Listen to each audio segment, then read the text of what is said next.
Okay, so does it automatically go forward or not? Like the first couple scenes, it automatically went forward, but now all of a sudden I have to click? That's a little weird, isn't it? In this anxious bustle of the station, Tatiana was in a hurry to put her children on the station. Okay. Okay, so it just transitions to a different scene. I see. Okay, so we've got a little something going on here. Tatiana Ivanovna, what took you so long? I have already put the children on the train. Only your eldest remains. There is a crowd at the cash register. Everyone is in a hurry. Everything is confused. Some are going to Leningrad. Others are from Leningrad. Here you go. Now that's the right ticket. Where is Sasha? He was just here, standing near the suitcase. What a naughty child. I told him not to leave the carriage. Please don't close the doors. I will find him now. Hurry up. The train won't wait.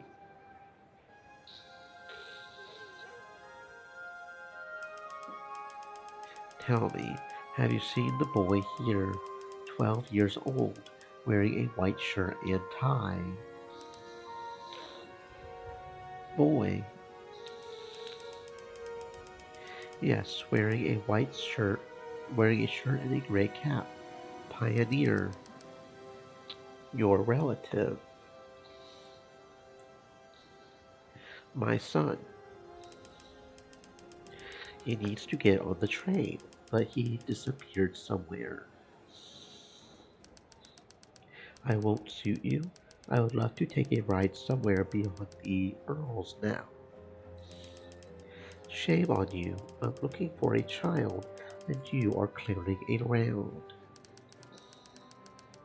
I saw your child near those posters, and it looks like he wants to go to the front line. He would probably change places with me. If only your comrades could hear you.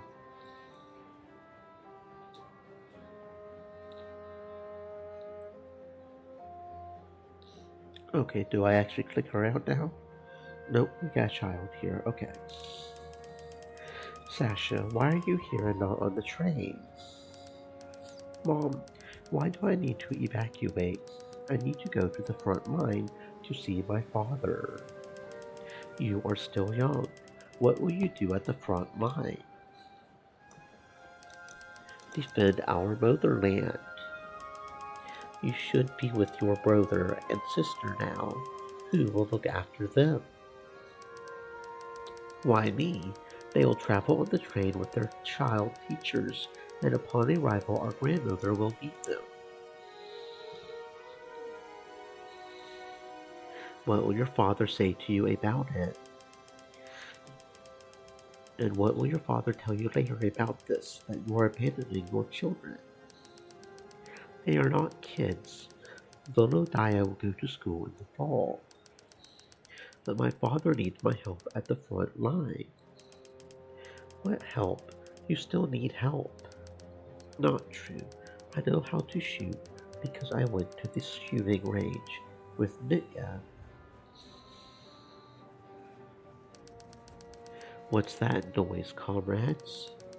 I want to go to the front line, but they want to send me to evacuation.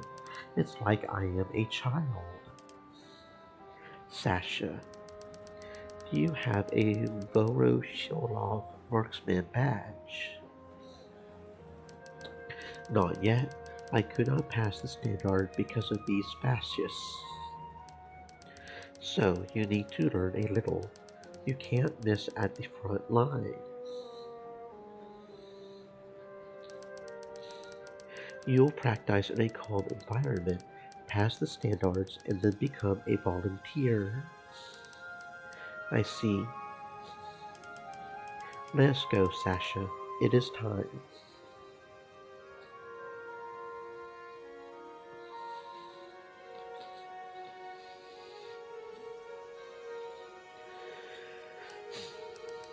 And just imagine, he is dragging such a healthy double bass behind him. Why does he need a double bass during the evacuation? This is terribly inconvenient. He is a musician. This is important to him. And in general, music is a very big support for people, especially in difficult times. She inspires and leads to heroic deeds. Well, whatever. It's as if there are no instruments in other cities. Okay, enough reasoning. Take your suitcase and get on the train. Make sure Sonia does not lose her handkerchief, and Volodya should eat the soup first and not immediately drink the compote. As you say. When you come to Grandma, be sure to write to me and tell me everything. I sent her a telegram and she will meet you. Where are you going now? I'll go and give the list of evacuees so that people can buy tickets and leave.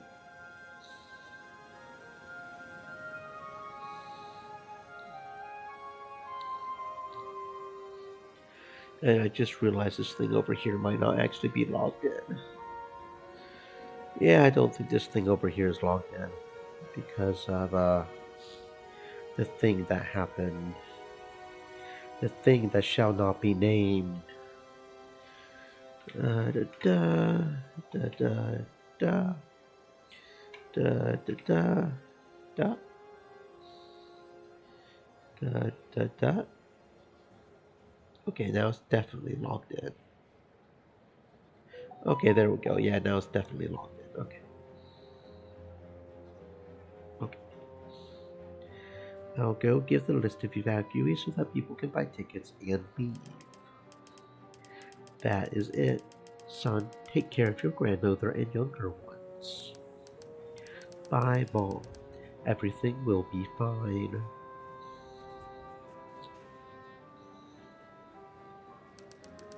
You have a good son, responsible.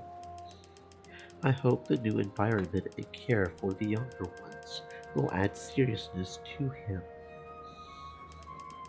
Please look after him. I won't go with them, but don't worry. Our child teachers are experienced. Everything will be fine with the kids. Thank you. Goodbye.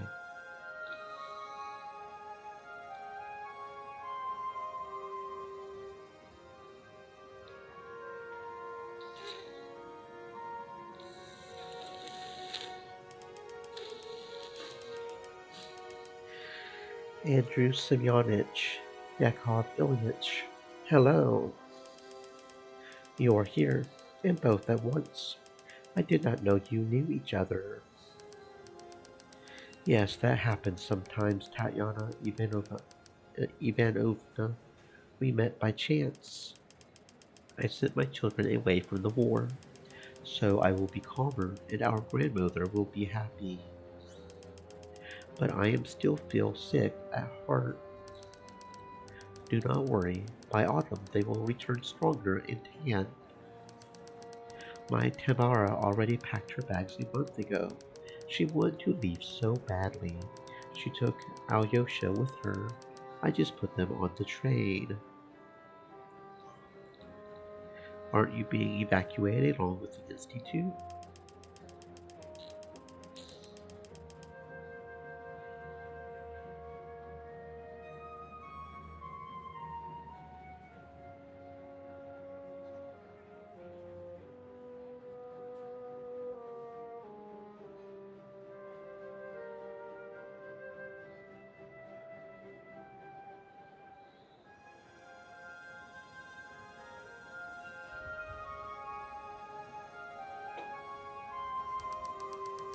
How can I leave?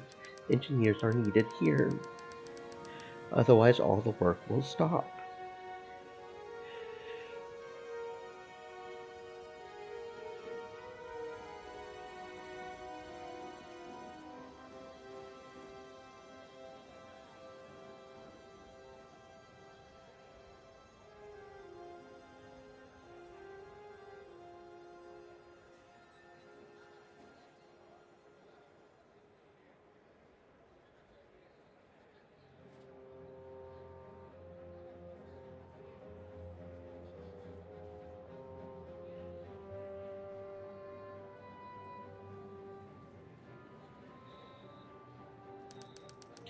I remained a volunteer in Leningrad, and for now I sent Tamar and Alyoshka to distant relatives.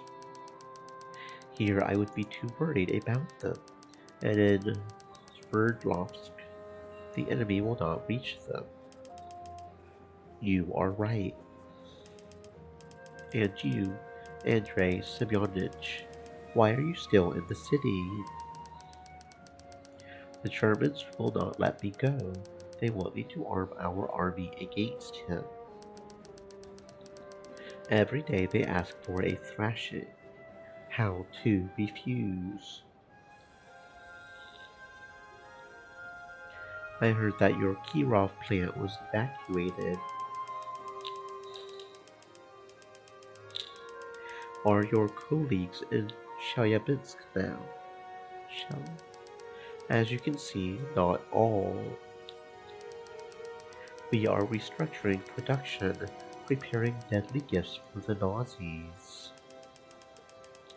Why are you at the station then? You need to know everything. I sent my parents to the home front. I tried to persuade them for a week. And we were lucky. There was only one place, and some woman was late for the train. Well, the conductor took both of them. Nice girl, so young. Really lucky. Well, I was glad to see you. It is time to move on with busyness. Where are you going? Look for Comrade Prokopyev to give him the documents. He is so tall, about 2 meters tall. Have you not seen him? It is hard not to notice someone so tall, but unfortunately we did not see him. Ask that soldier over there. He has been hanging around here for a long time, due to duty apparently. Thank you. I will ask. Goodbye.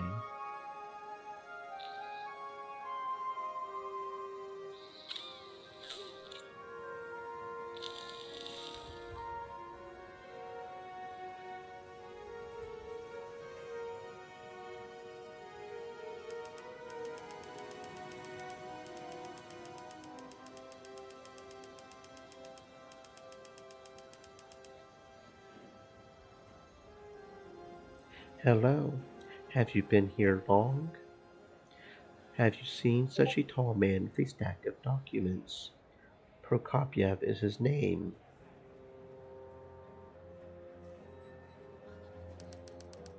Who are you? Kozin, Kozintseva, head of housing department. Tatyana Ivanova. Fine, I was told that you would come. Comrade Prokopyev has been called to the front line. If you have anything for him, please pass it on to me.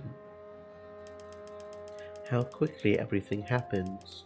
Yesterday he greeted me at the headquarters, and today he has already been called to the front. There are lists of evacuees. Here you go. Okay, and I have for you lists of refugees who need to be placed in houses in your area. There are no longer enough hostels. We will accommodate everyone. Rest assured. Thank you.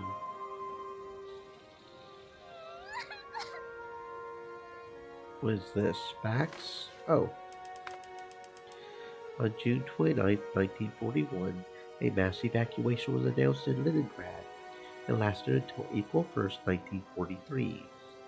More than 1.5 million people, hundreds of industrial enterprises, and cultural institutions were transported to the eastern regions of the country. On June 27, 1941, a special commission was created which took on many functions, established evacuation procedures, marked final destinations, monitored the timely departure of trains, and the supply of food and medicine. With the beginning of the advance of the enemy troops into the territory of the USSR, refugees from the Soviet Baltic republics, Karelia, and the Leningrad region began to come to Leningrad. Tens of thousands of people with children needed help. On June 27, 1941, a commission was created to accommodate and evacuate citizens arriving in Leningrad from areas under the threat of occupation. The refugees were provided with medical care, food, supplies of basic necessities, and help to move further from the front, deeper into the country.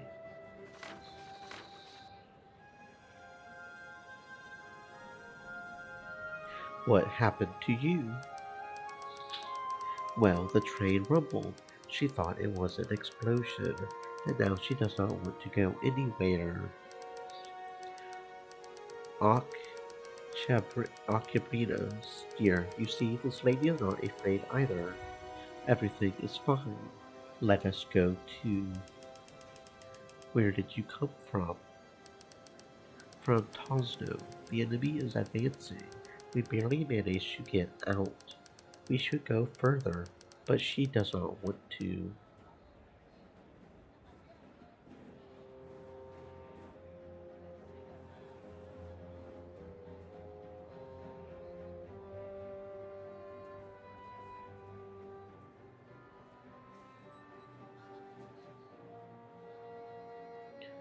My nose is certainly enjoying a sudden 30-degree drop in weather. It is scary there. Grandfather will protect you. Of course it is scary, but you are with your grandfather. He will protect you. The main thing is to listen to him. Then everything will be fine. There are bombs. Grandfather will take you to a place where there are no bombs. Hold his hand tightly and do not be afraid of anything, okay? Okay, that is a smart girl. Thank you. I would not be able to calm her down myself. These are children. Even though they are small, they understand everything. I have three myself. You know, take a gift for them. It is a pity I only have a piece of sugar with me. Treat your granddaughter. And I just put my children on the train and sent them to evacuation. Well, take it for other children. You are so good with children. Or you can drink some tea yourself. Please. No, thanks. Leave it for Aunt Yabrina. It will come in handy on the road. Let's go, Aunt Yabrina. Say goodbye to kindly lady. Goodbye. Goodbye, Aunt Yabrina. Take care of Grandpa.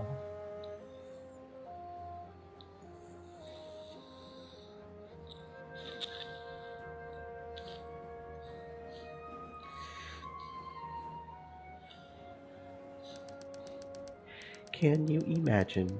I come to catch the train and they put some old people on it instead of me. And the conductor is such an impudent girl. You, she says, were late, so your place is taken.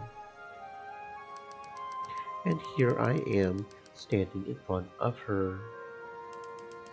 Did you arrive on time? How can I be on time? So many things need to be packed. Everything needs to be transported to the station somehow. Only 5 minutes late. The train was delayed anyway. What right do they have not to let me in?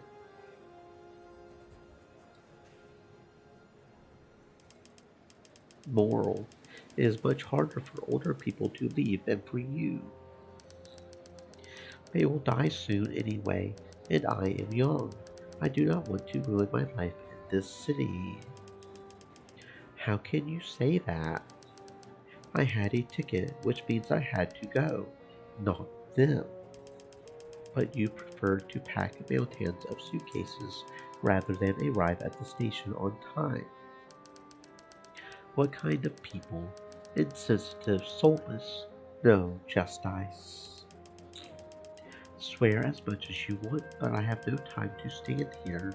There are plenty of other worries.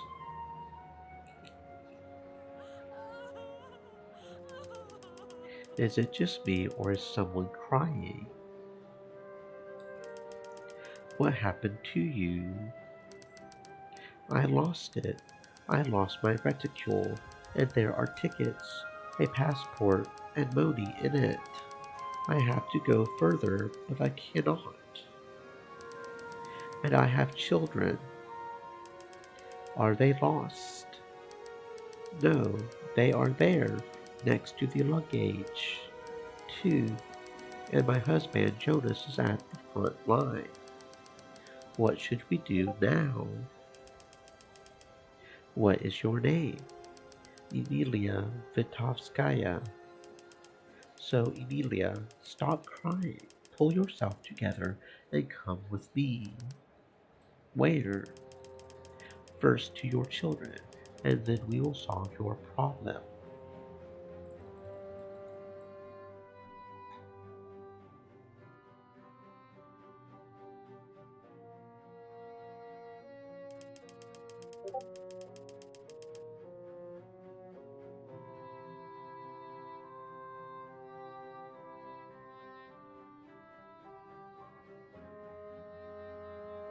What a difficult day it turned out to be.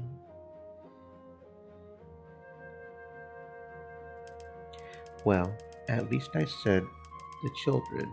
They will be safe there, and they will help Grandma with the housework. I will worry less. There is already enough to do here, housing refugees, looking after the apartments of those who left.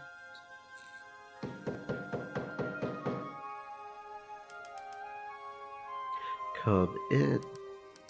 Here, Tatyana Ivanova, take your hero. The Lysia brought him. They say he tried to get on a train with military equipment and go to the front line. Sasha, I put you on the train. Where are Sonia and Volodya? They left. I will go. You'll figure it out for yourself. How? How could you leave them? Why did I send you? I am needed at the front line. I have to help my father.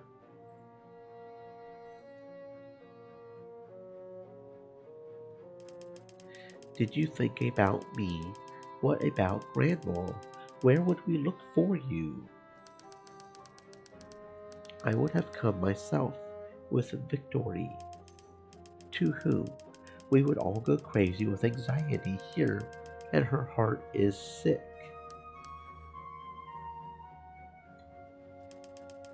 Take the paper and write to her now while you got off the train. Mom, and do not take a step out of the house without my permission.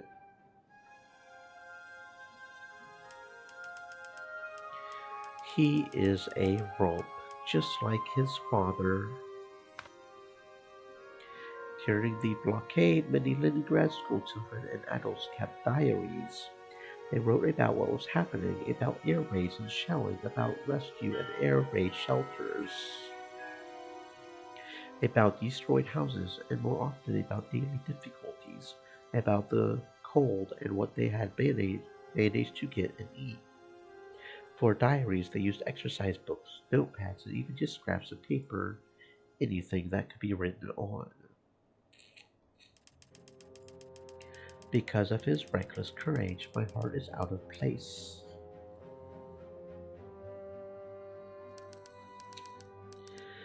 Hello, Tanya. Well, did you send your kids? Only younger ones with child teachers. What about Sasha? He is too stubborn. Well, do not worry. He is a smart boy and will be your assistant. Why do you not leave?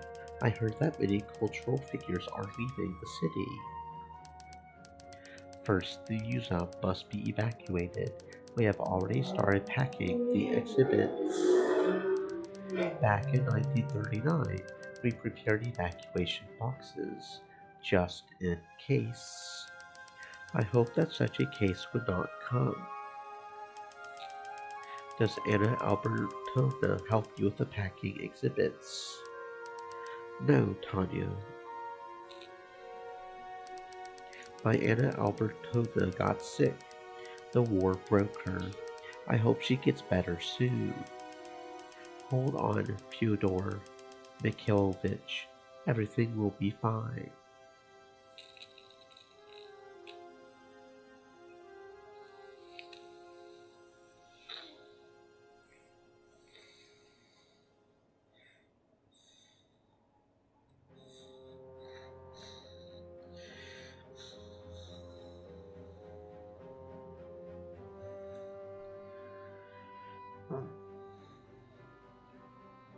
Today my mother sent Sonia and Volodya to evacuate.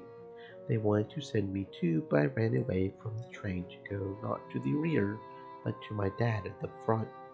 And I would go. I even climbed onto a train with military equipment that was heading there. Only I was unlucky and they noticed me. Mom got angry. Now I'll have to stay in Leningrad. It is okay. I will achieve my goal. I will sign up for the army as a volunteer.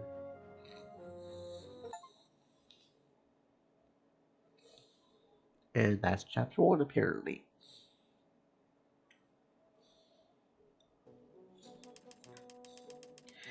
Not only residents were evacuated from Leningrad, many cultural assets were sent to safe areas of the country. Okay, so the first part of it is the evacuation of the Hermitage in 1941 was unprecedented in high story. In a matter of weeks, two echelons, more than 1,000,000 works of art, were sent to the Earls. Fyodor Mikhailovich, professor of art high story, together with his colleagues, volunteers, and soldiers, hurried to save the museum exhibits. Okay, so it's only the first couple of lines of the chapter that are auto for some reason.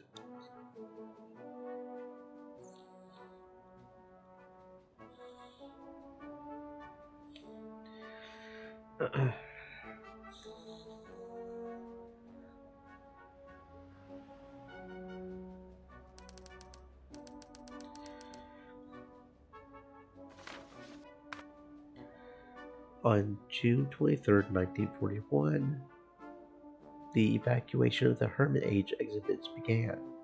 Under the leadership of the director of the museum, I.A. or Bailey, sparing no effort, prepared exhibits for sending to the rear. Volunteers helped them. In a matter of weeks, more than 1,000,000 exhibits were sent to the Urals, 2 echelons. Then the city found itself under siege. From that day on, civil defense units were formed by the museum, and I-2 bomb shelters were equipped in the basements, in which about 2,000 people lived until 1942. Is that you, Fyodor Mikhailovich? Me. What is the matter? Your help is required. Almost all large exhibits are packed and loaded into cars. Little things left. Collection of Fabergé eggs. Fabergé eggs, in your opinion, are these little things. These are priceless works of art. We collected almost everything. We cannot find 8 exhibits. 8 Fabergé eggs. How could you lose them? Find them, and you better hurry up. The vehicles must leave as soon as possible while evacuation is still possible. Of course, I will find it. Someone must take care of their safety.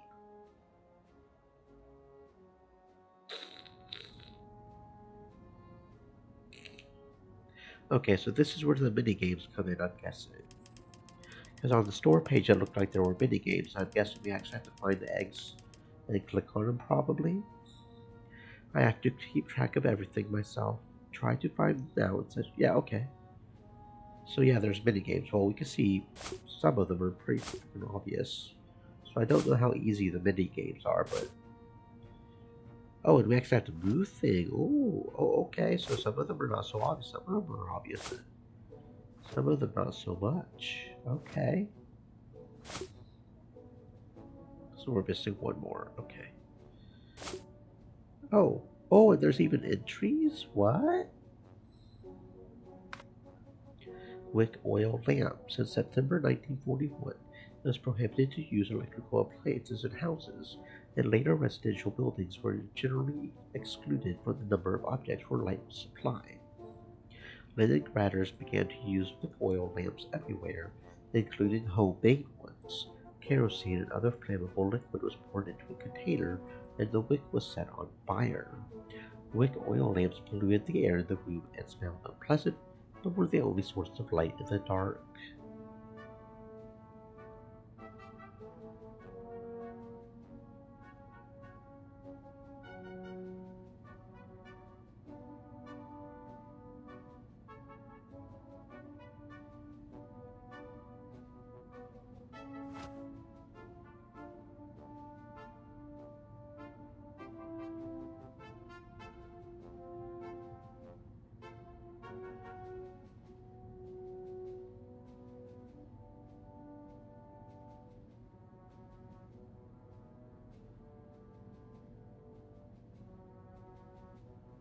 Make sure there's nothing else we can click on to find another collection or something, right? I don't know if it tells you. It probably doesn't tell you which area they're in. And it looks like things are highlighted though whenever you can click them, so there's probably nothing else here.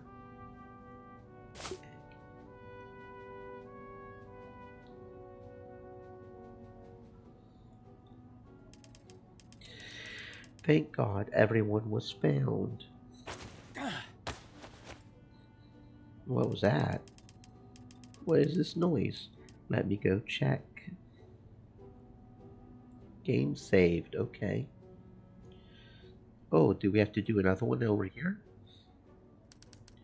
How to stack these blamed bases. What are you doing, young man? Who are you? I am Lyaka, guilty, Privet Alexei Petrov. I am completing an assignment to pack art bases. Well, pack it. Are you waiting for all the trucks to leave? It is my fault. I cannot figure out how to pack it. It does not work, whatever I do. Oh, woe to me with such assistance. Sorry. Go ahead, young man, go eat your crayons. Load something simpler, and I will deal with the base myself.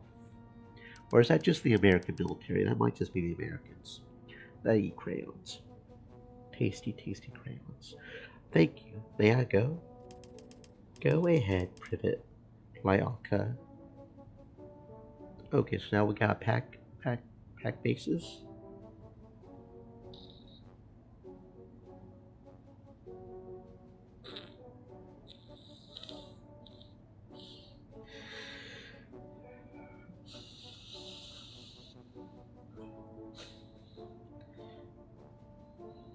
Okay.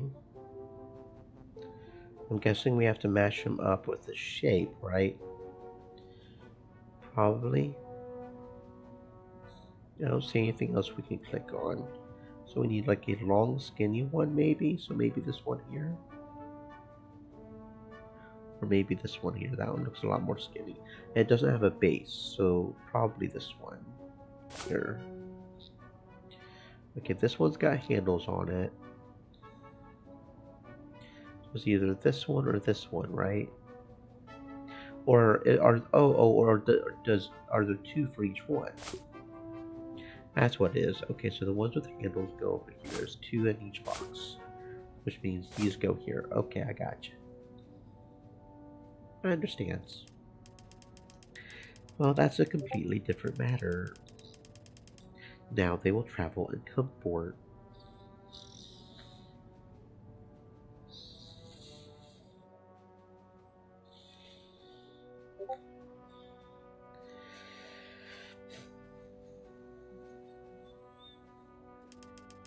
Please note, all 8 Fabergé eggs have been found and packaged. Are you sure you have not lost anything else? I have everything exactly. Thank you. You provided invaluable assistance.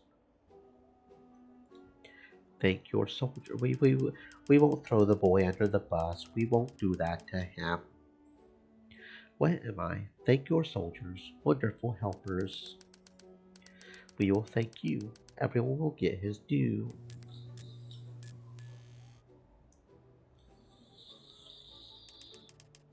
What is this?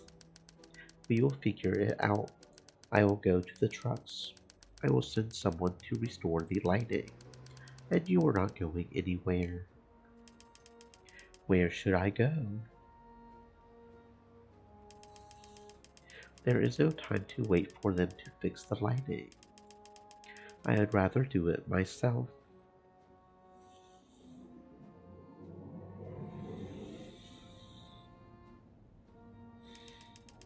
I told them a long time ago. All the electrical equipment here needs to be changed. But they delayed until the last minute. Oh, okay. Oh, I'm really good at these. I'm really good at these mini games. This will not be a problem.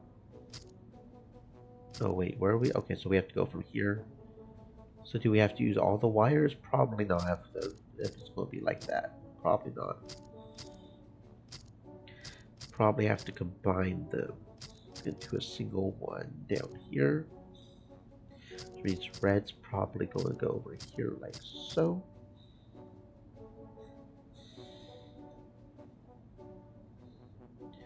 New entry added. Cool. Boop. We will still have a lot of trouble with this wiring. Even under the difficult conditions of the siege, the scientific life of the Hermit Age did not stop. Museum staff held 2 scientific conferences. For one of them, experienced Orientalists came from the front to give lectures. The commandant of the Hermit Age, Pavel Gabchevsky, gave the soldiers a tour of the empty halls of the museum. He knew his exhibits by heart and therefore had no difficulty recounting them. Damn, Alright, that's what's up. You know your museum so well you don't even need to see them right there in front. That's alright. I mean, it would be better if you had them right in front of you so the people who don't know what they look like know what they look like, but yeah, you know. Privet Petrov sent to fix the electricity. Can you? This will be more complicated than the vases. Well, yes. Hey, just because he doesn't know how to put vases together doesn't mean he doesn't know how to do electricity. Some people are better at some things than they are at others. It is okay. No judgment, right? Technical school is a specialty. I have already fixed the damage, and in the future all the wiring would need to be replaced. People will still work here.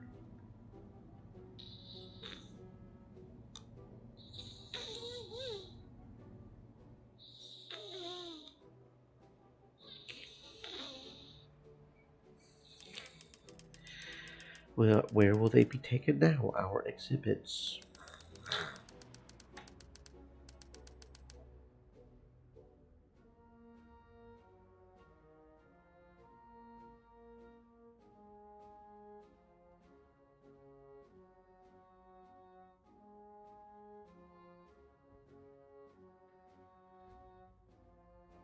As far as possible from the front line. Do not worry. I just ask you, do not confuse anything. We have vehicle markings for this purpose. Let me check and label it myself. It will be more reliable. You have 5 minutes. You can't do everything yourself, bro. You gotta rely on other people at least a little bit. That's how you end up overworked. You don't want to end up overworked. Oh, we actually are checking. Okay. A piece of chalk. During the war years, lump chalk was widespread in the USSR and often contained inclusions of shells and small pebbles, since these shell pieces were taken directly from quarries. Nevertheless, such chalk successfully fulfilled its function. As long as you can write with it. Okay, so what is this?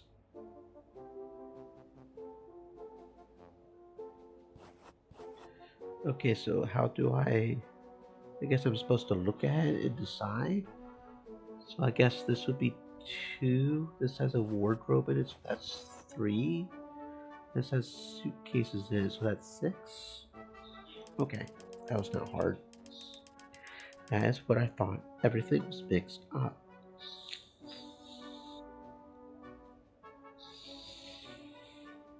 Oh, and we have to do it again. Okay. There's nothing specific that we can click on for another entry, it looks like. So over here we've got chairs, which is a 1. Oh, too many clicks there. 1. What is that? Oh, painting window frames. What that's 4? And that's a statue, so that's 5. Very easy. That is the order. Have a good trip, my dears. And I will go home, I guess.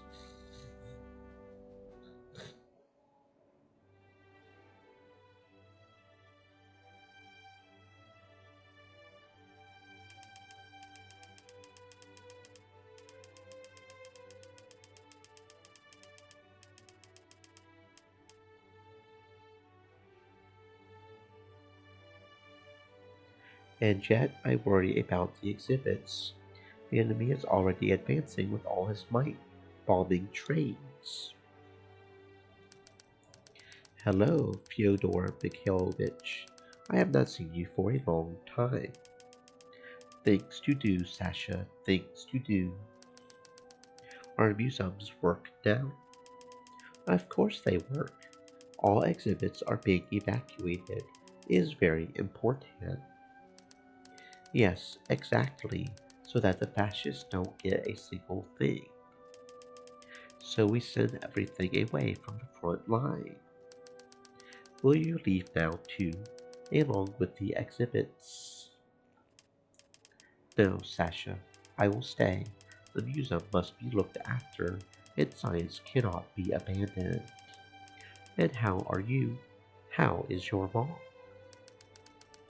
All in busyness, and today I was in the neighboring yard. They brought sand and cement there. I still do not understand what they will build there, but tomorrow I will certainly find out and tell you. I will wait with interest.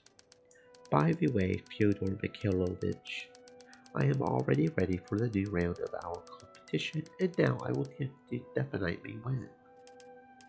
Well, let us check. If you win, you get both candies, but no, I will have one for another time. Agreed. Ask your questions. Well, tell me, in what year did the time of troubles end in Russia? Is this when the Tsars changed one after another and there was no order? In 1618. You probably mean the year when the Dulin truce with the Polish-Lithuanian Commonwealth was signed, right? Yes, peace agreements are good. Agree, but the year the time of troubles ended was 1613, when the Zemsky Sobor took place, at which Tsar Mikhail Fedorovich Romanov was elected. This important historical moment is reflected in many paintings by Russian artists. Understood. Let us go next. What is the name of the shipping canal opened on June 12, 1920? He connects. I know. Pacific Ocean and Caribbean Sea. This is the Panama Canal. I read the note in honor of his 20th birthday. Well done. What was the name of the Renaissance astronomer who popularized the heliocentric system of the world? Galilei. What? Oh, Giordano Bruno, of course. They burned him at the stake for this. And I do not remember what year. In 1600, but Giordano Bruno suffered not for scientific views, but for questioning church dogmas. Even before him, Copernicus, okay, spoke about the rotation of the earth around the sun, and he even wrote a book on the revelations of the celestial spheres in 1543. And the ideas of Copernicus were already developed by Giordano Bruno, speaking about many worlds with planets, like the Earth. So it was he who said the famous phrase, and yet it spins. This phrase, Sasha, is attributed to another follower of Copernicus. It was Galileo that followed Copernicus. That shows you how long it's been since I've done my history lessons, right? Forgot about Copernicus. I knew Galileo was important to it, though. But whether he actually said it or whether it was such a beautiful myth, there is no evidence. I see. Let us move on. Okay, what is the name of the largest hot desert? Sahara, right? I read that the largest one is in Antarctica. No, that's a cold desert. And if it's hot, then it's of course the Sahara. Yeah. Did you know that it grows several kilometers longer every year? So it will take all of Africa. And we have to fight this. I think scientists are working on this. In total, you have 2 correct answers, which means 2 points. Not enough. It is okay. I came up with such difficult questions that you will not even get 2 points. Tell me, who was the teacher of Alexander the Great? Who was the teacher of Alexander the Great? Oh, Lord.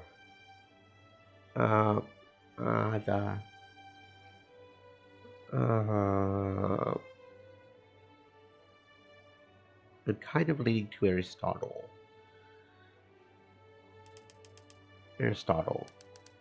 Oh, shit, how did I know that one? Things you randomly know. The ancient Greeks understood the importance of education, which is why there were so many great people among them. You cannot have enough Aristotle for all the students. My next question. Ready? What is the date of the storming of the Bastille? Oh, fuck. This is always where history gets me because I can never remember the dates. Storming of the Bastille.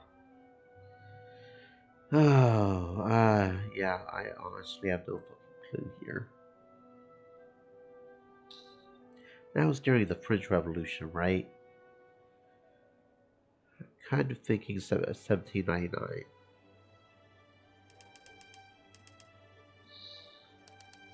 Nope, okay.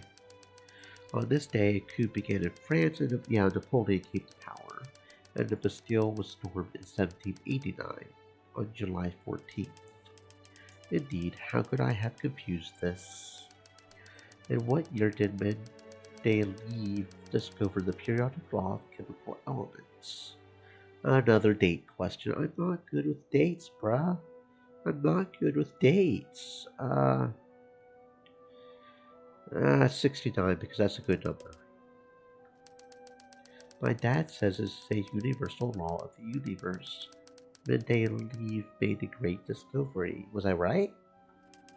Hoorah for the great number 69, I suppose. Like all scientists who move humanity forward. Here's my last question. On a musical theme, which philosopher believed that it is better to govern the state with the help of music? He lived more than 2,000 years ago. Uh, Only one that I even recognize as a philosopher is Confucius. I don't recognize Omar Khayyam or Alcina at all. So I'm just going to guess Confucius because that's the only one I even recognize as a philosopher. Period. He believed that beautiful music contributes to a person's spiritual harmony, which has a positive effect on his behavior, and as a result, society becomes harmonious. Oh shit, I'm actually being this kid, and I'm not even. Okay, cool.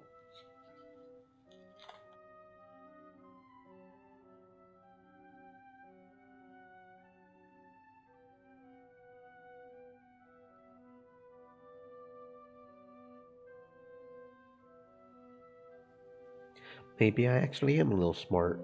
Who knew? I certainly didn't. And all this classical music makes me sleepy. They probably all slept there too, so it was easy to roll over them. You know, I remembered recently my mother and I were at the station and saw a musician among the refugees with double bass. I think he is from the Baltics. It was a guy in a funny hat. We do not wear hats like that. And now this guy in a funny hat lives in our house, and even in our front door. You should go see him sometime and meet him. Sergey Vinayamovich is a smart, intelligent person. He will probably tell you something interesting, or maybe he will even play. Okay, I will go and meet him. Just do not tell him that I laughed at the hat. Okay, I will not. Well, let us count the points you have earned. Obviously, you won again. Somehow. Probably Aristotle himself taught you. Well, anyway, you prepared very good questions and learned a lot yourself. So we will divide the candy equally. Well, keep your prize. You are a worthy opponent. Thank you. Next time I will know even more and come up with even more difficult questions for you.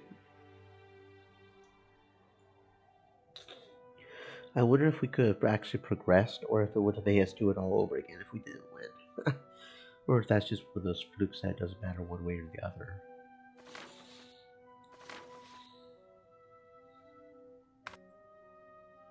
I talked to our professor. They are evacuating the Hermit Age exhibits from Leningrad, but Fyodor Mikhailovich himself will not be evacuated.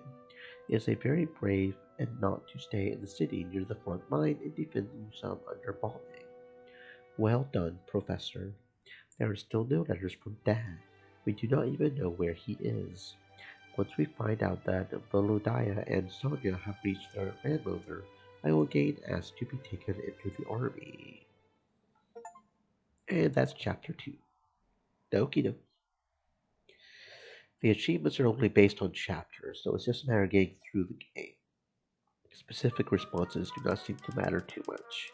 There are 10 chapters, so for the first days of the siege, a rage will carry which dozens of bombs were dropped in the city posed great danger to Leningraders. City residents actively participated in the construction of bomb shelters, which were often located in the basements of residential buildings. The ceilings were reinforced with screens, supports, and an additional layer of concrete. The delicate girl Valentina was among the volunteers who volunteered to help in this difficult task.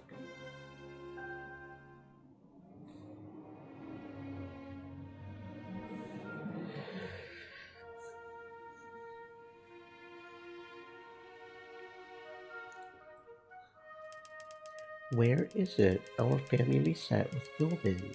I do not remember at all where we packed it. Once I find it, I will give everything to the Red Army Fund. Mom would probably do the same. I need to find all the parts of my mother's set. A milk jug, a sugar bowl, a teapot, cups and saucers. Otherwise, it will not have such value. Okay, so we actually actively have to find it. Cool. So there's a cup.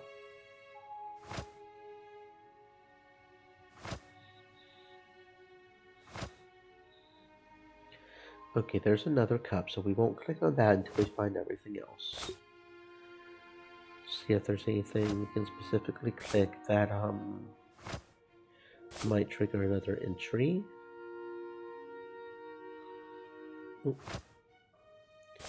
Link. Okay, so the cup's the last. No. Yeah, the cup's the last one left. I don't see anything being highlighted as an entry. So no new entries here? No, no, just the cup left. Okay.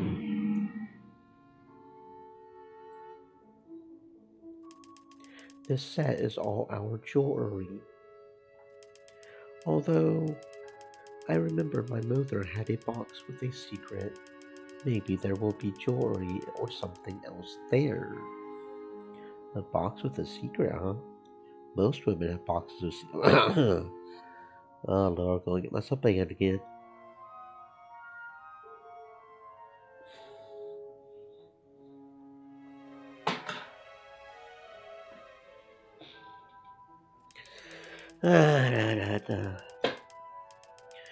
Where did the thing I just dropped go? There it is.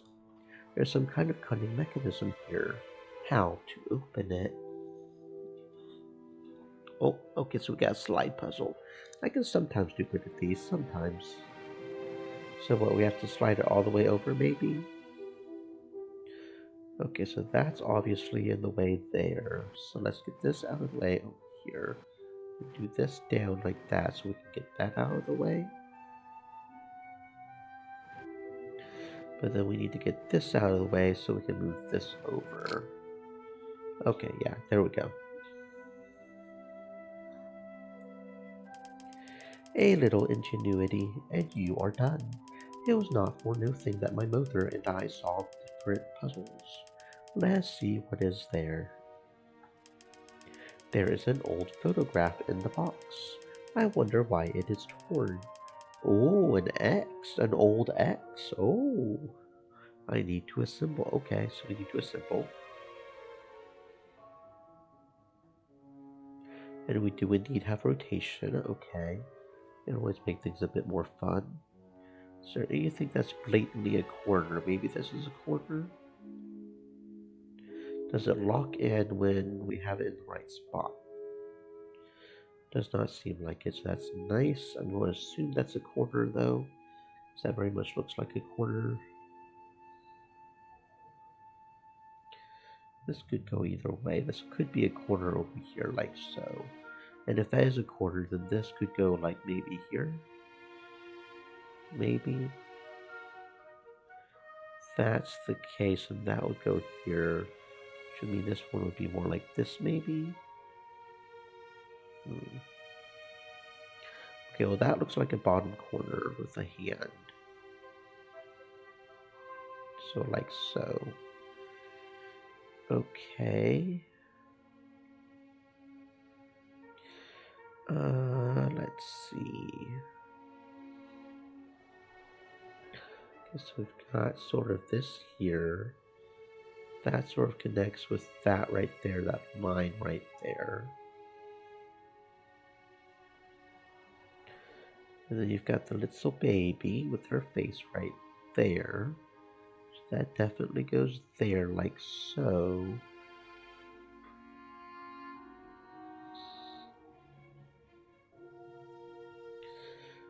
Okay, so then that probably goes there like so.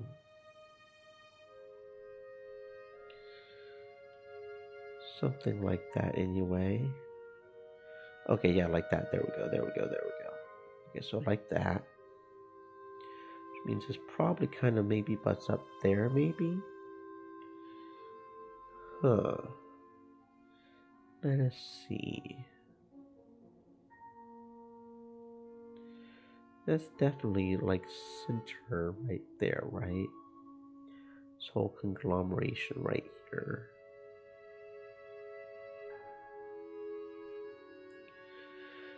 Okay, so this is probably the corner down here. Does that come up right there? Is that part of that right there? That does look like it kind of goes there. That would make a lot of sense. Alright. So this is definitely the sort of corner over here. Okay.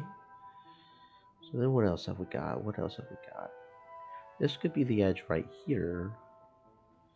Maybe, not really. Or maybe this is the edge right. Oh, okay, so that's not the top, that's part of her hair. Right, okay, I got you. Okay, so maybe you're actually the corner here. Okay, there we go, yeah, okay. Because that white part's her shirt right there. I got you. Okay, so you're probably over here somewhere. Like right here, maybe? Because that definitely feels like a corner right there. So you go down here. Which means you probably come over here. Alright, and then you are probably... Oh, you're the other hand, part of the hand, right? Maybe?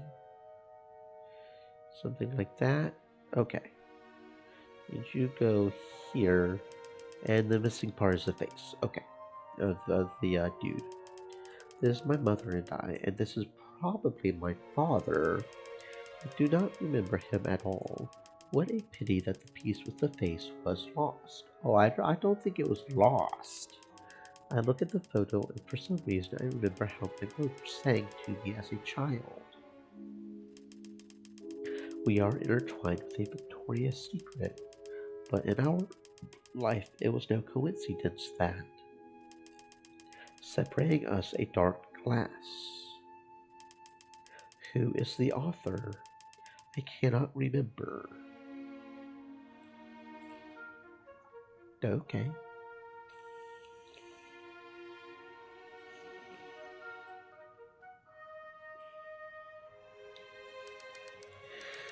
Do not move.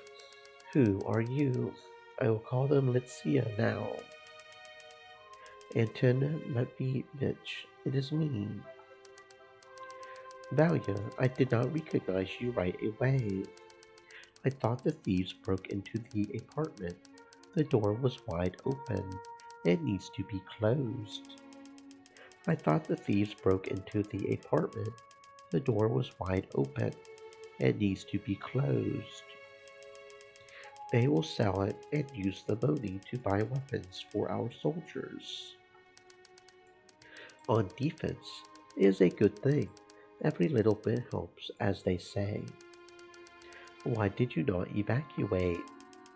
We did not have time, Anton Matveyevich. My stepfather was called to the front line, and Aunt Lucy fell ill, so we stayed with her. You should have evacuated at least the youngest one, but now there is no way.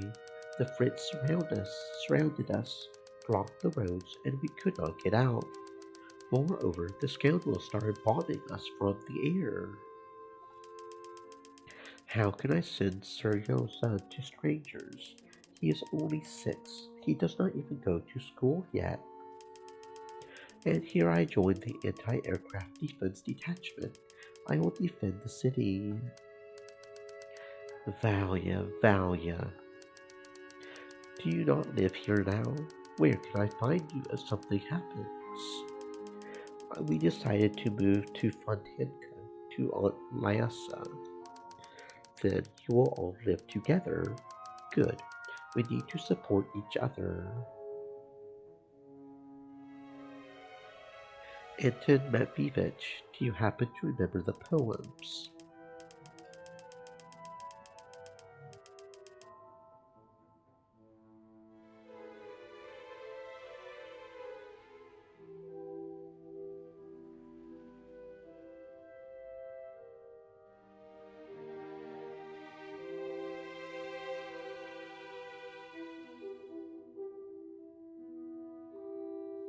These ones. In a country where everything is extraordinary, we are intertwined with a victorious secret. Who wrote this? Unfortunately, I almost never read poetry. Valia, I am too old for romance. I am reading Tsiolkovsky now. I am developing, so to speak, a practical view of our cosmic future. A wonderful future awaits. The war will end. Anton Matveyevich, could you take the tea set to the Red Army Fund? I do not have time. We are building a bomb shelter in the next yard, and they are already waiting for me there. Well, let me take it. At the same time, I will add my own contribution. Thank you very much. You'll help me out a lot. It is time for me to go.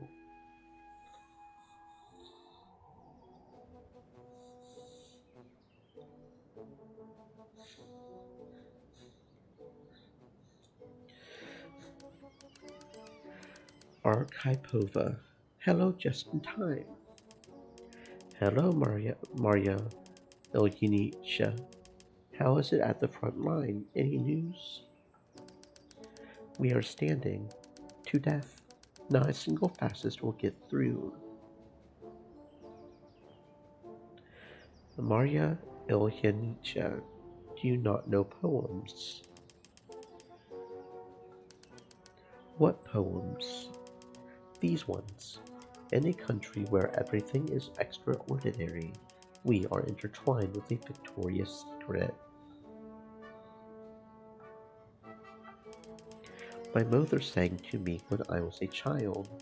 Who wrote them? So ask your mom. I cannot. She died. Sorry, I did not know. Damn war, damn it. She was gone before the war. Recently, she was very sick. Well, at least she does not see this nightmare. But we need to continue living, so let us work. Where is your armband? Sorry, Maria Ilyinicha.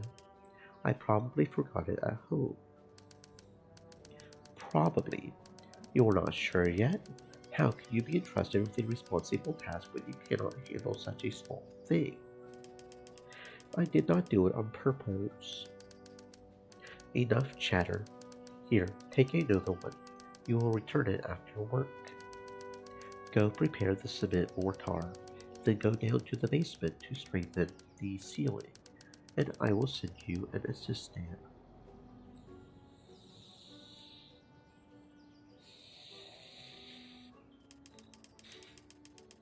Everything is already here. I just need to mix the ingredients. The main thing is in the correct proportions, which I'm guessing is that thing over there. Anything new we can maybe click on? Special wise, we probably have to pick up the. What's this? Oh, that's probably the reset. Or. No, that's the last step. Step 2, okay. Because that's the water. Bomb shelters protected the residents of Leningrad from enemy bombing. They were often located in the basements of multi-story buildings. The floor coverings delayed the bomb and it exploded before reaching the basement. To make the protection more reliable, the ceilings of the basements were reinforced with supports and an additional layer of concrete, and windows and extra doorways were sealed tightly. Okay, so this thingy we need 3 of.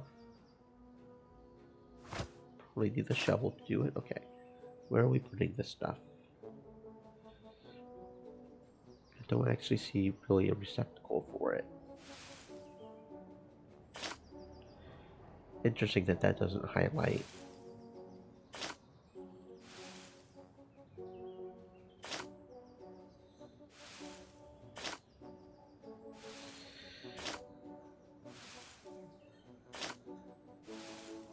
Yeah, like that.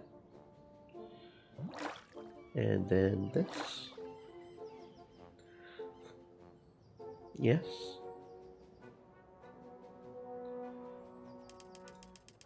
The cement mortar is ready. And where's the promised helper? So the cement will harden right in the bucket. I can handle it myself.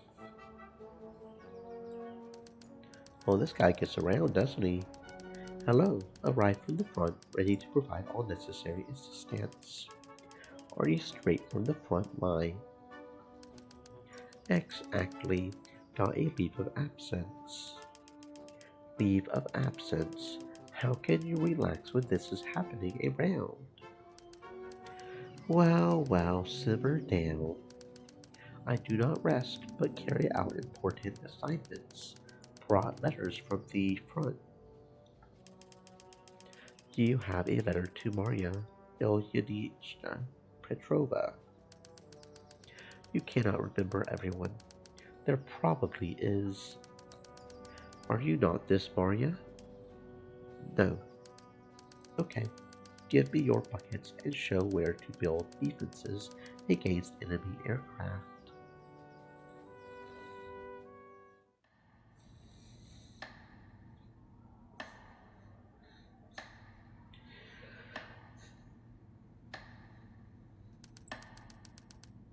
How quiet it is here, as if nothing had happened, just like before. What is ticking? They brought the radio here so that they could hear the metronome. When it is safe outside, the metronome beats slower, and people understand that they can go out. In besieged Leningrad, the role of the air raid siren was played by a metronome. Fast clicks of the metronome meant that you need to go to the shelter as quickly as possible, and slow clicks meant that the danger had passed. The sound of the metronome was heard everywhere. In all houses, transistors and radios were working around the clock, and on the streets there were public warning systems. That is mildly terrifying, if I'm being honest, because it almost feels like the tick of time, like you're slowly ticking down to the time where you're going to get bombed, and then all of a sudden it starts speeding up when you start getting bombed, so your time's ticking out. Time is ticking on and on and on. Oh no, the ticking, the ticking, the ticking. Okay, that's well terrifying. It might very well tick some people off too. Well thought out. By the way, my name is Eva. Let us put supports in place already. The cement will harden soon. How strict? Let us.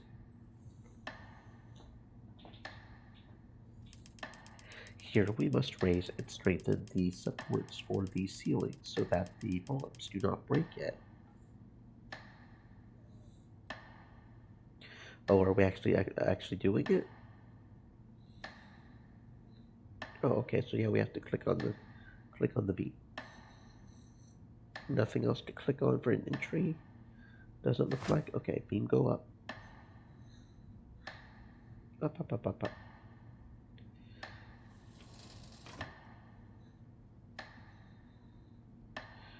Concrete.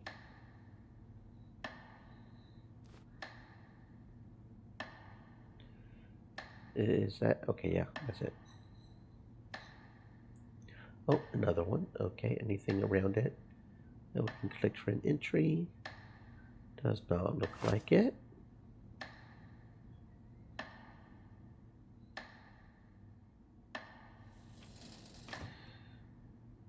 Does not look like it. Okay, concrete. Boink.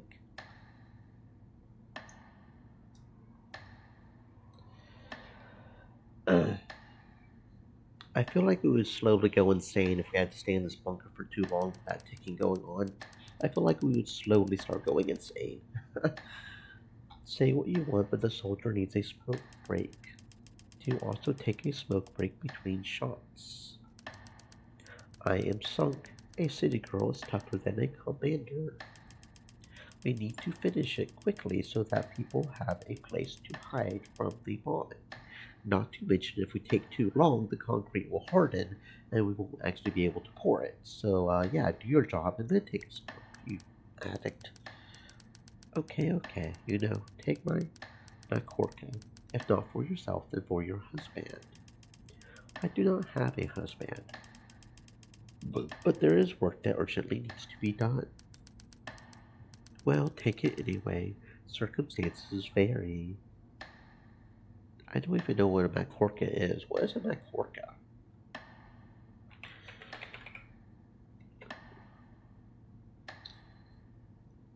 Oh, it's a very specific type of tobacco. Okay, cool. You know what? We do not condone addiction around here. Probably, maybe. Thank you, but it's better to share yours with friends. They need it, or just stop smoking. Period, which would be healthier for you. As you wish. I am sorry if something is wrong. I did not want to offend. No, no, you're cool. You're cool, bro. We just we like breathing. We don't want our lungs to get all fucked up.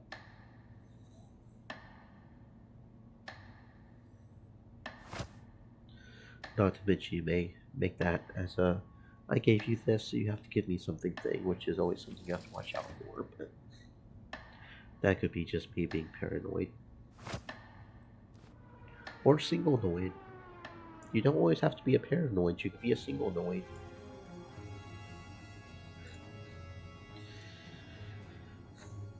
Okay, and oh shit, oh shit, we get bomb.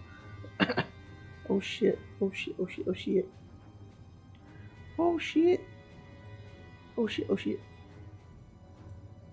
You good, brother? You good? You good? You good? Oh, the bomb is about to explode. Leave. Hurry up. Only with you. Oh shit, oh shit, oh shit, oh shit, oh shit.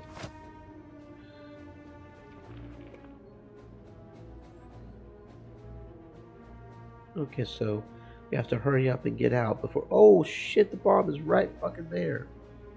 So we have to what? Oh, okay, I see. Remove that, and then that. Oh no. Oh no. Let's get the fuck out of here. Oh no. Ah, da da da. Oh. Ah, da da da. Well, let's get out of here. Let's get the fuck out of here.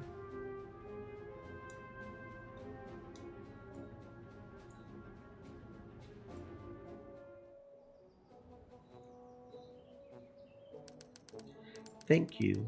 You saved me, Commander. My name is Valia.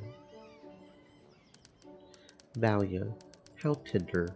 I would like to write to you, Valia, from the front line, between shots. Can you tell me the address? I live in the next house, in apartment number 5, at least for now until it gets bombed. How are you? Let me take you to the hospital. With such a scratch, I will get there myself. Thank you. Well, okay, agreed. Ivan, do you read poetry? Sometimes. And what? I remembered one fragment of the poem, but I could not remember the author.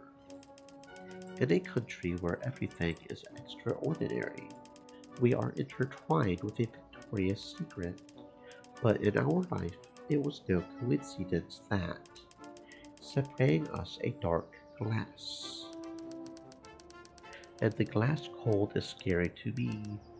Love, love, oh give me the hammer. This is a poem by Zenaida Gippius. Why suddenly such interest? Never mind. It is time for me to go, and you too. Goodbye.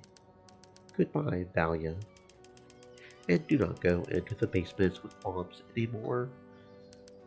Yes, Commander.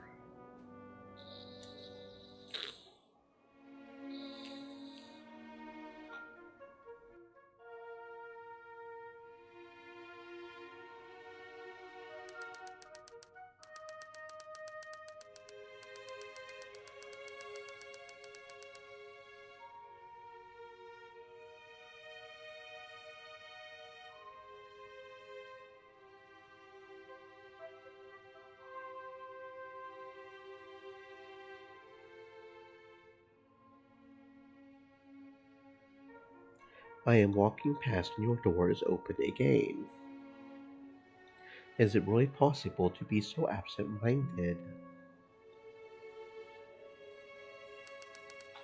After all, anyone can come in. Well, did you build a bomb shelter? We did not have time. The air raid began, and a bomb hit the basement. Is everyone alive? Yes, the assistant was only wounded, but not badly. Tell me, Anton Matveyevich, you know everything about everyone. Why did my father leave? Well, so this is a long story, Valia. He was a good person. Do not think ill of him. Loved you and Mom. Just he did not eat eggs and the new conditions. Well, he could not stand it. EXIZ. I've never seen that word before.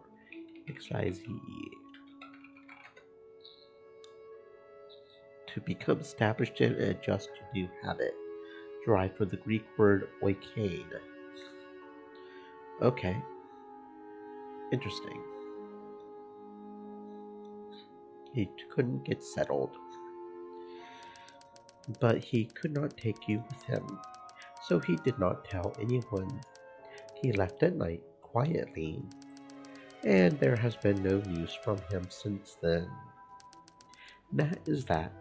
I will go. I've already said too much. Take care of yourself, Valia. That is why Bob tore the photo. But you still need to find a poem. It is good that not all the books were packed. Here she is. Gippius. Here is a piece of photography. It was in the book. No wonder the poems came to mind, like a hint from my mother. I do not remember you, but I recognize your look and seem to hear your voice. Now we will always be together. I will save it.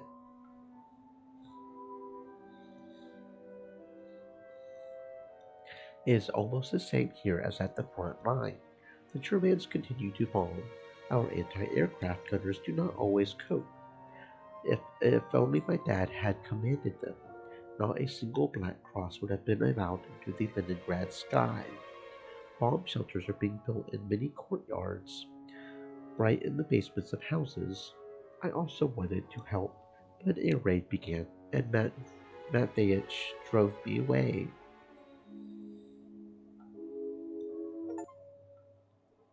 Chapter 3.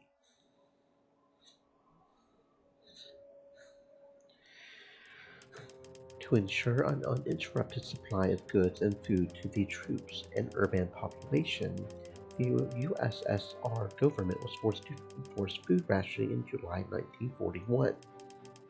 On July 18th, food cards for bread, meat, and fats were introduced in Leningrad. In August, store shelves were empty and markets were closed. Cards became the only source of obtaining food.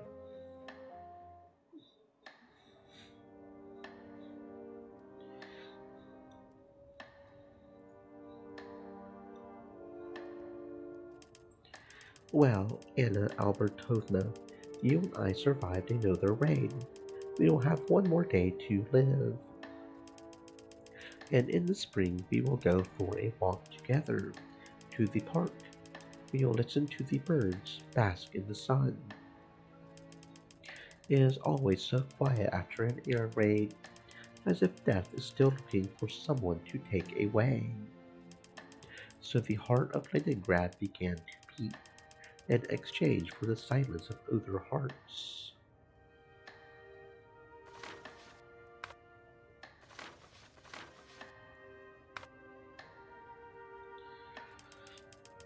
What is going on there?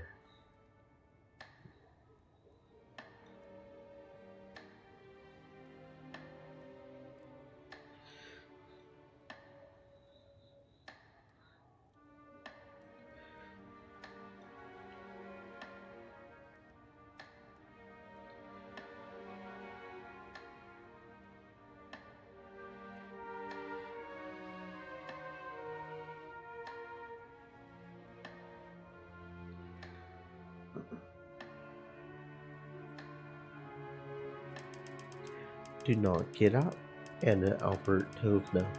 Do not come here. You do not need to see this.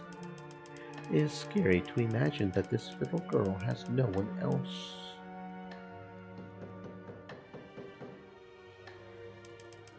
Come in.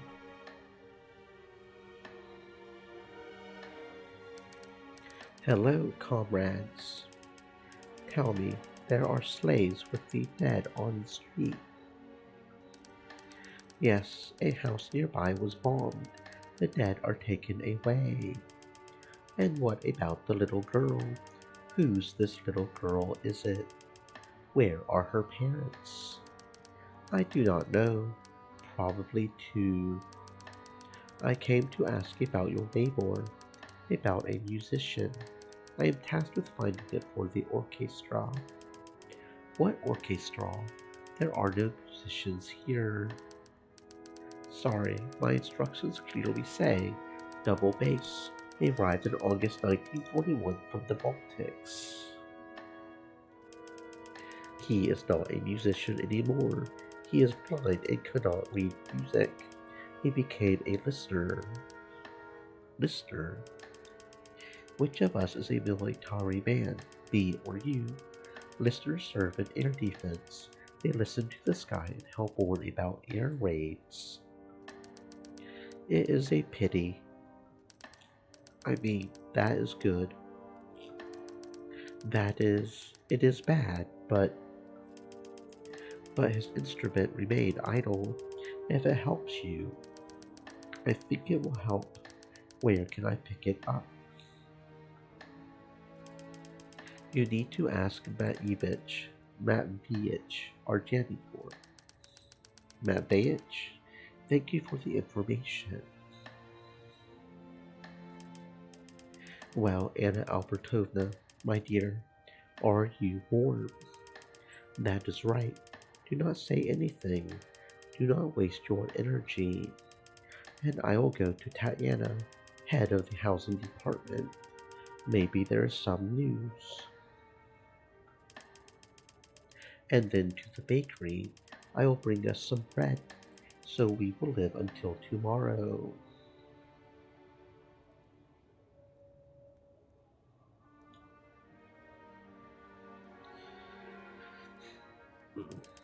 Tanya, have they not brought us mail yet? No, Fyodor Mikhailovich, it was not. You know how difficult this matter is now. There are not enough people. There is no transport. I see. And you are all busy. How do you not get tired? I am tired. There is just no time to rest. The house was bombed again. People need to be resettled. List of victims, inventory of property. What about the children if they are suddenly left alone? Will you be looking for relatives? Of course, but the chances are slim. Some are at the front lines, some are in evacuation. But we will not leave them to die. We will send them to an orphanage.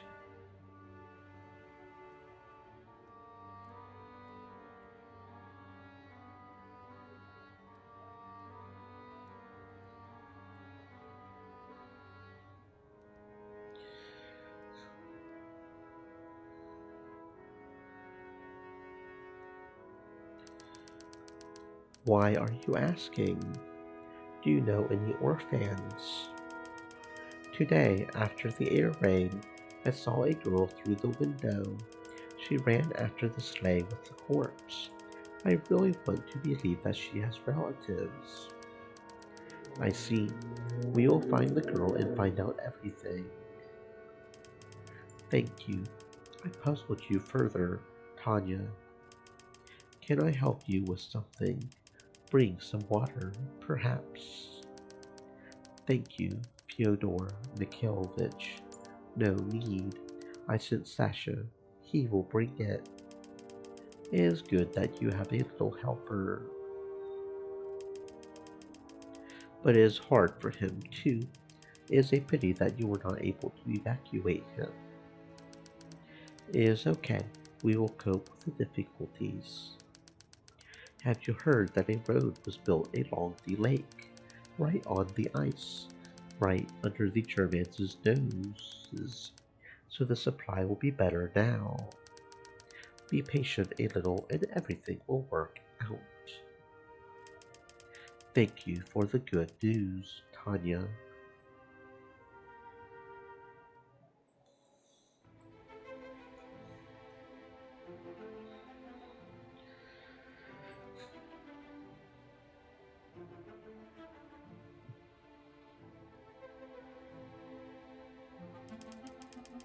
How lucky I was. The queue is small. Usually there are many more people. On July 18, 1941, cards for bread, meat, and fats were introduced in Leningrad. Daily norms depended on the availability of products, on age, as well as on the importance and nature of the work performed by the person. Due to the lack of food supplies to the city, the norm on food cards was gradually reduced. By November 1941, the bread ration for non-working citizens, employees, and children under 12 years of age was only 125 grams a day. Moreover, the composition of this bread was completely different from before the war. Cellulose, burnt flour, and even sawdust were added to it. Early in the morning, there were a lot of people here, but now there is almost no bread left. There is no food. The cold is terrible. Bombings. A nightmare every day. Things are not all that bad. I heard that a military parade took place in Moscow on the 7th, in honor of the anniversary of the revolution. This is a good sign. It would be better to defend the country and not trample on red squares. We lost Bryansk, Kursk, Odessa, Kharkov, Simferopol. The fascist is destroying our cities, and they are holding a parade. Perhaps you do not understand how important this parade is. Do you not understand how he inspired the soldiers and all Soviet people to fight the enemy? And these people went from red squares straight to the front. You are right. You're 125 grams. Next. There is very little bread. There will not be enough for everyone. is the refugees' fault. There was no point in staying in Leningrad. So many products have to be spent on them. Everyone needs to live. Do we not need it? Go and give your bread to someone. I will see how you live.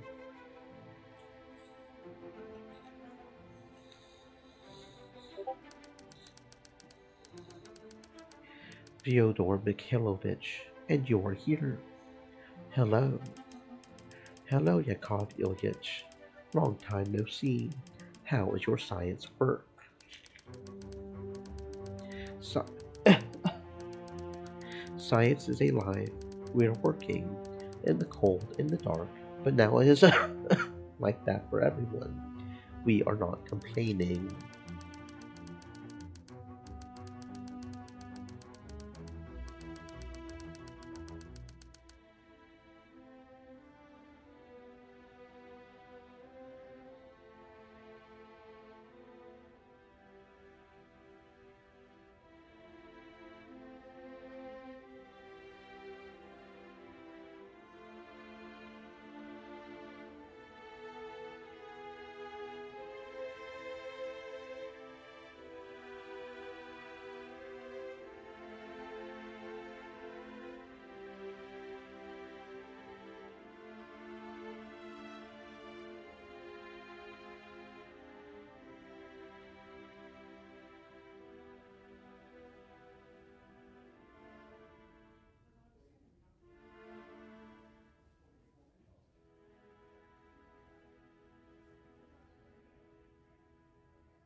They promised to send them to the Kirov plant. There are not enough engineers there. Many volunteered for the front line. Yes, it is hard these days. The worst thing is that I cannot get cigarettes. It would seem that I need to quit the habit, but it somehow distracts me from my daily needs, and it seems to make life easier. Everything will be all right, Yakov Ilyich. We will survive this too. Absolutely. Say hello to your wife. How is her health? Do not lose heart, although she is very weak from the hunger, but there is no way to persuade her to go to the hospital. Hold on, Fyodor Mikhailovich.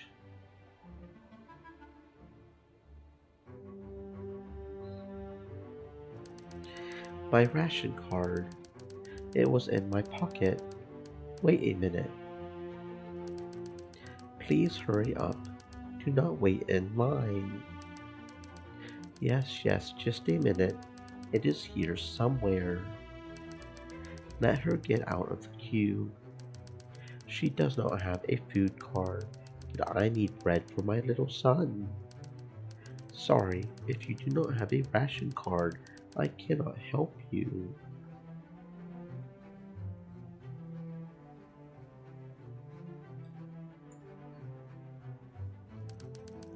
You're 125 grams and 125 for a child.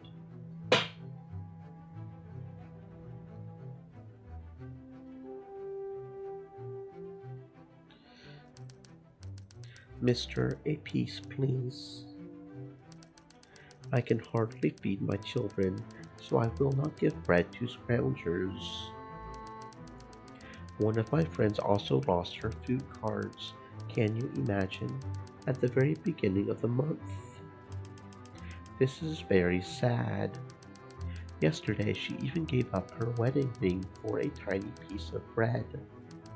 And she ate the bread at once and was hungry again. I say, bandits, not people, profit from the misfortune of others. Next, 2 daily allowance, please, for an employee and a dependent one. The bread is out. We'll have to wait. Do not worry, they will bring more soon.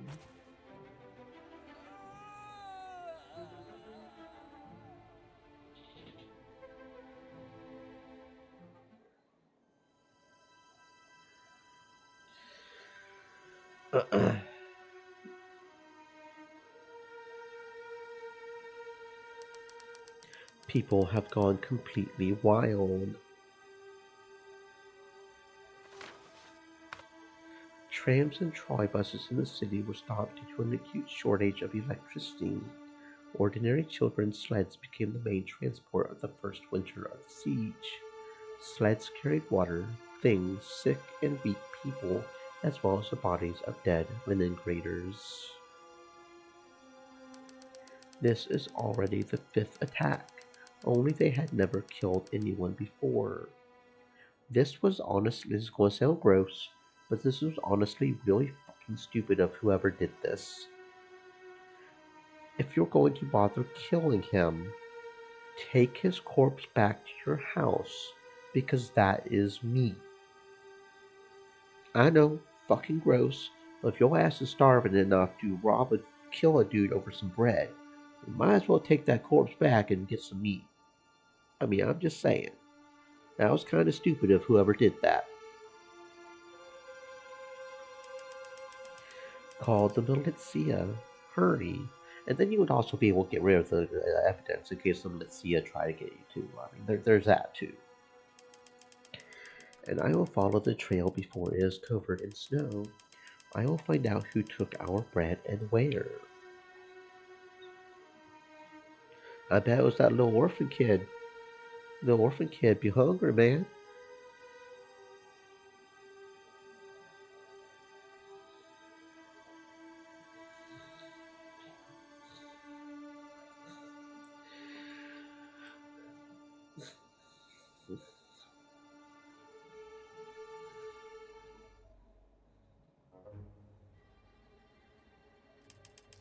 It seems that one of the gangs has settled here, profiting from us who are dying of hunger. Okay, so it's a gang thing, huh? Okay, I see what's going on here. Every stolen can or loaf is someone's life. I need to put an end to this. But first I need to go to the exit and not get caught by anyone. Oh, okay. Okay, so I have to wait for him to turn around and then walk. Oh, okay, this is interesting. And it goes yellow when he's about to turn. Oh, okay. Oh, okay, okay. So I probably need to click here, right?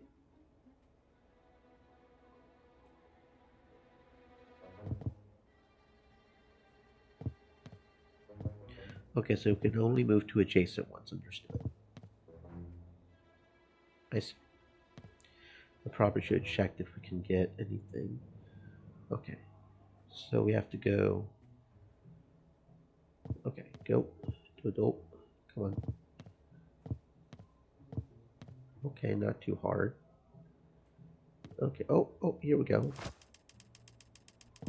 They also provide themselves with passes so they could carry out their shady dealings at night. And there was indeed a thingy. Very good. The pass gave the right to travel around the city during the curfew, which lasted from 2200 to 0500. The pass was personal and it was issued to people who worked at night, were in government or military service, as well as some other categories of the population. Okay, so it's only those two that are bad. So go ahead and go here. I guess we're hiding behind this thing. How he does not see us, I do not know. We will not question it. Okay. Boop, boop, boop, boop, boop. Oh, is there two of them now? There's two of them now. Okay, I see. You're making things a little more difficult. But I see you. Okay. So you do the two, so we'll have to stop here. That's the idea. Okay. Okay, go. Go. Go, go. None of these things are clickable, and his is only that one square. That's gotta watch out for, but that's fine. Okay. Oop, ba-doop, ba-doop. There we go. Not too hard. Oh, here's another one. This is stolen bread. Bread. What's this? These are food cards, fake. Even if they ooh, fake food cards. Oh my. I'm really all up in all the naughtiness. Okay, don't make sure there's nothing else we can get here. Go ahead and let him do a circle. He seems to be a little bit faster than the others. All right. You can't see me. You cannot see me.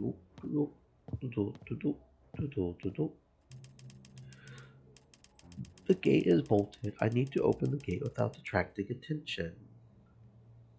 Okay.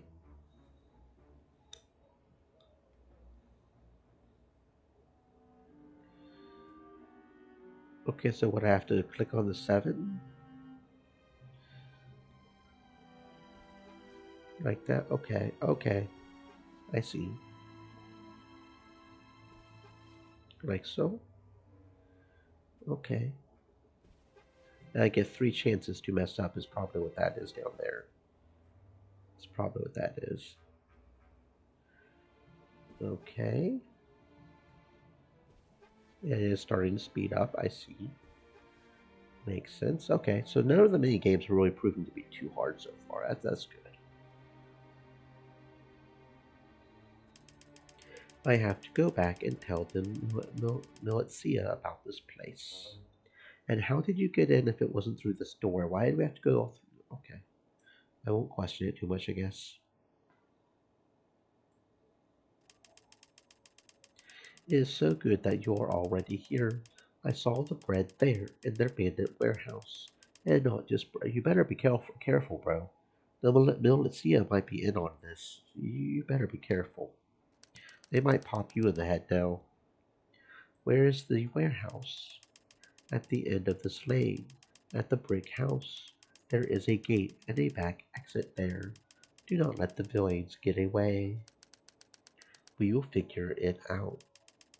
I will show you. No, return to the bakery. The rest is our work. Where we will turn a blind eye and get bribes so we let you going, right? Probably.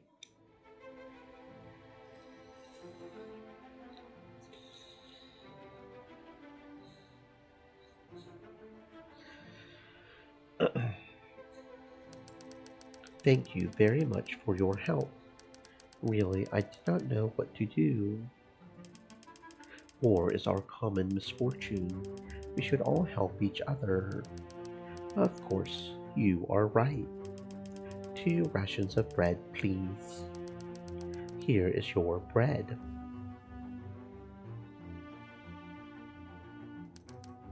Mister, a piece, please.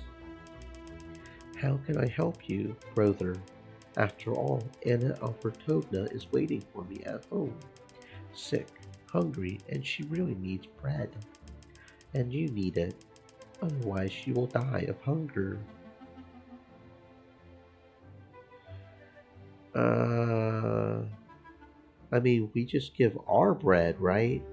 The bread we're eating, we don't have to give the bread from the sick wife. We can give our portion of bread. We're healthy ish, probably. Right? Well, that means we will get less today. Hold it, my friend, but do not drop the crumbs.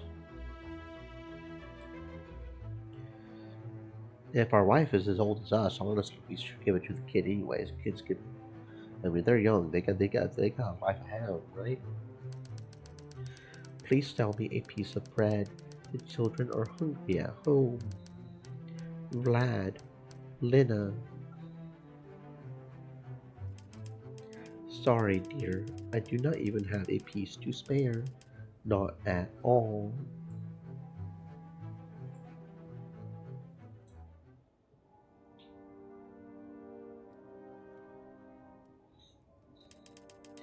Anna Albertovna, dear, I came back and brought us bread. Sorry that today is less than usual. It just happened that way. I will somehow get through today, but you eat and get better. Yeah, see, there we go. We give our portion of bread. This is cool. We're not sick. We can handle it. And they have established supplies for us. They built the road of life for us. Now they will transport food across Lake Ladoga, so it will become easier. Maybe they will even increase the daily allowance for food cards. After all, the main thing is to wait, and everything will be fine with us. I go to school. It is cold. My fingers and ink are freezing. We write with pencils. I found Sonia's colored pencils and gave the red one to the teacher. The teacher is new from another school. She and other teachers were transferred to us, and a hospital for the wounded was set up in that school. I went there. Dad is not among the wounded. I do not know whether to be happy about this or not. Today we received a letter from Granny. They are doing well, although it is difficult.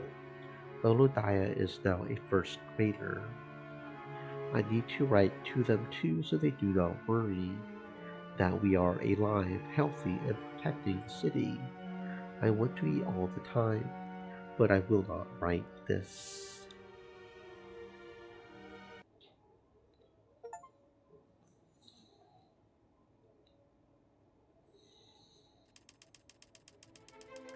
Mail was of great importance for linen graders, the only way to find out the fate of their loved ones from whom the war separated them. Postmen were treated as heavy workers and received corresponding food cards. In February 1942, only a quarter of the pre-war number of postmen remained in the whole of Leningrad, 301 people. Tatiana, as the responsible head of the housing department, began to help postmen with the delivery of letters.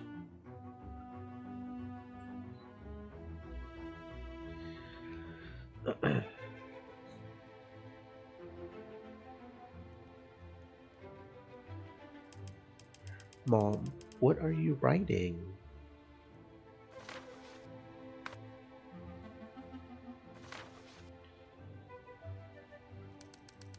I am writing down the addresses. Why? This is the address where Mitka lives. His house was bombed. Mitka left for the home front a long time ago, and the house is intact. Then what kind of lists are these? These are wooden houses. They will be scrapped to heat the apartments of Leningrad residents. What about the people who live there and Mitka's belongings? We will resettle people and send all the belongings to a warehouse. Mika will return from evacuation and will get everything back. Do you not have anything to do? Did you do your homework? I did. Then help me. Take the bag with the letters and deliver the letters to the apartments and give it personally. Understand? Got it. Can I give it to the relatives?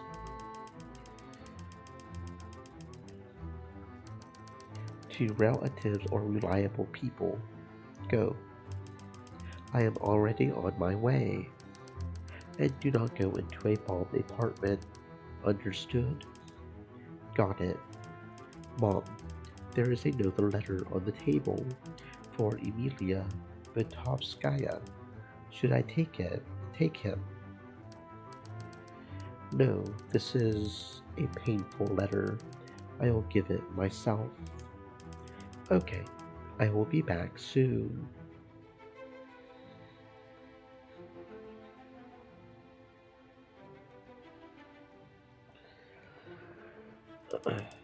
Not many letters today. I will handle it quickly, if only the neighbors were at home. First, I will go to the professor. He is caring for his sick wife, so he is probably at home now. Okay.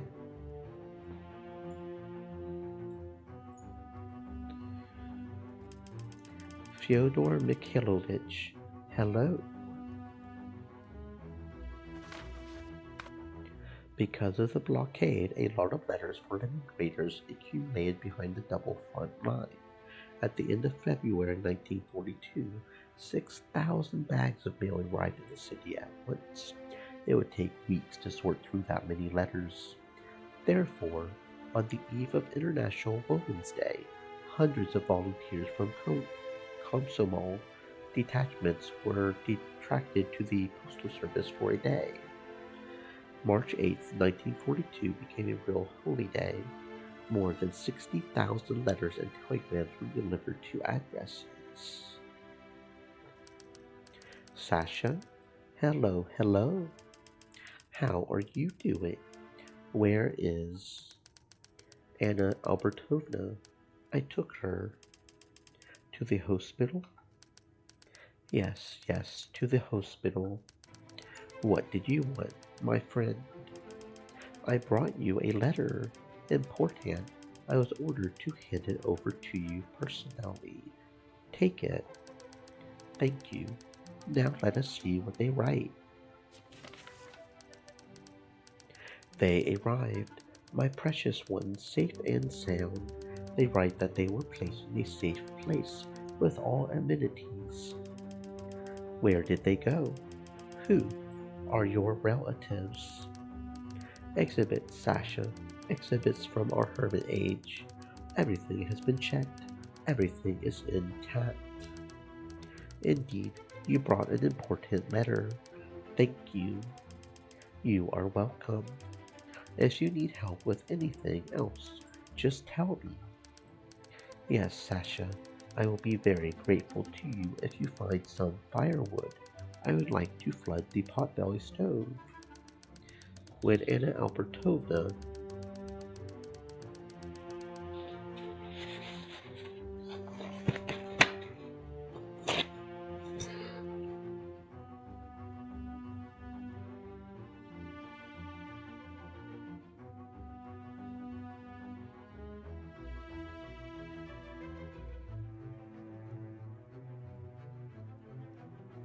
so her presence was enough to warm up.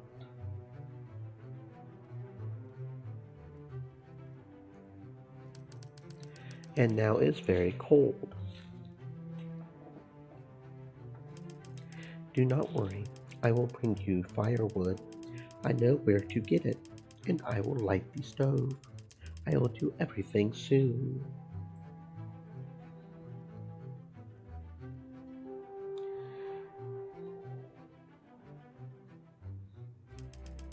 Do not be angry, Mom, but where else can I find firewood? Everything was burned a long time ago. Furniture, books, the houses are already being dismantled. The winter of 1941-1942 became the longest and frostiest during the entire siege of Leningrad. Due to the lack of centralized heating, the only source of heat was metal stoves. They used them to cook soup, melt snow, fry flat cakes, and dry bread. The potbelly stoves quickly heated up, but cooled down just as quickly. They had to be heated several times a day. Furniture, books, floorboards, fences, everything that could burn were used for kindling. Despite the fire hazards, soot and suffocating smoke, a fire in the stove meant life. I will not be able to carry everything, but I can dismantle at least 4 items for firewood. Okay. Wow, soldier. Sentry, he is so strict. Comrade Sentry, I order you to leave your post and go to the command of Alexander Kozintsev. Yes, sir. Will that be all, sir? Proceed.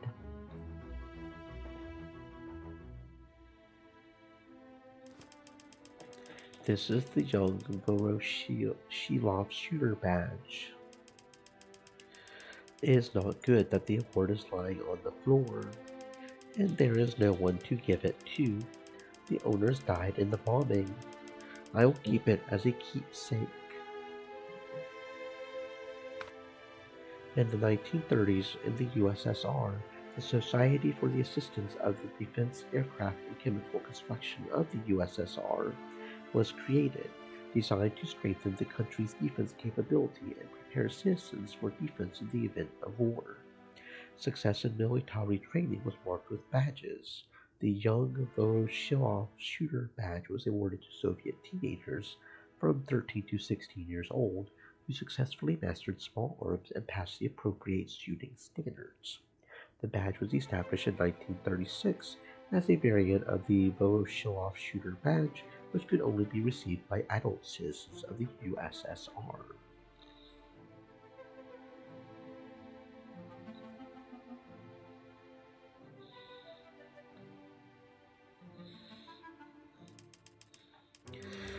Previously, steam locomotives were heated with coal, but now I will heat the stove with a steam locomotive. Okay, why do we have to do this for this? That's weird, right?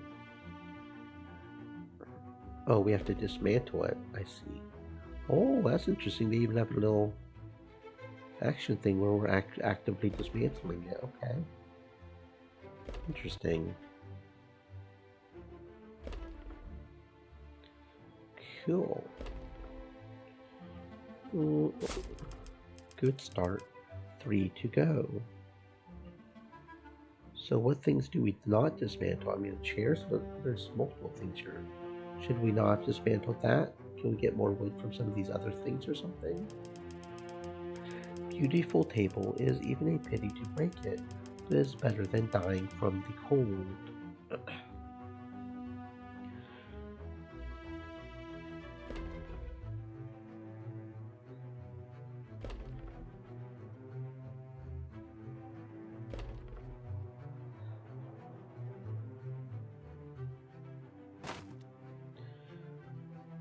I think I lagged there for some reason. What? No. Oh. Da da da da da da.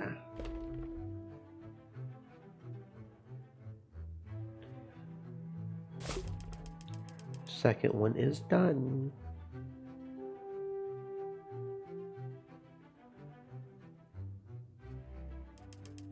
It is unlikely that anyone will be able to sit on this chair. It is better to put it in the oven.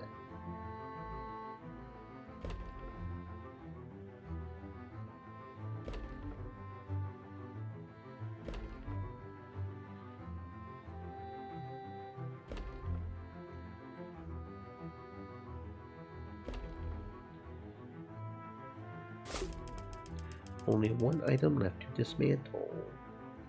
So we can either do this, or the other chair. The explosion even knocked out the frame. I will take it for firewood.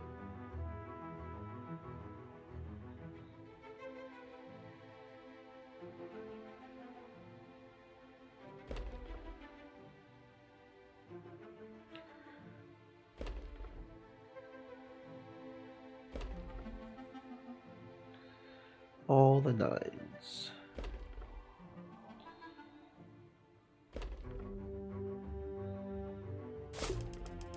That is great. This firewood is just enough to warm our professor's apartment.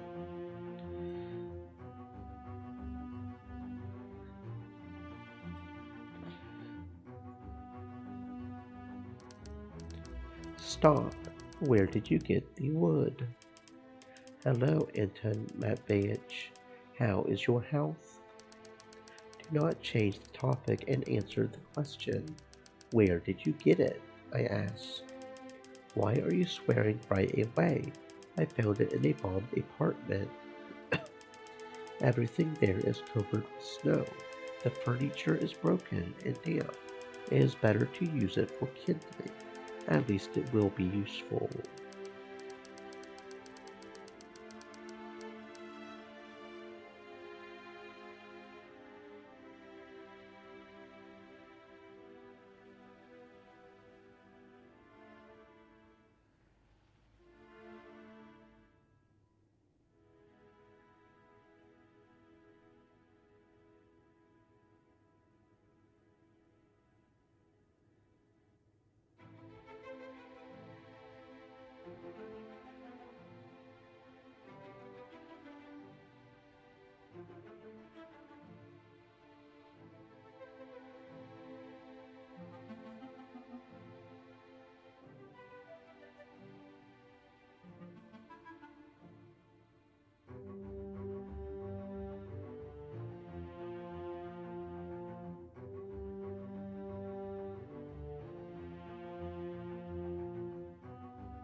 Well done. And we all forgot about this apartment. There is probably enough firewood for my tea room. I was given orders to set up a tea room. They did not say where to get firewood. Of course, there is enough firewood. What kind of tea room? The place is such that people can come and warm themselves by the stove, take a sip of boiling water, tell each other the news. This is very necessary at the present time. Colorful appliance blue. Said. Can I come Best too? stream.org remove the space QXZMSJNZ.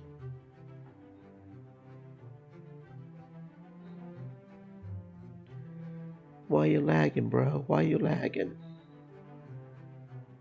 Come on now.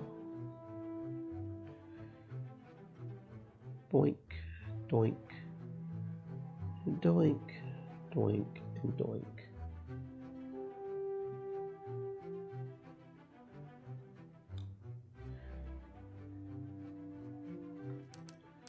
Well, come is in the basement near the janitor's room. I will go to the bombed apartment and check if there's still a lot of firewood there.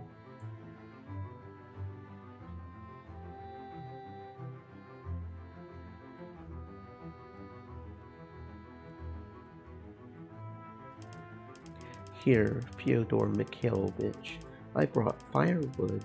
Now I will light the stove for you. Oh, okay, okay.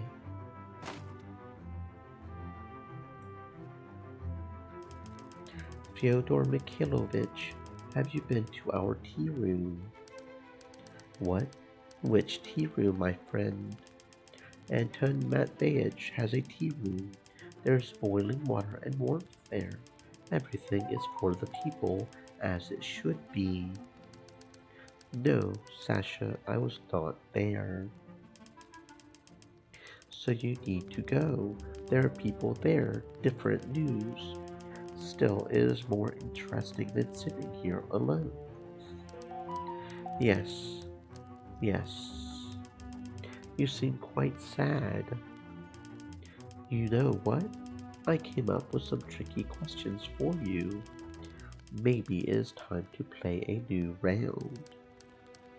Maybe. Only you know, Sasha, there are no more candies. I have nothing to reward you with. This is not a reason to stop our tradition. Well, okay, let us play. Here's my first question. What is the death of the whole world called after the last battle between the gods in German Scandinavian mythology? Ragnarok, right? No, that's fight. Is German Scandinavian still Ragnarok? I mean, it feels like Viking, but I don't know. I'm gonna go with Ragnarok. You are right. The end of everything. Well, in reality, it does not happen like that. The second question will be historical. As a result of the war with its neighbors, this country lost half of its territory and almost two-thirds of its population. It happened a little less than 100 years ago. Hint, in the local dialect its name means Horned River. What country is it?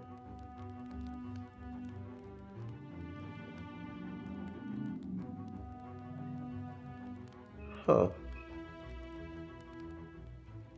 Indonesia?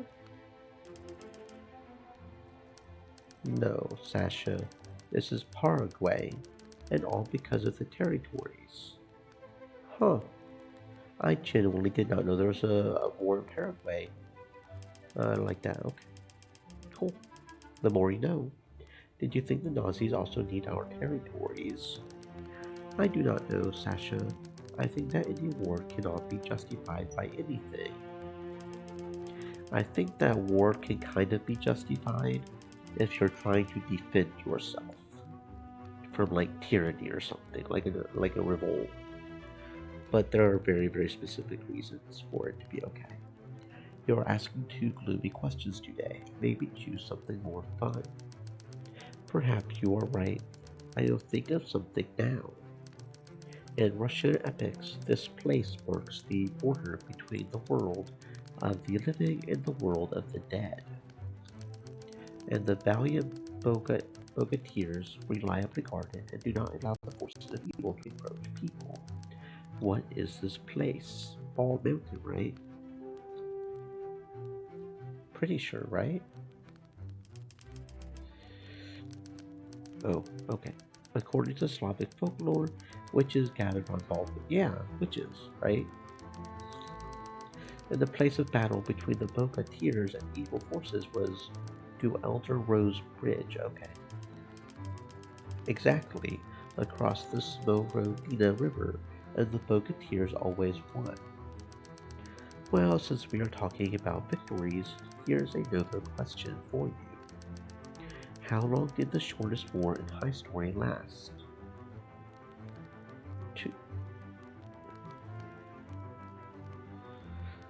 27 hours. This is a war between Great Britain and Zanzibar. You are right. The Anglo-Zanzibar War was the shortest known. But you were wrong with the date and duration. This war took place on August 27, 1896. It ended in 38 minutes. If only all wars would end so quickly. That's not a war, that's a skirmish, bruh. It would be better if there were no wars at all. Yeah, it really would be. But people don't work like that, sadly enough. Hello, are you Fyodor Mikhailovich? You are being summoned to the Hermit Age. Help required. Yes, of course. Going. What happened to the bear? Sorry, Sasha, the matter is urgent. We will finish the game another time, and then we will go to the tea room, okay? Okay, Fyodor Mikhailovich. I understand. Work comes first.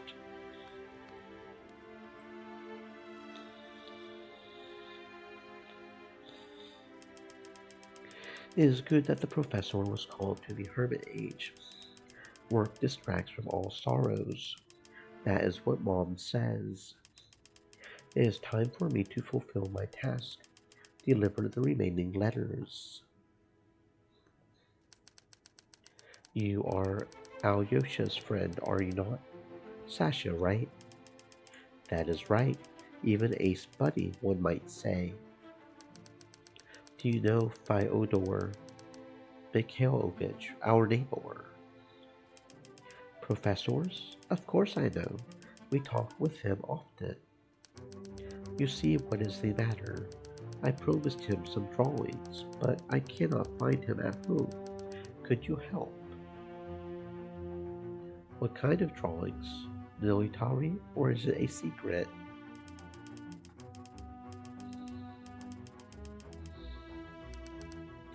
Military, of course, to enhance the protection of exhibits that are now in the basements of the Hermit Age. Wow, great! Here is the key. You will find a tube with drawings in it. Take everything to the professor. It will be done. Do not worry. Yakov Ilyich. And what about Alyosha? How is he? Everything is fine with Alyosha. There is a letter on the table. Read it.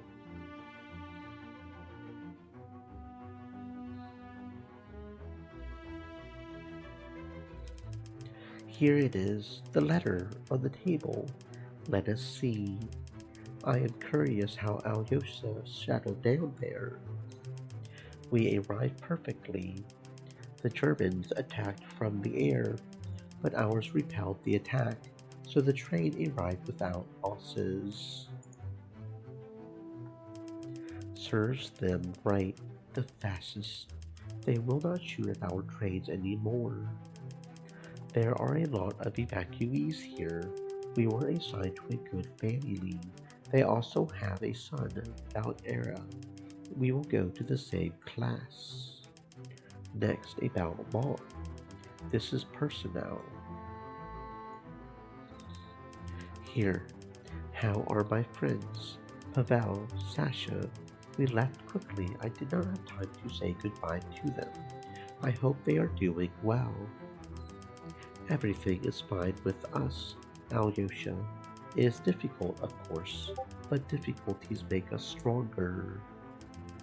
All the best, Dad, and give those Germans a hard time there. September 8th, 1941.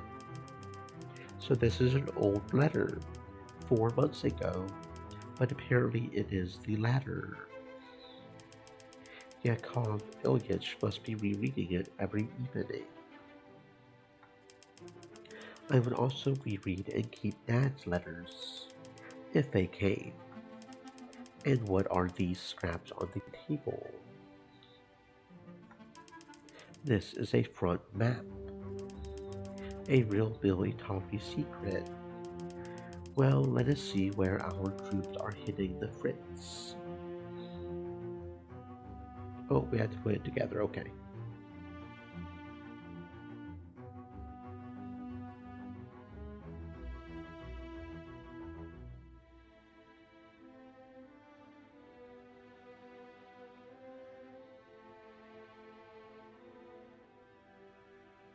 First a toot on the snoot since it keeps trying to run. Okay, so this should be pretty easy, honestly, because I mean, you got the letters right. So that'll tell us the orientation pretty quickly. So that's gotta be a corner there. Which means this has to be here. So the letters will tell us the orientation pretty quickly. So that's probably on the upper edge somewhere. And this is probably a corner. Stream elements. Right there. Stay moist, my friends, hydrate. Okay. Okay, so that's got the red letters. So that probably goes here. Yep, there, right there. This probably goes here. This is probably, come on. I am right clicking, silly thing. Okay. Goes here. This probably goes over. Oh, we got something on sale. Cool. Maybe we'll have some new games to play here in a second. Let us see.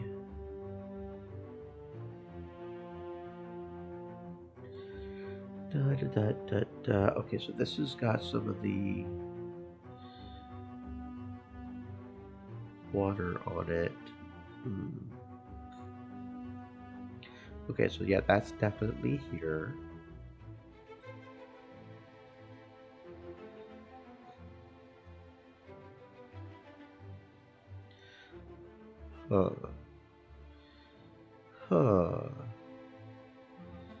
Let us see. Some of these do not feel like they are really... I guess the words can kind of go sideways, right? Unless that is not in fact... Oh, okay, so that is actually too far over. Look at that, that meshes perfectly there. That's where we were messing up. Okay. Understood. That is in fact not the corner. I see. Okay, so this probably goes here like this. I got you. Okay. That makes more sense. That we weren't properly doing the corner. That's the corner. Okay. I'm tracking now. Let's see. No, that's upside down. Okay. Doink. Oh, come on. Move. Ankle. So you go here. And then this goes here. Okay, there we go. I stopped doing extra clicks. There we go. Few military sites are marked, but there are strategic ones. The red dotted line is the road of life.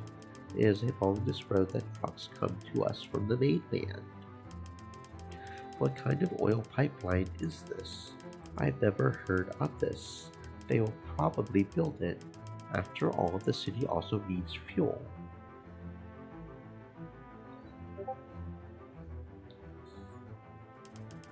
I am here to get a drawing tube for the professor, so I need to pick it up.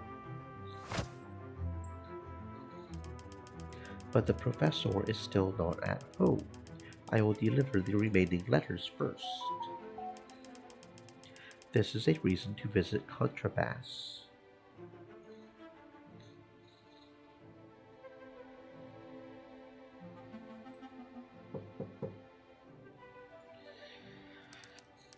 Hello, boy. Who are you going to? To Sergei Veniaminovich. To him. And who are you? I am Glasha. Anything to tell him? When will he be home? Very late, maybe even in the morning. What busyness do you have with him? Very personal. And urgent, perhaps. You can tell me. He received a letter from Molotov City. Give it quickly. Sergei Veniaminovich is waiting for it.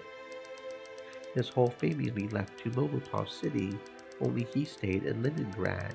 Since then there has been no news from them. Give me the letter. Do you promise that you will give him the letter? Of course, I will. This is so important to him. Deal. What is your name, postman? Sasha. Thank you for your letter, Sasha. You cannot imagine how important it is for Sergei Veniaminovich. I can imagine it perfectly. Excuse me, I would love to chat with you, but I need to rehearse. So you are also a musician. Do you give concerts? Until recently, we gave, until the orchestra was reduced to the point of being unable to play. But I feel that something very serious and important is coming. People need music. It will do a great job. That is why I rehearse. What instrument do you play? Flute. You know, sometimes I cannot even play because the room is so cold that even my lips freeze. But I cannot stop rehearsing. I have no right. So you should light the stove better so that you can play. Do you have a pot-belly stove? There is a stove. There is nothing to heat with. Would you like me to bring you some firewood?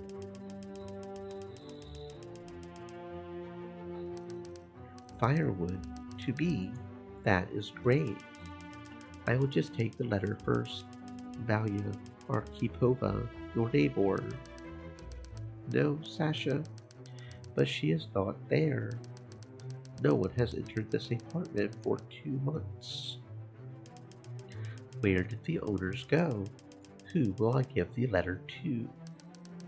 I saw Anton Matveyevich locking the door to this apartment. He probably knows.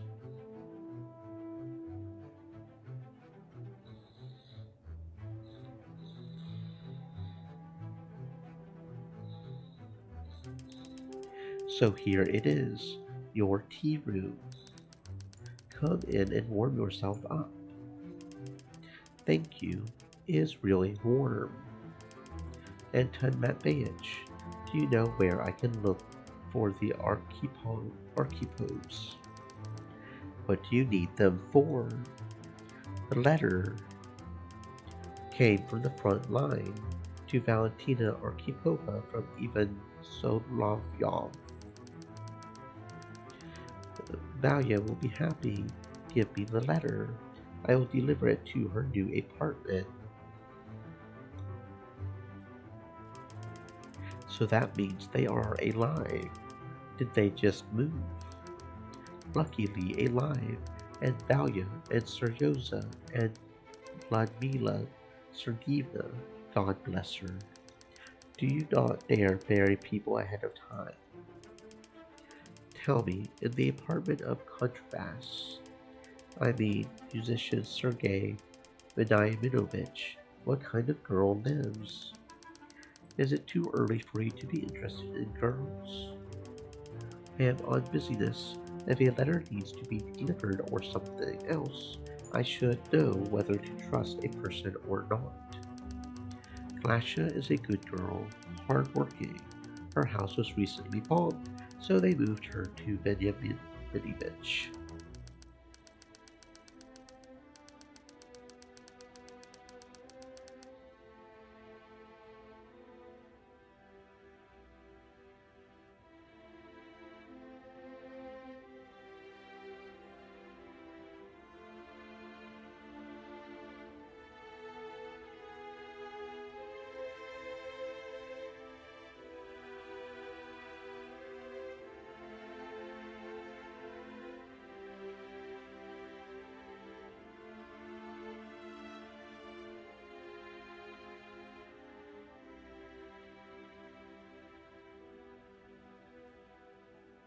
He, a blind man especially, needs help and it is easier to deal with problems together. Besides, they know each other, comrades in the musical profession. Are you going to drink fresh boiling water or not? No, Anton Matveitch, thank you. I will go home. Mom is waiting.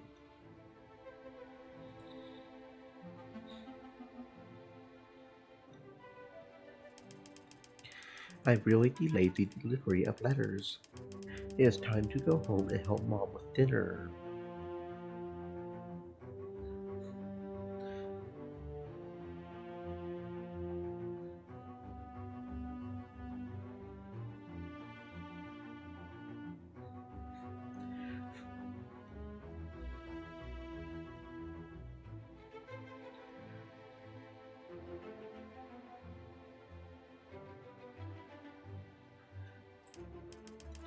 Oh, you bastards. Are you kidding me, right?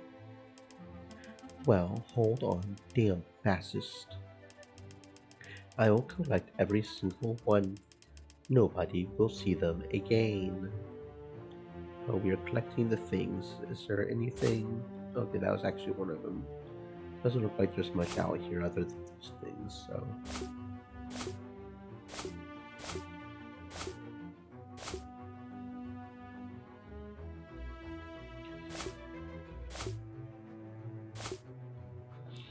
Boink.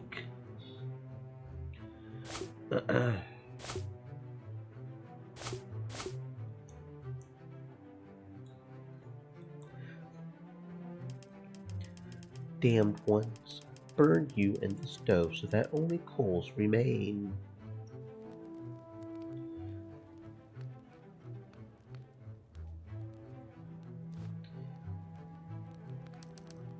Sasha, what is this? Leaflets. Not only did you pick up this rubbish, but you also brought it into the. Well, yeah, it's free kindling. I mean, we're having trouble finding stuff. It probably won't burn for very long, but something to burn. At least for a few seconds. They decide to scare us. And we will stoke their stove with threatened leaflets. So that. So that next time you do not even pick it. Bruh, it's something to burn. Come on now. If I do not, others will take it and read it. I collected everything. Fascist propaganda failed. Now I will burn everything. And heat the porridge and set the table. Wow, porridge and canned stew. But how? Did you blow the guys selling stuff? You blew someone for it, didn't you? Oh, it's their birthday though, okay. I managed to exchange it at the market. Happy birthday, son. What a gift. Yes, we will have a feast. Now we will fire up the stove with fascist leaflets. Oh, we're actually clicking around? Okay. Oh, got something over here. Mom, who is that in the photo? This is a friend of Yakov Ilyich, Shechukin. Alexander Gavrilovich worked at the Institute of Plant Growing, and now he is at the front line. His front line, Sasha, was in his office, and the enemy is hunger. He protected seeds and nuts from the coal and rats, for the country, for future crops. He died, but did not eat a single grain. This Sasha is a real thief. Oh, shit, man. Anything else worth clicking at? No, doesn't look like it. Doesn't look like it. Alright, let's do this.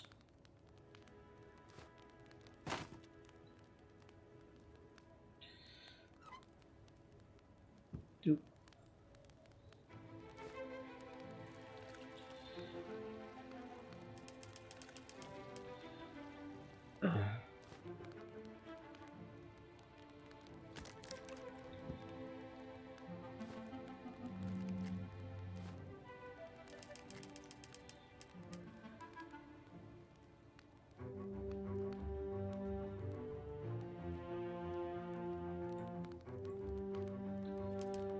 Mom, let us go have dinner. Everything is hot. I delivered all the letters, as you asked. Whose drawing tube is this? Where did you get it? Yakov Ilyich conveyed this to the professor. Important drawings. I have to hand them over personally. You see, responsible people are needed everywhere. The struggle for life is going on not only at the front, but also here in Leningrad. Okay. Only I want to be even more useful. Make shells at the factory and help the front line. I will think about how to arrange this.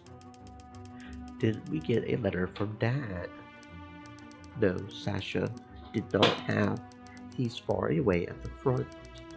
It feels like an eternity has passed. Don't worry, Bob. He probably wrote. The letters just take a long time, and he will write more.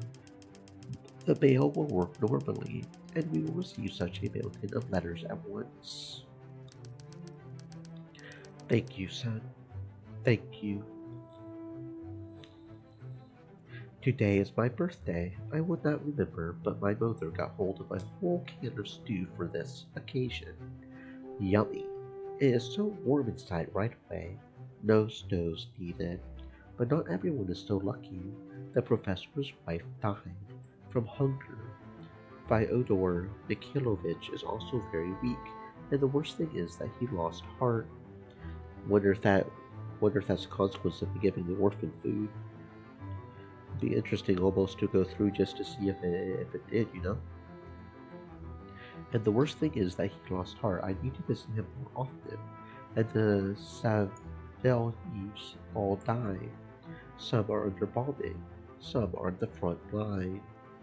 Daddy, where are you?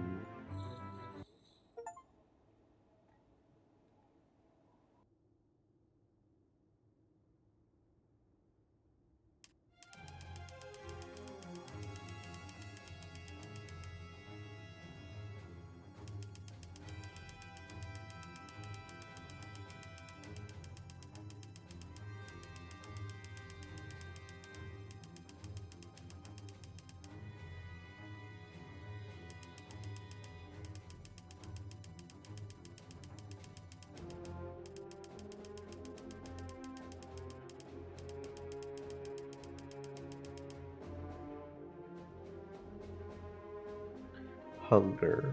The worst death a person could possibly have, I feel like.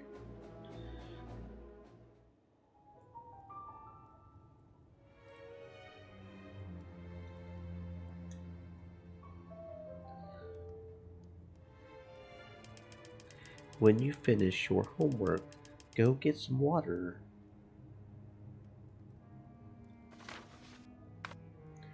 Andrei Alexandrovich Zadatnov, Soviet Party and statesman, During the Great Patriotic War, he was a member of the Military Council of the Northwestern Direction and the Leningrad Front. During the siege, he led the city and was one of the organizers of the defense of Leningrad. In 1944, he received the rank of Colonel General. First, I will write a letter. To whom? Alyosha, son of Yakov Ilyich. Postmen already have enough to do. They also have no time to carry your correspondence.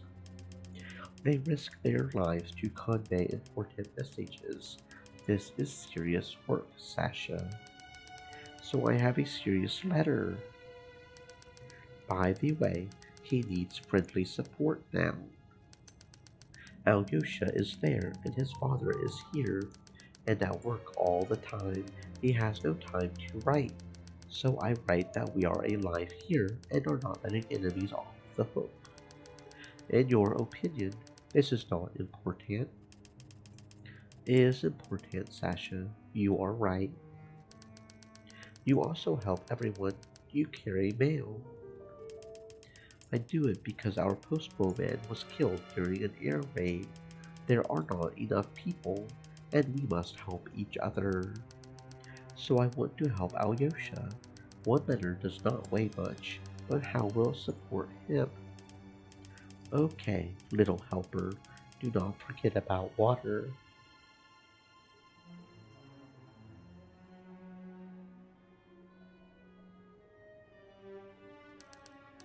Hello, Tatiana Ivanovna. Hello, Glasha. How do you like living in Sergei Veniaminovich's apartment? You know, he is rarely at home. He is always at work. He even spends the night there, so I'm alone almost all the time. But sometimes I go to Fyodor Mikhailovich. I was just there boiling tea for him.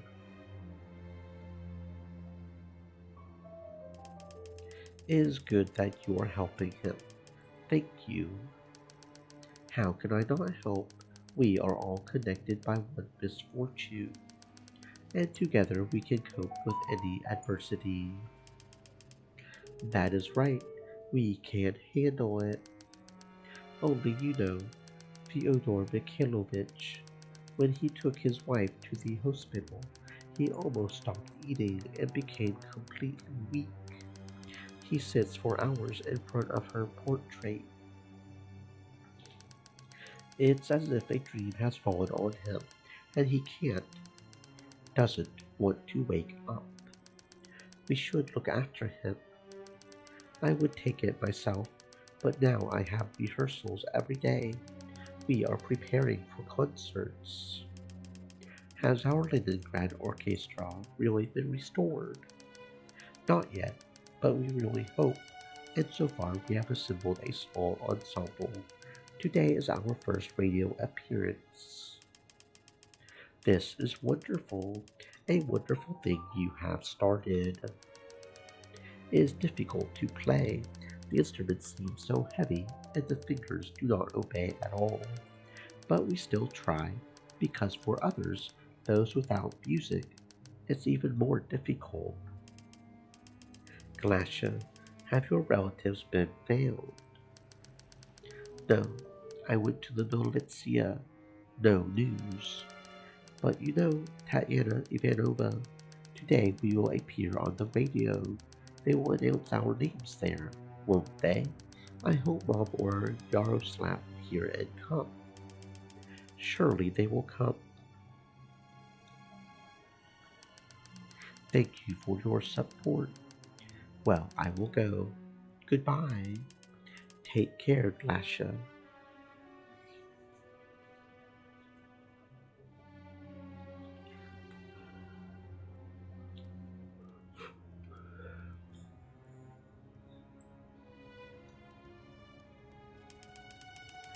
Fyodor Mikhailovich, hello. How are you? Hello, Tanya. Okay, everything is fine.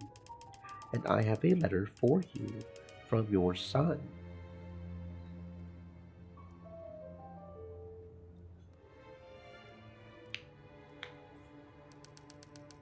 For some reason my hands can't hold. Please read it, Tanya. This won't do, Fyodor Mikhailovich. You have completely weakened. Brace yourself and eat first. Don't want to. And why do I need this now? You have sons. They need you. They are adults. They understand what's what. Even adults need parents. It is not just that they write to you. Look, see for yourself. I will read it to you. Hello, Dad. We are fine, working for a common victory. I really hope that everything is fine with you, too. Victor volunteered for the tank forces. This is our youngest. Excuse me, but you have no right to give up, especially now. Fyodor Mikhailovich, do you remember the little girl who ran after the sleigh? Well, why are you? It's already so hard. I found out about her. Her name is Oktyabrina, in honor of the revolution. You were right. She is now an orphan. And now she is in the hospital. She has already run away several times. She really needs someone to take care of her. She needs someone close to her. Poor thing. So I entrust this girl to you. So now we are getting ready and going to the hospital. Well, okay, Tanya, let's go.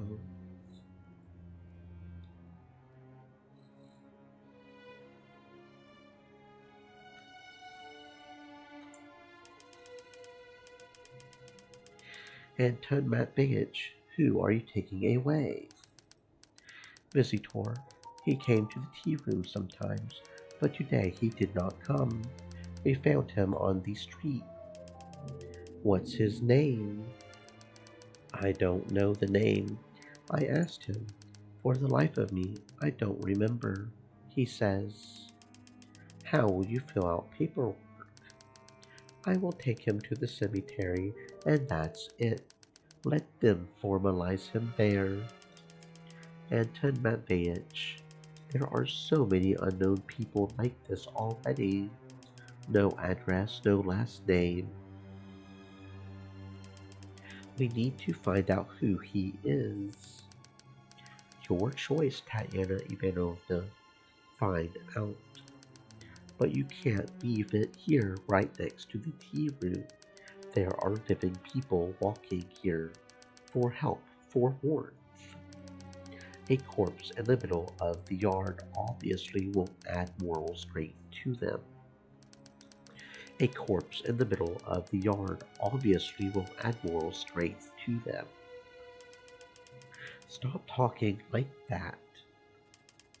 While a person is alive, he must have strength, must fight to the last.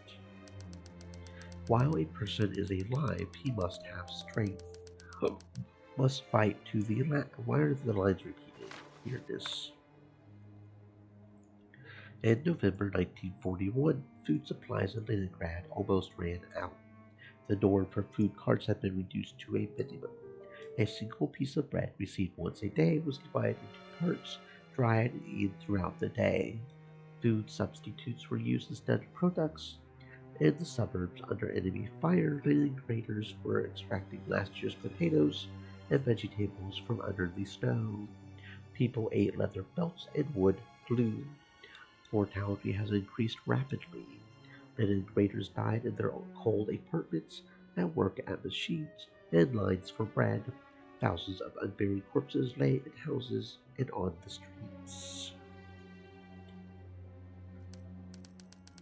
So should I take him, or let it scare people here? Take him, Anton Matveyevich.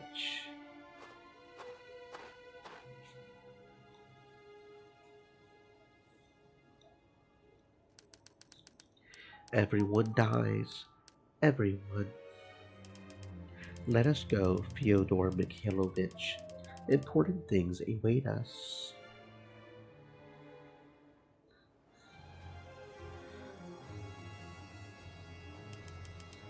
Get on the sled, Fyodor Mikhailovich. I will take you. Get on the sled, Fyodor Mikhailovich. Why is the lines repeating? This is weird. It is I who have to take care of you. I have to protect you. You will get stronger and take care. And for this you need to get to the hospital. Maybe I can handle it myself. It is faster and easier on a sleigh. I would get there by myself. Somehow.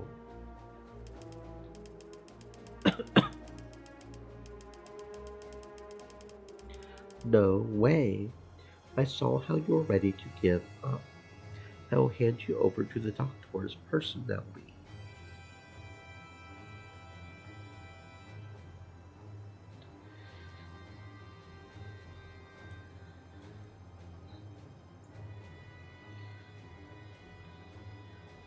Well, you say that, but apparently you're not strong enough yourself. Shit.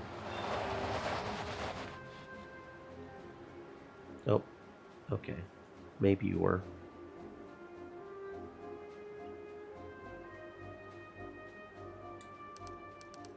What's happened? Can I help you? The sled got stuck in the snow. Can you help me push them? The whole road here is full of potholes. You'll have to push sled at every step. How far is it to go? To the hospital. Not on the way. Okay, there will be a small detour. Give me your ward. I will take him. Thank you. Always at your service.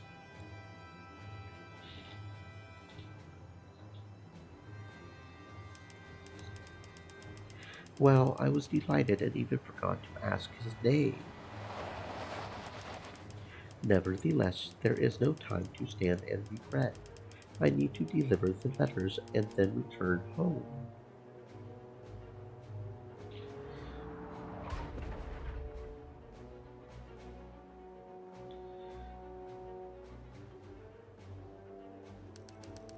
This is for children. Please do not take it. For the children. Don't worry so much. We will help you gather it. Better fix your truck. Really? Comrades, help. Bread for orphanages. How did you manage to get into an accident? The wheel hit a bomb fragment. I will replace it. But first we need to collect the bread. 8 loaves. I will help. Do not waste your time. Replace the wheel.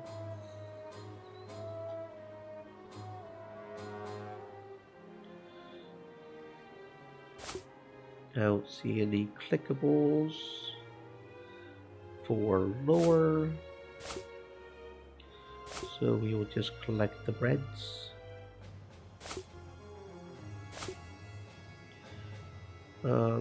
There's one more somewhere. Where? Just stuck in. What? Where's the last bread? Bread. Yo, oh, that is very sweet. Look at that, hiding in the shadow of the post. Very smooth. Okay.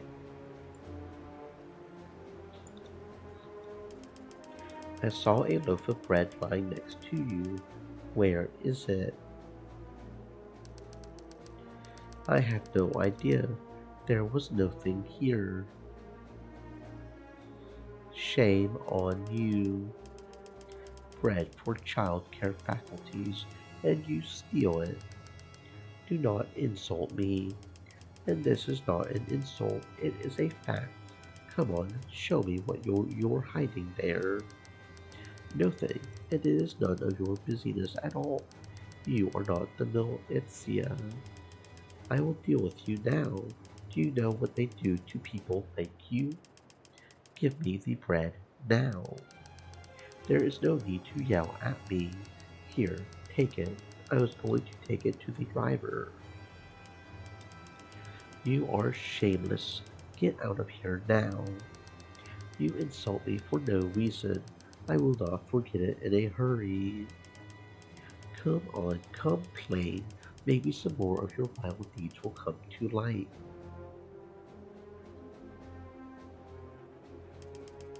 Take the bread. I gathered everyone. Thank you. I am almost done with the wheel. Be more careful in future. You have been entrusted with a priceless cargo. Dozens of lives depend on it. But I need to go. People are waiting for letters.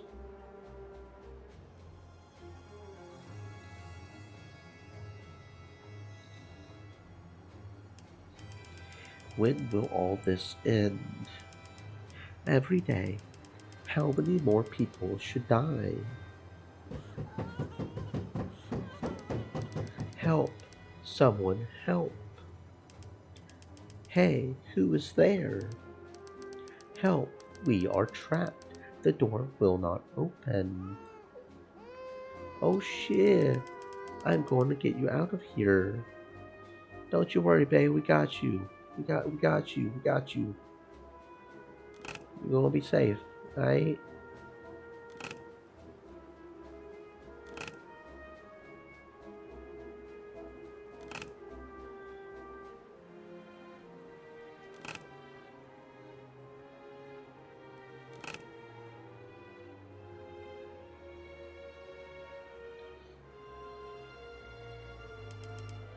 It's you. Are you all right?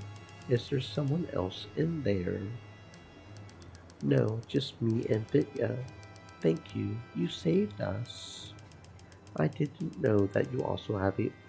You heard it crying, didn't you? Is the baby okay? This is the baby of Katya, the owner of the apartment in which I lived. Yesterday she went to get firewood, and then an air raid began. So scary. I see her running to the house, screaming. I grabbed Vitya and hid in the corner with him. There was an explosion. Everything shook and debris fell from the ceiling. Vitya is crying. And then it became quiet, and Katya is gone. And the door. I thought no one would find us. Thank you. Thank you.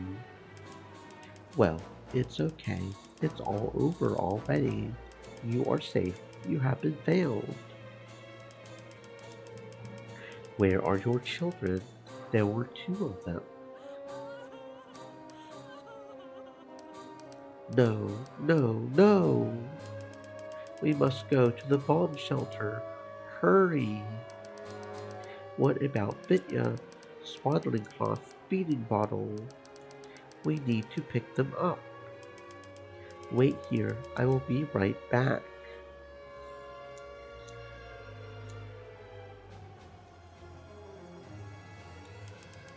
How did she last here all day? And also, why could she not go out that window over there? That looks very climbable. That window over there looks very climbable. Just saying. Do not get distracted. Find children's things. Okay. Children's things. Um, Sugar soil. I thought no one had it anymore. Sugar soil. On September 8th, 1941, during an air raid, the Badayevsky food warehouses were burned. The fire continued for several hours, destroying a large supply of food. A few days later, Leningrad raiders began to collect soil there that was saturated with burnt sugar. This earth was boiled, filtered, and the cloudy sweet water was drunk. Damn, bruh. Literally eating dirt. Sweet dirt, but still dirt. Man, that's some shit. And probably this is the last item. there anything else here other than sugar water? Doesn't seem like it.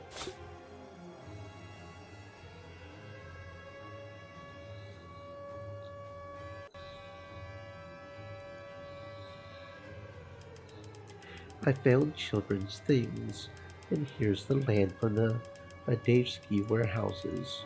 Might be useful to you. Oh, please take. You saved us. I asked you to take it. We need to leave quickly. Don't fall behind.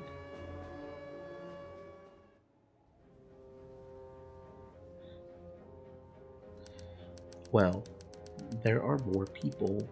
Come quickly. Doors. Close the doors. Don't worry, we are safe. You are safe.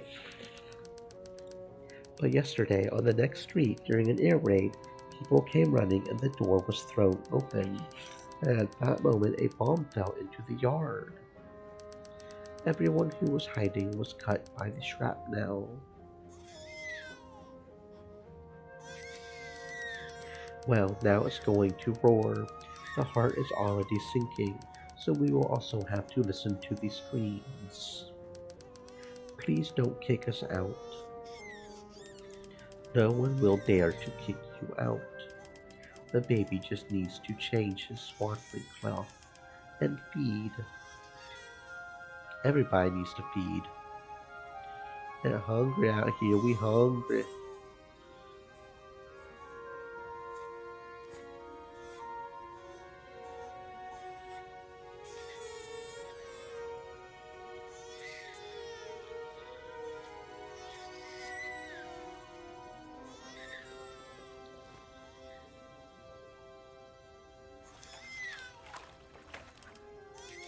Well, the baby is clean.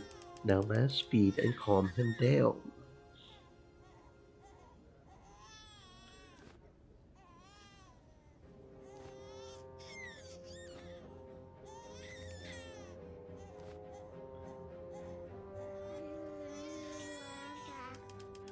Vitya has an excellent appetite. This is good.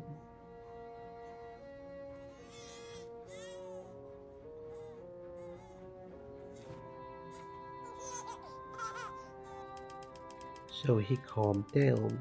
All children love toys.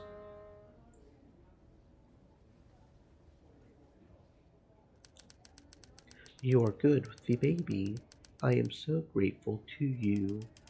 The best gratitude is your concern for him.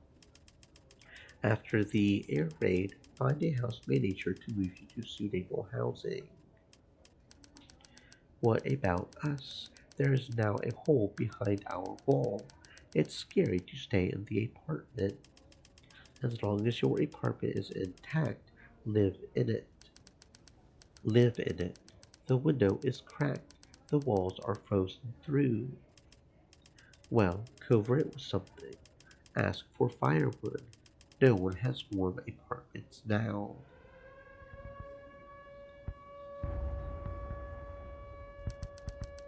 Barely had time. Well, is it over? If only the enemy is bombing desperately. Out of fear, it must be. You are just kidding. Not funny. It's impossible in our conditions without common sense humor. If you allow yourself to panic or feel sorry for yourself, that's all. Consider yourself dead. You're right, Andrei Semyonich. Is so. Tatiana, you're here too. What are the chances? I carried mail to your house, and it turns out that half of your house is broken. Yes, yes, we had a hard time. It's okay. We will get even with them. Give me the letters.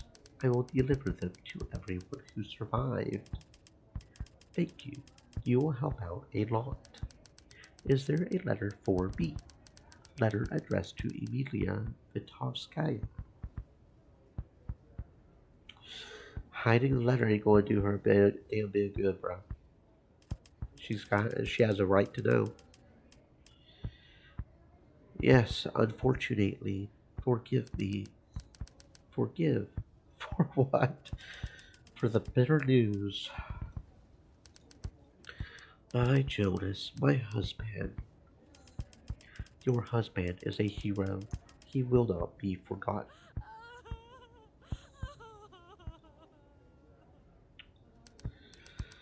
It was awkward. I can't lie to a person's face. Nobody needs a lie, Tanya, but everyone needs hope. Hope must be supported by action, and she would find out eventually. I mean, it's not like, By the way, my Sasha is asking to go to the factory. He wants to help the front line. How old is he? He recently turned 13, but strong and responsible. We really need strong ones. Let him come to the Kirov plant tomorrow morning. There will be tasks for him. Thank you. Sasha will be happy. And me? Can I go to work at the factory too? Where did you work before? At the Sima ticket attendant. But I cook well and can be a cook. Well, nobody has any food to cook, so nowadays everyone wants to be a cook. Come tomorrow if you do not change your mind. You will work on the machine. What machine? On the best lathe. You think it's funny? Why is the radio silent for so long? Indeed, enough time has passed since the air raid. There it is, broken. There is no one to fix it. I will take a look now.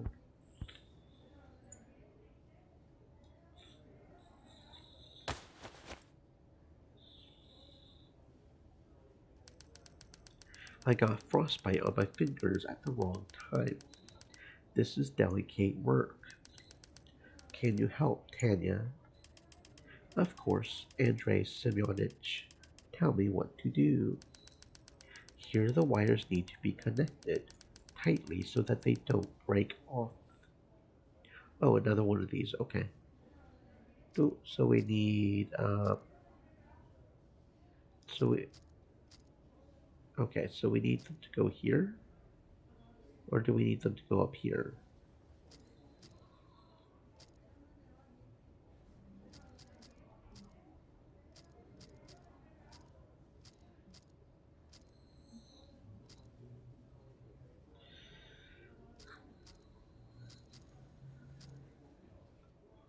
Okay,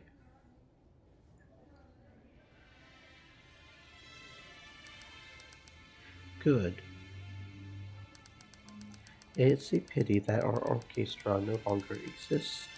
The orchestra was wonderful. I took my wife to concerts. She was a homebody, but she never gave up going to the Philharmonic. By the way, this is our Glafira playing. Can you hear the flute? She plays in a new orchestra, and I am convinced that there will be music in Leningrad. We were transferred to homeschooling. I have not told my mom yet. Every morning I go out and help remove rubble and build barricades. Fyodor Mikhailovich would probably say something philosophical about throwing and dragging stones from place to place, but he is now in the hospital. Yasha from the neighboring yard volunteered for the fun. He says the soldiers' rations are better than ours. Coward. Leningrad is under blockade and we must defend it and not chase an extra piece of bread.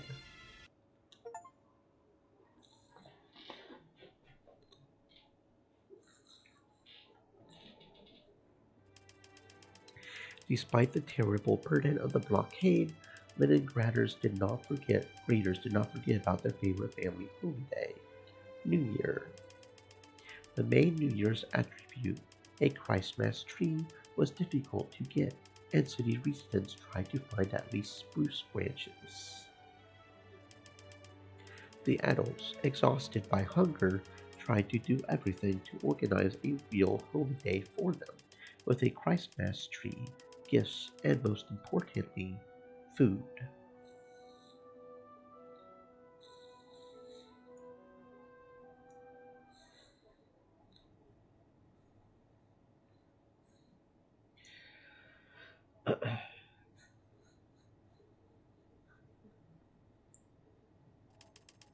The fighting is going on.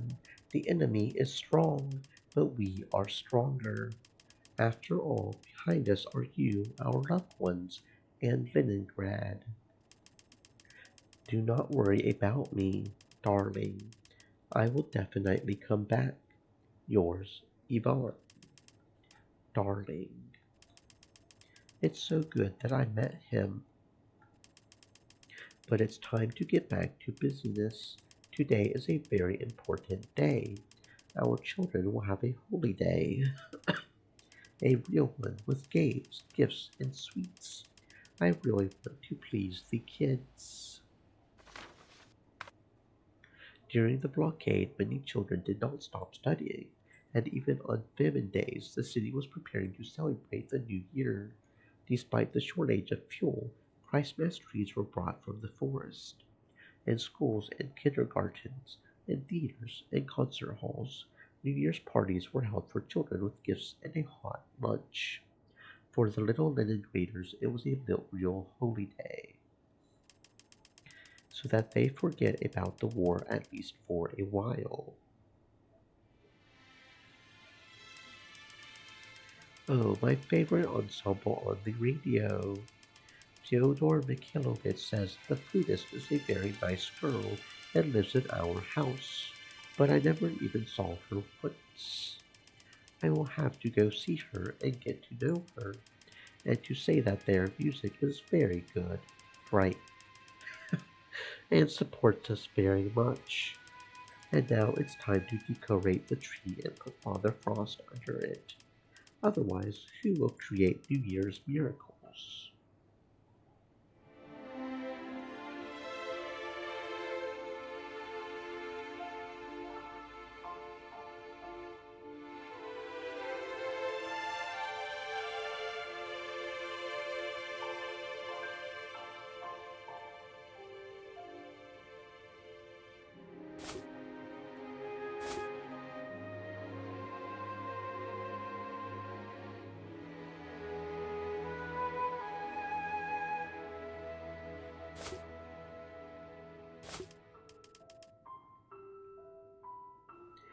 Well, the truck has been found, and we have been looking for it since last week. Igor was very worried. Now she will know that everything is in order and the toy is intact. GAZAA trucks have become an integral part of the road of life. They deliver food to the besieged city and on the way back evacuate people. The road of life passed through the ice of Lake Ladoga and was extremely dangerous. Lorry's tanks were filled with a minimum amount of fuel for a one-way trip. Drivers were ordered to maintain a distance of 100 meters and were strictly prohibited from stopping. At night, under blackout conditions, traffic controllers with flashlights served as guides. Trucks often fell through the ice and were subject to enemy air raids.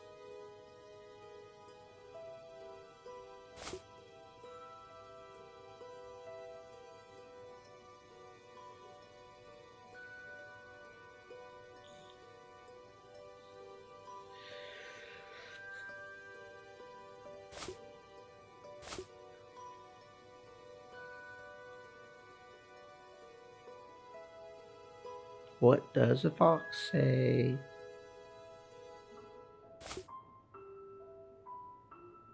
What does the fox say? Hey, hey, hey.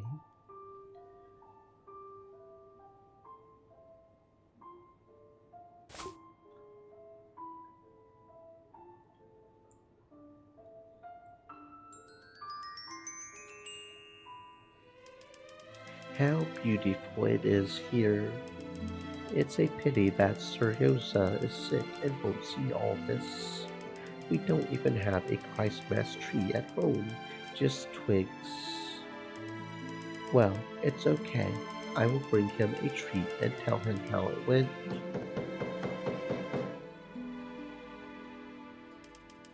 Who could it be?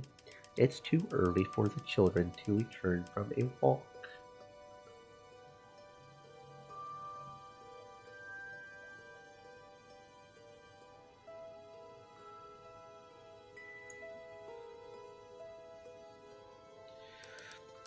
Hello, are you a child teacher?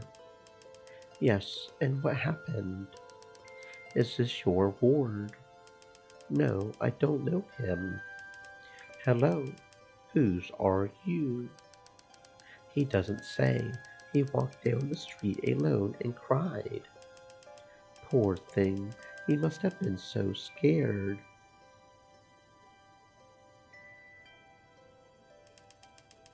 Leave him with us. We will warm him up, calm him down, and you will find his parents.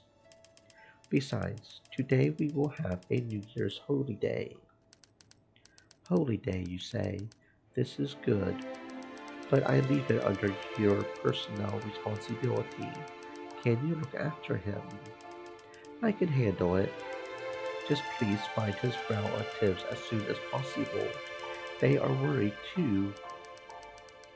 If they are alive, we will definitely find them. Okay, in the meantime, we will go to the playroom.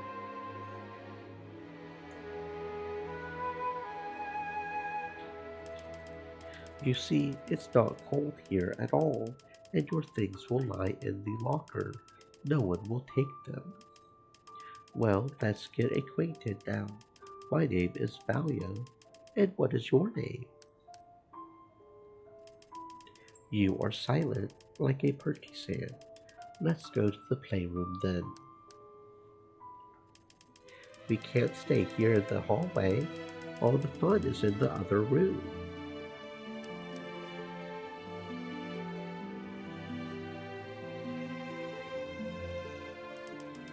Do you want me to treat you? Bread? Some bread and hot porridge. Soon the children will come and we will all have lunch. I want some bread. Let's go to the playroom. Let's heat the stove up and set the tables. Let's go.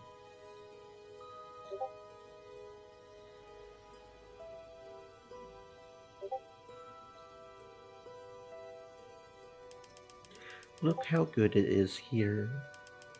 For now, sit with your teddy bear near the warm stove. He is cold. He also needs to warm up. And I will have everything ready for dinner. Will there be some bread? Definitely. Okay. Just listen to the radio. After all, today is a holy day and they should broadcast a New Year's concert. My mom played in the concert. Oh! Okay, so your mom must be the flutist. Is your mom the flutist?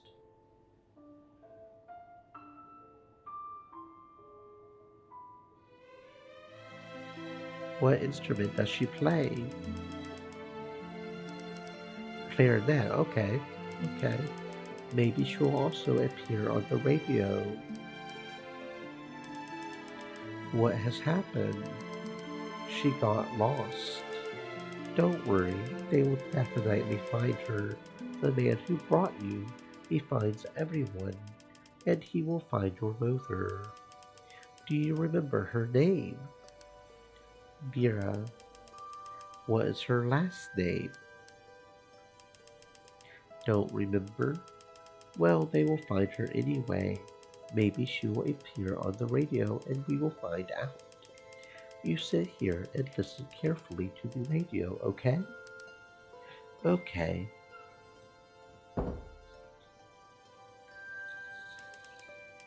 Sit here, I'll see who came.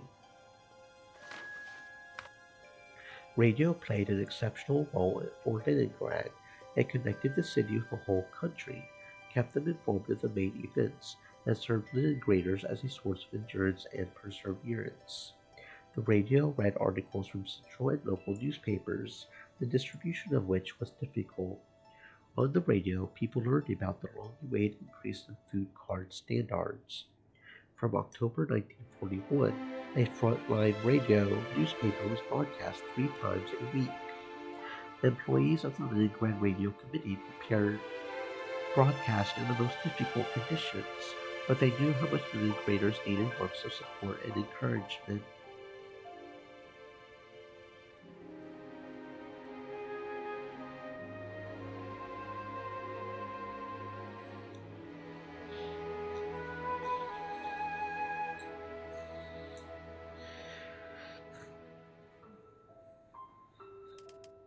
Hello, what is this? These are gifts from the mainland. They were brought across the ice of Lake Ladoga for the children of your kindergarten. What a surprise! You are a real Father Frost. Not me, but the citizens of our entire motherland. They were the ones who collected gifts for the little Leningraders. And you brought it in such cold, on ice, under fire. This is a real feat. You brought New Year's magic to the children. It was worth it. Well, take the parcel, and I will go further. At least warm up a little. Do you want some fresh boiling water? I won't refuse. Just wait, I will be right there.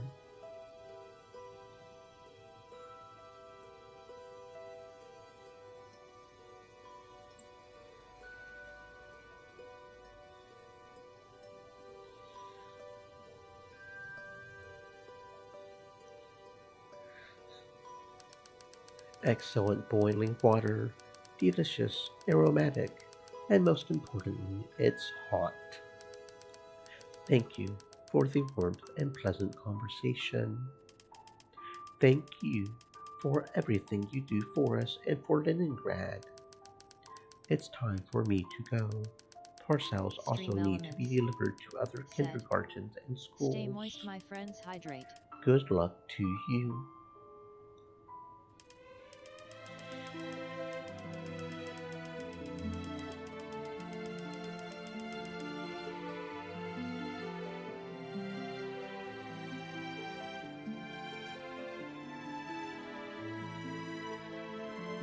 Well, I need to get busy. Unpack the parcel and have everything ready for the children's arrival. And my little guest is probably bored.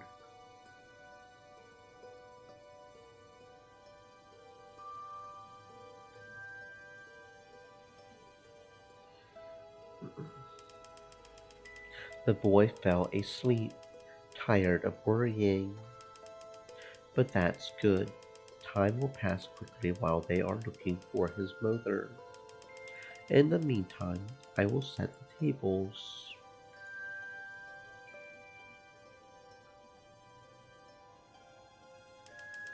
Hot porridge will perfectly warm children coming from the frosty street.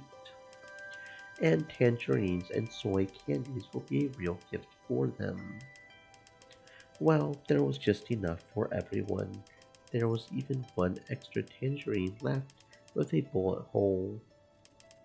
This is the tangerine hero, wounded while crossing Lake Ladoga. What a risk those who bring us food along the road of life take. For the new year, tangerines were brought from the rear for kindergarten in Leningrad. When truck driver Maxim Verdoklev was driving them across the ice of Lake Ladoga, the truck was attacked by two fascist fighters. Machine gun fire broke the windshield and broke off a piece of the steering wheel, but Tverdoklev still delivered tangerines to the city.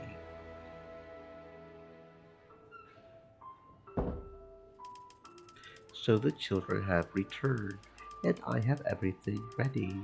That's good. Well, Valia, are you ready for the holy day? Ready, Elena Alexandrovna. And they brought us gifts, the whole box. Sweets, tangerines, bread. Who brought it? Soldier. He delivers such packages to all kindergartens. Very, very good. Let the children be happy. And this sleeping gift is also from him? No, the militia brought this one.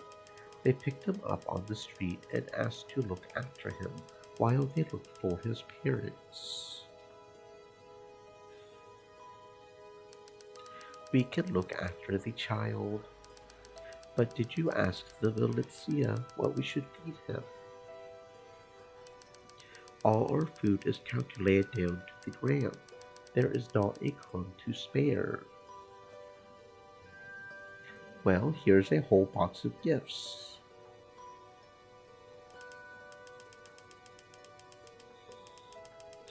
Can't we find a single piece for the child? This box is unplanned. You could say we were lucky. What if this boy had been brought yesterday or tomorrow? Well, we would have figured something out, okay, bitch? I mean, we ain't gonna just leave this boy in the cold. And what about bread and porridge for him? I gave my portion. You will fall off your feet, and all the children will be left without a child teacher. Don't scold Thalia. She is good. Wow, the defender has woken up. I am Valera Lebedkin. Who are you, Auntie? I am the head of this kindergarten. Elena Alexandrovna. He still has not said his name, and now he said it. That's how much the hero worries about you. How were you going to look for his parents without knowing his... Well, we figured out his mom plays the clarinet. We know his mom's first name. That's some information. The militia needs to be informed. Sure. And one more thing. I left a box with decorations there in the hallway. When the driver arrives, you hand it over.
Okay.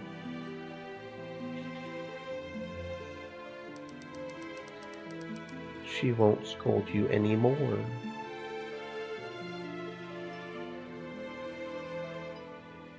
She won't. She is kind, but she is very worried about everyone.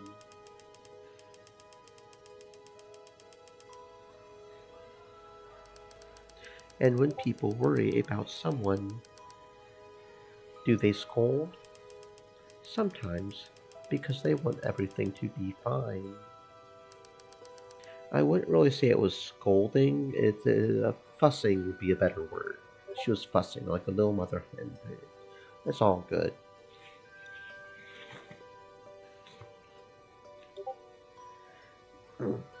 Will it be fine? Of course it will. And your mother will be found, and winter will end. Look, the children are coming. Now we will all eat. And me? And you, of course.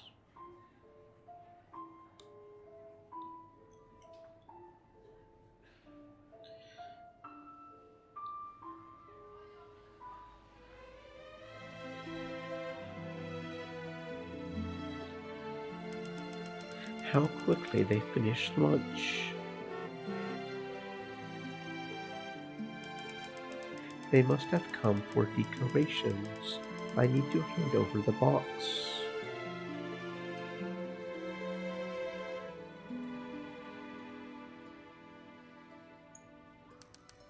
Hello? Hello? I was told that I need to pick up New Year's decorations at this address. Am I right? That's right. There they are in the box. Light, not like shells for cannons. So they are paper, flags, lanterns, garlands. Homemade, that is. I thought there was no paper left in the city. We keep everything that might be useful.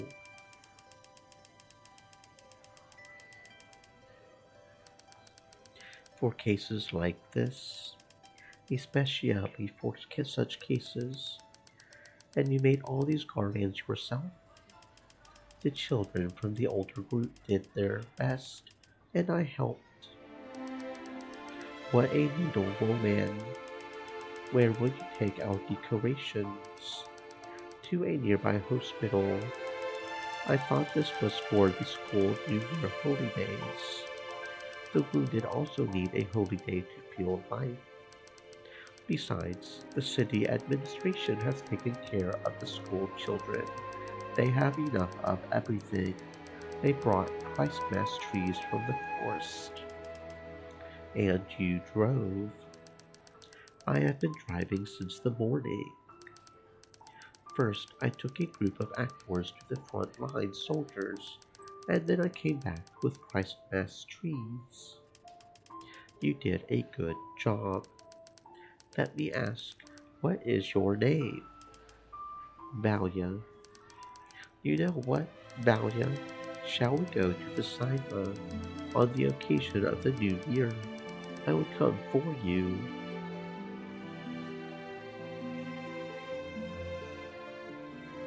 Thank you for the invitation, but I have a fiancé.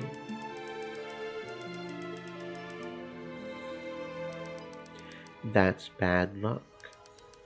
At the front line he must be. At the front line, and I will go to the cinema only with him. Your fiancé is lucky that such a faithful beauty is waiting for him. Well, I will go take decorations to the hospital. Goodbye. Wait, do you want to do another good deed? For you, with pleasure. Please go to the nearest militia station. Tell them that a boy was found, 5 years old. His name is Valera Lebedkin. His mother's name is Vera. She plays in the orchestra. Let them find her quickly. Okay. All the best to you, Valia. Well, I did two things at once. Why am I still standing here? The children are waiting for me.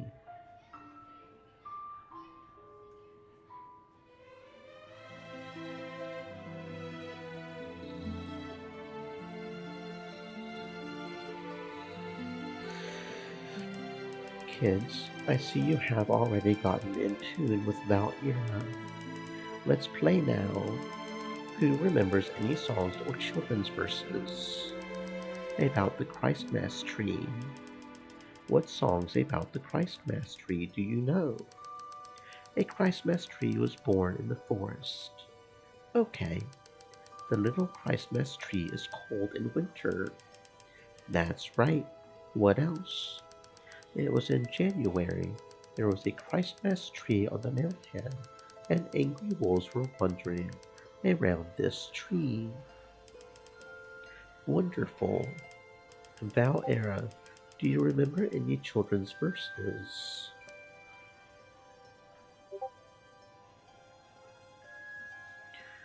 Don't be shy, you're so brave. Don't be afraid, tell us.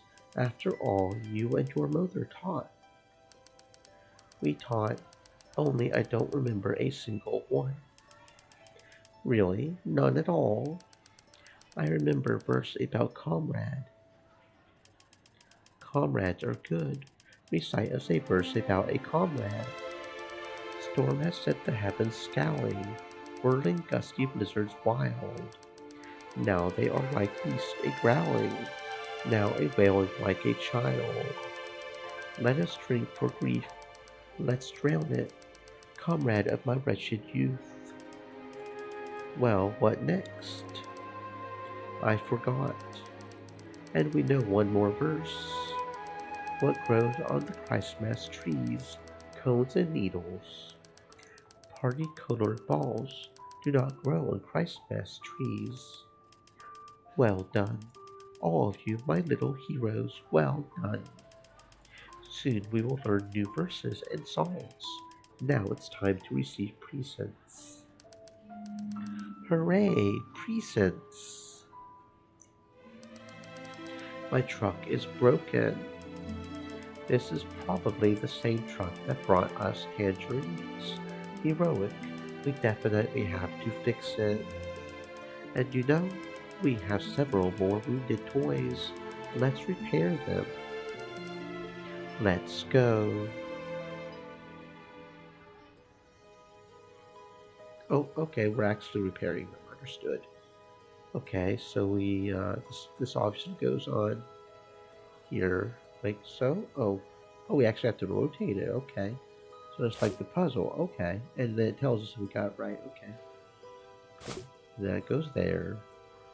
This is obviously the propeller. I'm not sure how it's supposed to go orientation-wise. Oh no, this goes over here, doesn't it?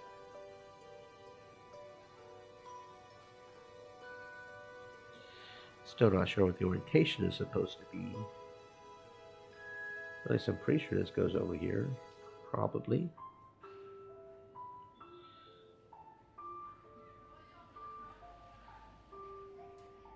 Probably. Probably. Huh. Huh. Unless it goes like on the front over here somewhere. We'll give that a pause. Unless it's no. Oh, unless this one goes on this plane, which is possible. I guess. Oh no, this one would go on the side of the plane. There we go. Okay, so this one probably goes over here. Maybe it looks okay. There it goes. Maybe. No. Unless this one goes here too. Huh. I mean, it doesn't go on the side, does it? Pretty sure these. Yeah, there we go. Okay, let's just be a little weird. Whatever.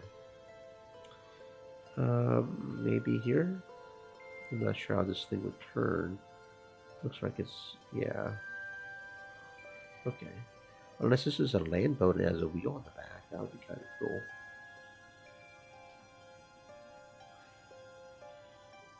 It's definitely one of these. It's just a matter of figuring out where on the body of the plane it wants the wheel. Okay, on the wing, gotcha. What else do we have? What even is that? I can't really tell. It's like really dark, you know? Oh, is this the one over here? Maybe. Or, no, wait. Maybe this one over here?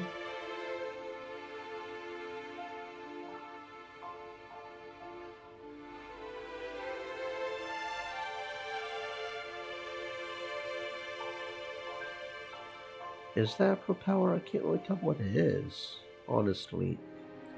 Okay, what? That looks like a TV of some kind. What the heck is that?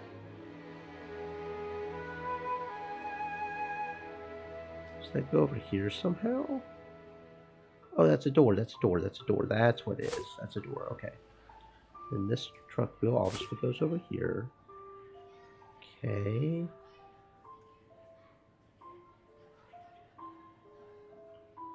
There we go. Okay, and this is the door for over here. There we go.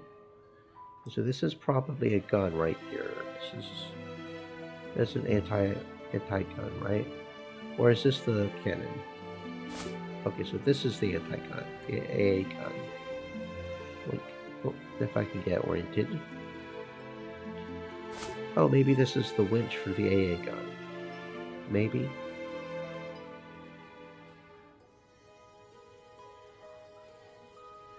No? Not sure what that is. Oh, this is the top of the submarine. This is the periscope. Okay, this is another wheel. This probably goes over here. There we go. What is this? Oh, this might be the wheel for the AA gun, maybe. Maybe? Oh no, maybe this is, heck?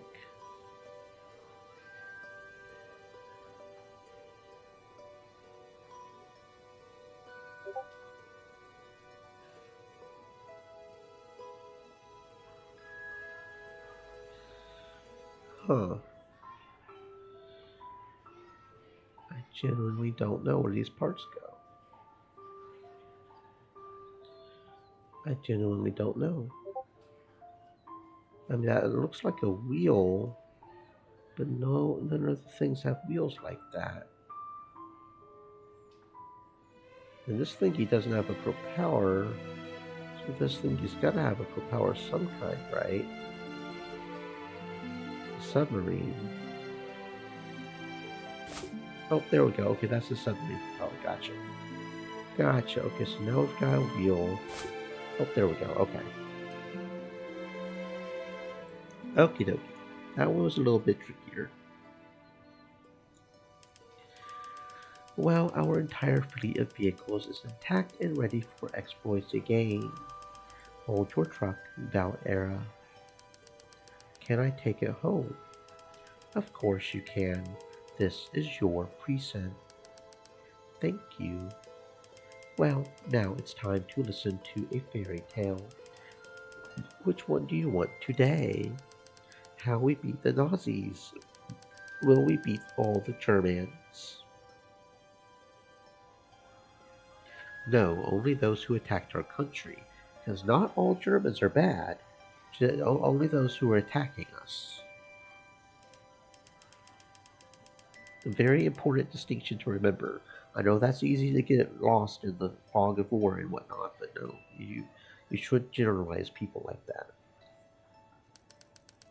And I will kill them all. They killed my dad. Then you yourself will become like them. Is this right? When will my dad return? I don't know, dear. Wait for him very, very much, and he will definitely come back. And my dad is also at the front line. And mine. We must believe in them and really wait, and help the front line as much as possible. How can city residents help? Support those who are currently here. Stand united. Do your part. Do you know how many important things an invader sent to the front line? Weapons, ammunition, warm clothes for the soldiers. Artists travel and give performances. And you can write letters to your dads. Send drawings. This will greatly support them. And I send drawings to Dad. And we send to... Well, that is very important. Why are they throwing bombs at us? They were ordered to do so. They didn't want to bomb us, but the evil generals forced them. We must order them to fly home. After all, their children are waiting for them, too. That would be great. Why can't we cooperate with them, like Misha's dad? We can only when the war is over. Peace will come, and all people on earth will become friends. And we will be friends too. Of course you will. Yesterday the uncle was caught in the store. He stole bread, but he would have died of hunger. That's why they give cards so that everyone gets bread.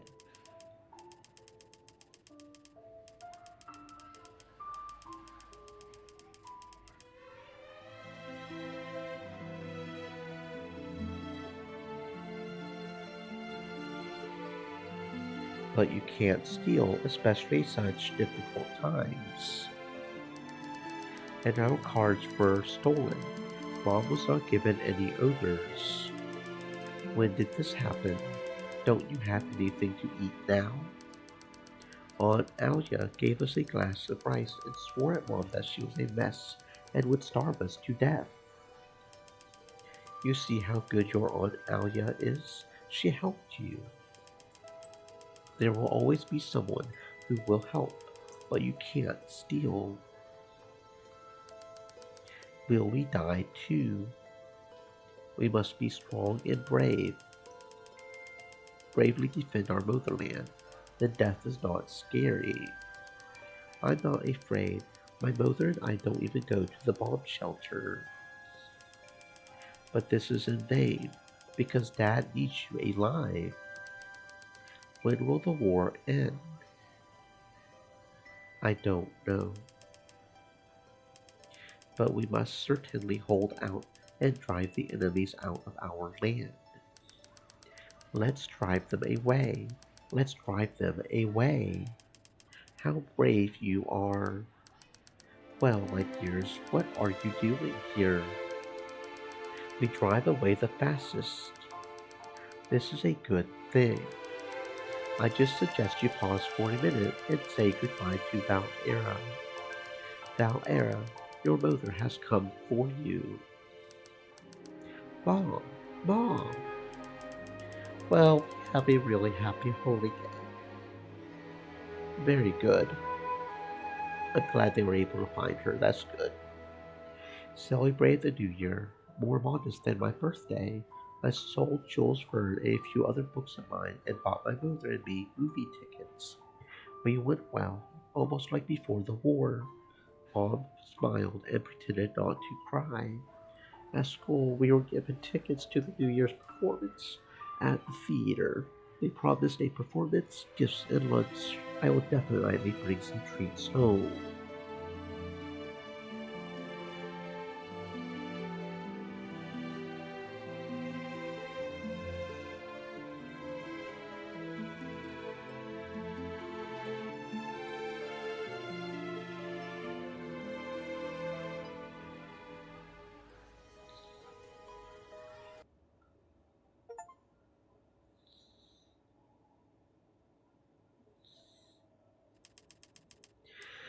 Every night the enemies bombed Leningrad. Many bombs were dropped on the city, the most dangerous of which were incendiary bombs. Small but heavy, the incendiary easily pierced roofs, exploded in attics, and caused fires. During air raids, members of the anti-aircraft defense detachments were on duty on the roofs of houses and extinguished lighters.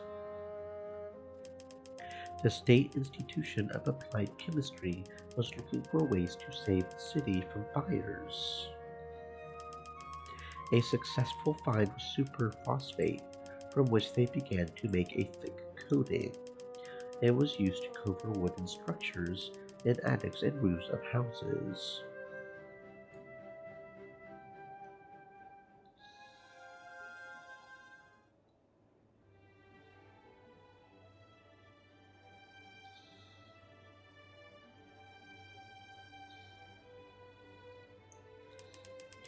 What a nice day! And they don't bomb. And I managed to do everything. Donate blood, take rations to Suryaza. It's nice in Aunt Lucy's apartment, but I really want to move back home. Valia, you are alive. It's been so long since we've seen each other. Of course, alive. We haven't seen each other since the day the snow melted. We cleaned the streets together with everyone else, remember? It was so scary to dig the dead out from under the snow. I'm still wonder how we got through this winter. Now we will definitely hold out until victory. Where are you going now? To rehearsal. You know, our radio committee orchestra has been restored. As soon as Karl Ilyich was discharged from the hospital, he resumed rehearsals. It's difficult for him and for us. Are you coping? With difficulty, Karl Ilyich is strict with everyone, both with us and with himself. He was the only conductor left in the city, and in January he ended up in the hospital. And the orchestra was gone. Some volunteered to go to war, some died. And those who remained faithful to music go to the front with performances. You performed on the radio, I remember. I really liked your ensemble. Ensemble, orchestra, that's what we have now, full symphonic. And all thanks to Karl Ilyich Eliasberg. It was he who brought us together again and found many of us personally. The spring has such an effect on everyone, and I think it's music. Did you know that the symphony was dedicated to our Leningrad? Really? It has already been played in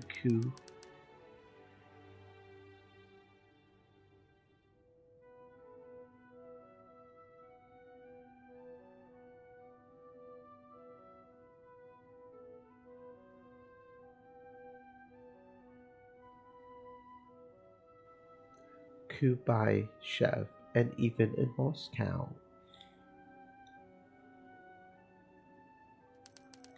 They say that the orchestral score will soon be delivered to us, and our orchestra will perform it here.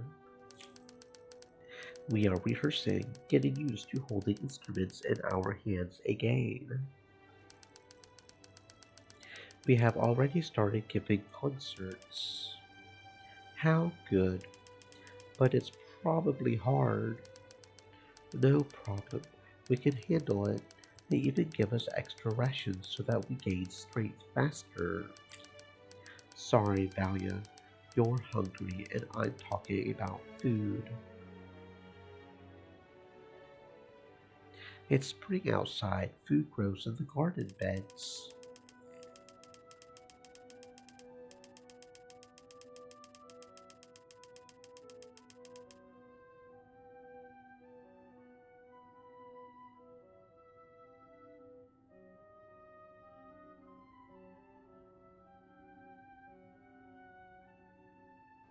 We sowed the entire playground in the kindergarten with vegetables. We also planted vegetables. Only now we have to protect them, otherwise some irresponsible individuals will pull them out. And now we cook a special soup for the children with vitamins. How? The vitamins haven't grown yet. We take peas, sprout them, and only then put them in the soup. This soup contains double the amount of vitamin C. I will take note of this. Where are you going now? On the roofs, on duty, on your day off. Enemies bomb without days off. Who, besides us, will protect the city from fires? The author of the symphony about Leningrad was also in the fire brigade. Like you, he was on duty on the roofs, and he also wrote the Symphony in Leningrad under bombing. Who is this author? Shostakovich Dmitri Dmitrievich. Have you heard of him? No, I haven't. Well, it's time to go. Yes, we really became engrossed in chattering, as women do.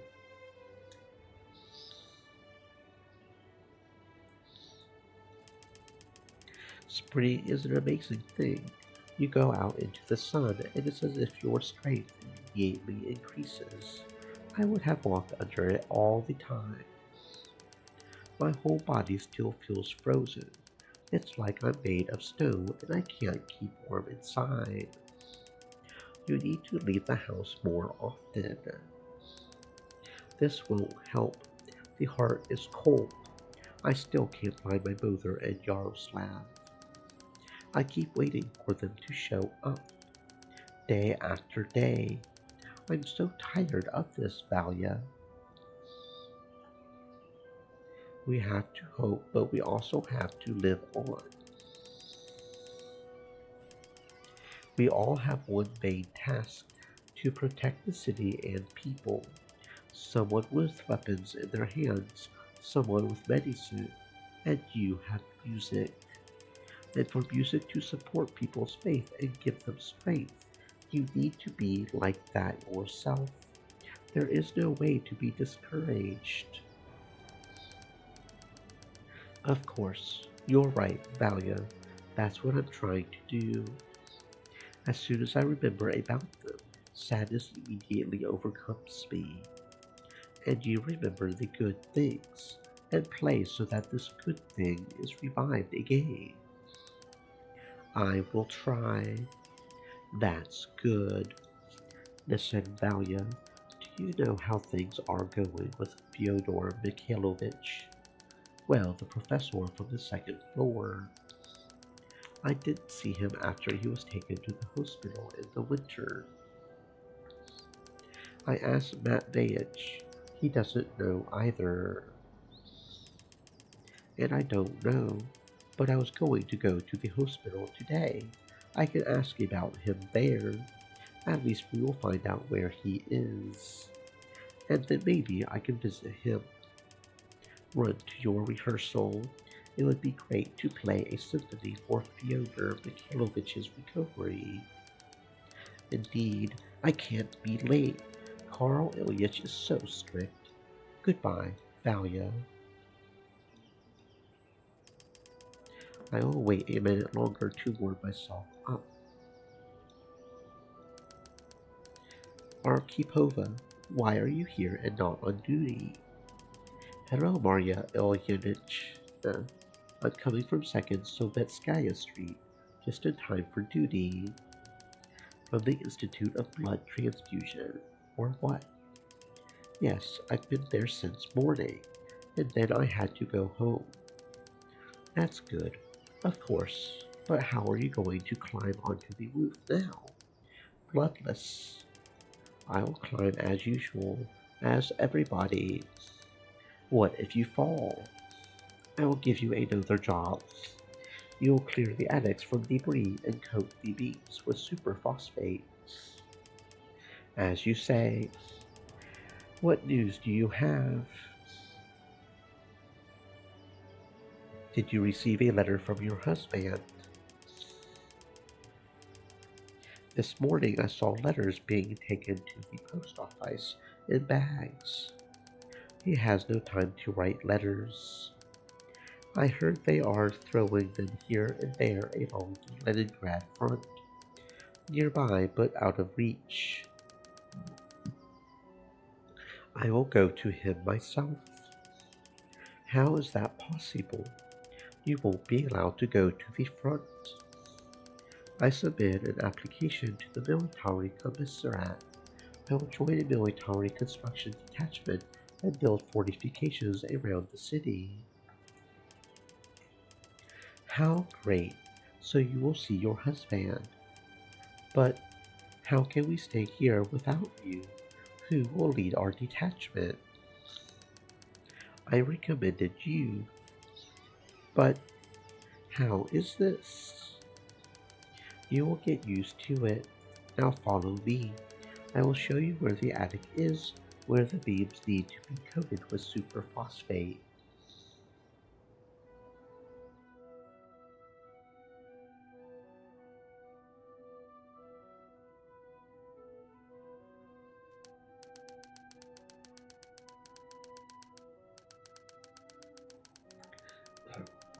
So here you need to remove all flammable debris and treat the beams with superphosphate.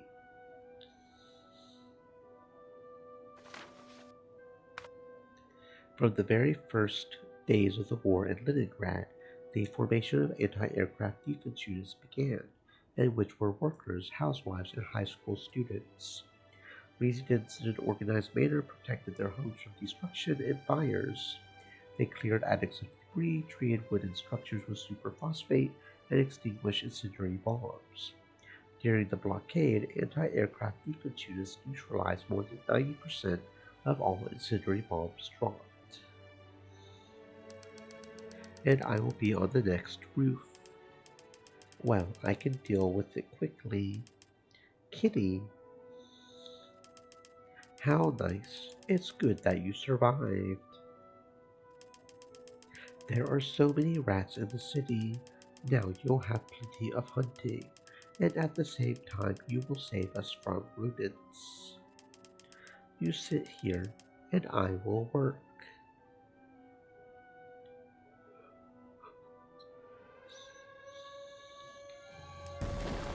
Incendiary bombs. I need tongs, tongs.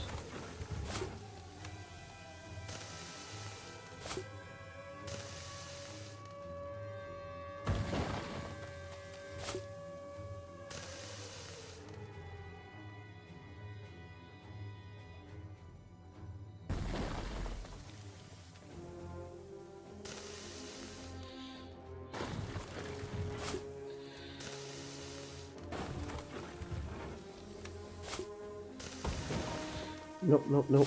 You are not going to catch us on fire. You're not catching us on fire, bro. A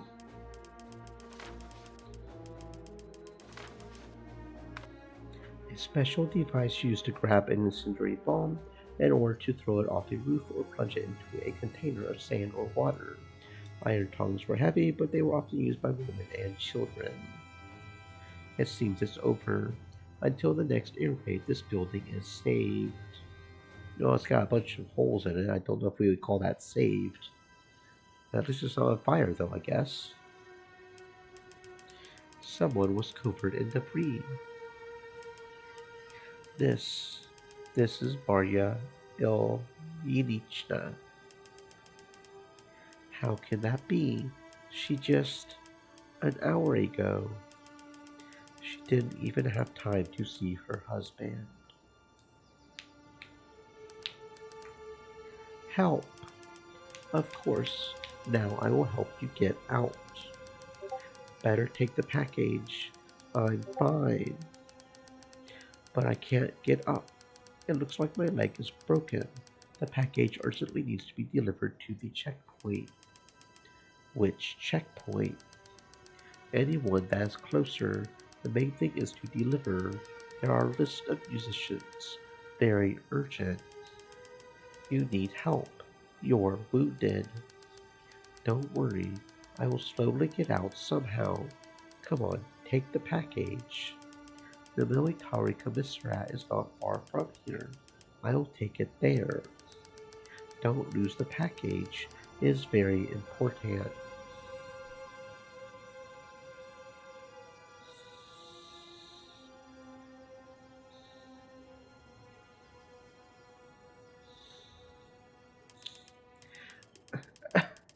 Comrade, I was asked to urgently deliver this. What is this? Who asked? There, a couple of houses away, a soldier was crushed by a pipe.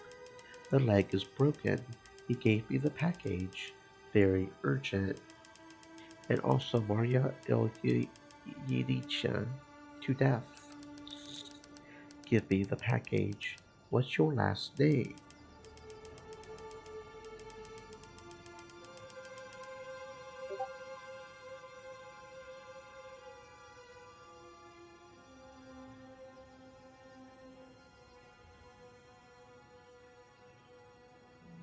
Arkhipova, Valentina Arkhipova, member of the Air Defense Detachment.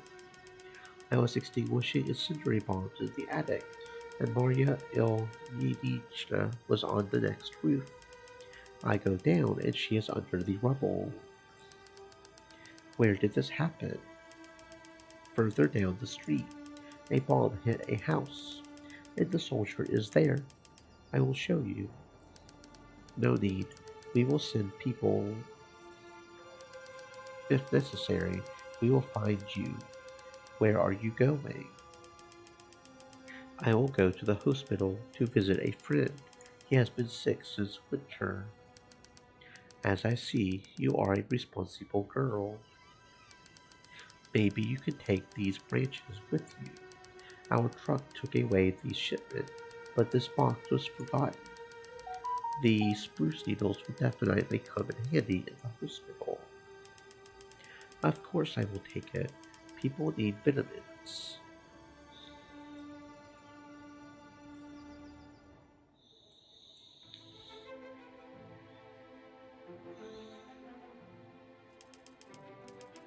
How empty. Where did everyone go? Hello. Where is everyone? In the bomb shelter. There was an air raid recently. Who do you need? I brought spruce branches to prepare the extract. Spruce branches are good. Leave it in the office over there. Listen, all your people are busy. Surely the wounded were brought in after the bombing.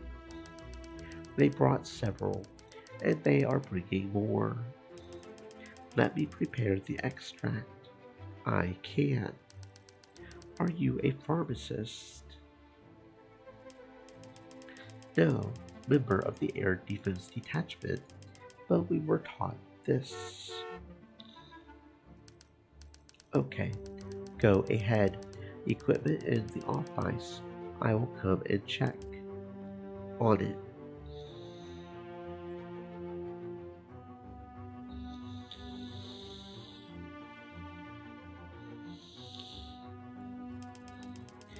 It's amazing what strong and selfless doctors are. After all, they live in exactly the same way under shelling, starve, are exhausted. They fall off their feet, but they put the sick on their feet, the wounded, the dystrophic, everyone. And they even invent medicines when there is nothing in the city. Amazing people. I think we have an obligation to help them. I will wash the coniferous branches, add acetic acid, and there will be a cure for scurvy. It will save a lot of people. The shortage of food and besieged Leningrad threatened an outbreak of a variety of diseases, including scurvy. It was caused by a lack of vitamin C. To prevent the epidemic, scientists at the All-Soviet Union Research Institute of the vitamin industry developed a drug based on spruce needles. The medicine began to be dispensed in hospitals and then sold in pharmacies, including in the form of spruce needles in bags so that residents could make the extract at their home. Huh, I genuinely didn't know that one. That is new for me. Spruce needles. We'll have to remember that in case we ever start having issues, right? Because we all know World War III is coming.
The vitamin elixir is ready.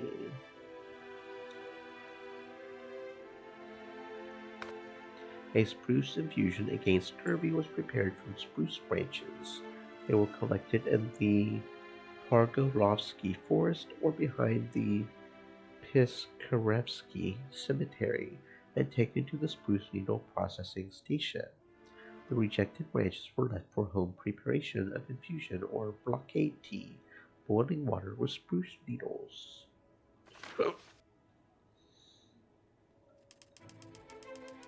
The orderly will come and be pleased. Now I will look for our professor.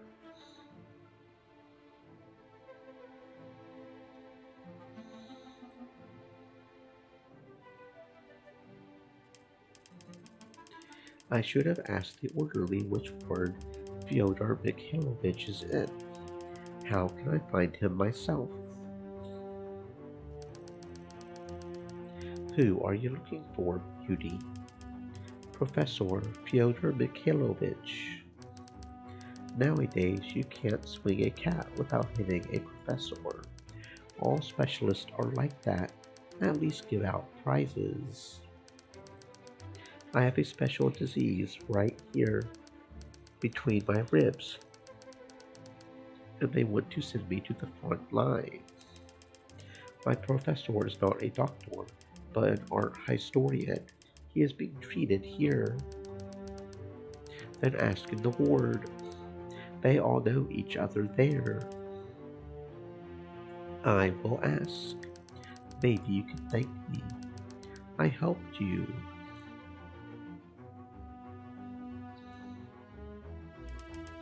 Shame on you. At such a time, people risking themselves save the lives of others, and you want gratitude for 2 words. Don't shame me. No sense of humor or what? A sense of humor should help and support, and not like yours. You are too young to lecture me. Go to your professor. Don't bother me.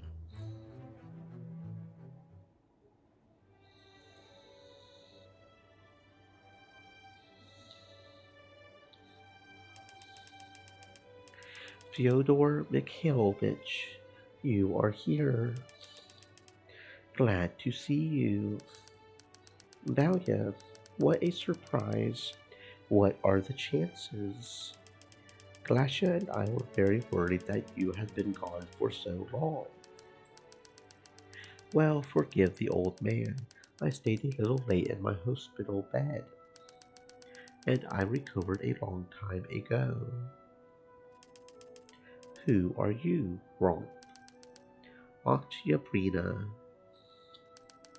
Tatiana Ivanova, our house manager, introduced me to Oktyabrina. You could say she saved us. I look after Grandfather Fedya to make sure he drinks and eats his medicine. Well done, good girl. A wonderful girl. We immediately became friends. Only she doesn't want to obey. The air raid began. Everyone went to the bomb shelter, and she went under the bed. I won't go without you, she says. And I can't force her to drink vitamin extract. It tastes bad. Well, what kind of example are you setting for others? What if they also refuse to take the medicine? Then no one will be cured. I don't like spruce medicine either. I won't drink. You need to drink, otherwise you won't be able to walk. That's what the doctor said. You see, everyone looks up to you. Okay, only in small sips. On the contrary, it's necessary at once. You quickly swallow it, and that's it. Wow, Valia, how did you do it? This is all experience, Fyodor Mikhailovich. Over time, you'll learn too. I really hope so. When are you being discharged? What do the doctors say? They say it will be soon. They promised this for the second month. I keep waiting and waiting. I will pass on your words to Galasha. We will wait for you together. Can you go to Tatiana Ivanovna? Ask her to repair the document so that I can adopt this fidget. How great, Fyodor Mikhailovich! She will become your granddaughter. Oktyabrina, you keep an eye on your grandfather so that he gets better, and be an example for him. I will carry out the assignment. That's a smart girl, but it's time for me. I need to hand in my work, and then go to Tatiana Ivanovna.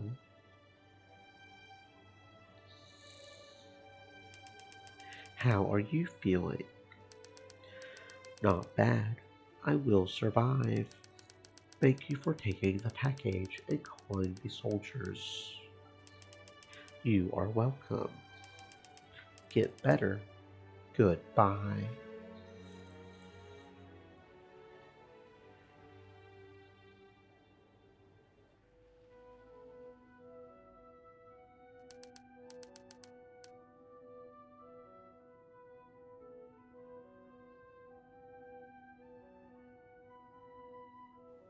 Valia, it's you. Vanya, are you wounded? Nothing serious. The main thing is that you are alive. I am alive, yes. How are you? How long will you stay here? At Leningrad? At least until the concert. In a few days I will be discharged and I will rehearse. So you are a musician? Yes, I play the violin. Everyone is ready to have an affair with a musician. What? How dare you? Am I wrong, or what? Intellectuals are in favor of such girls. Hold your tongue. So what? Will you hit me with a violin?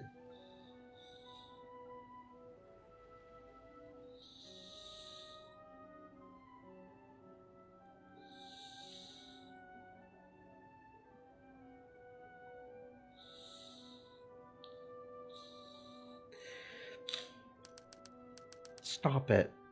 Solovyov. I. What are you doing here?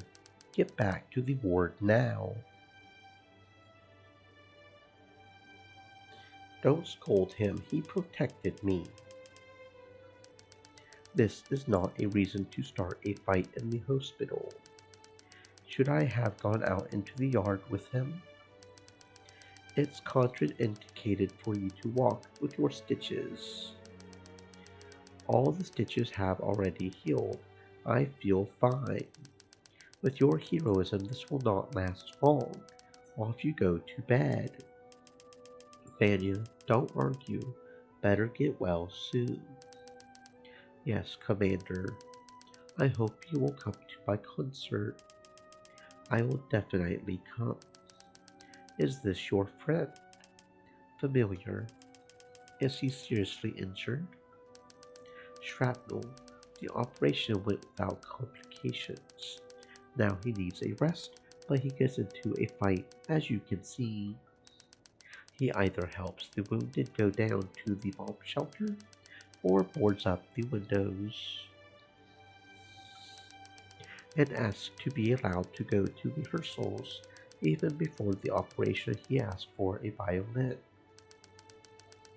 And now there is a fight. You would influence him. I will try. I prepared the extract. Okay, I don't have time to check now, so you can go. And take a couple of spruce branches with you. You need vitamins too. Thank you.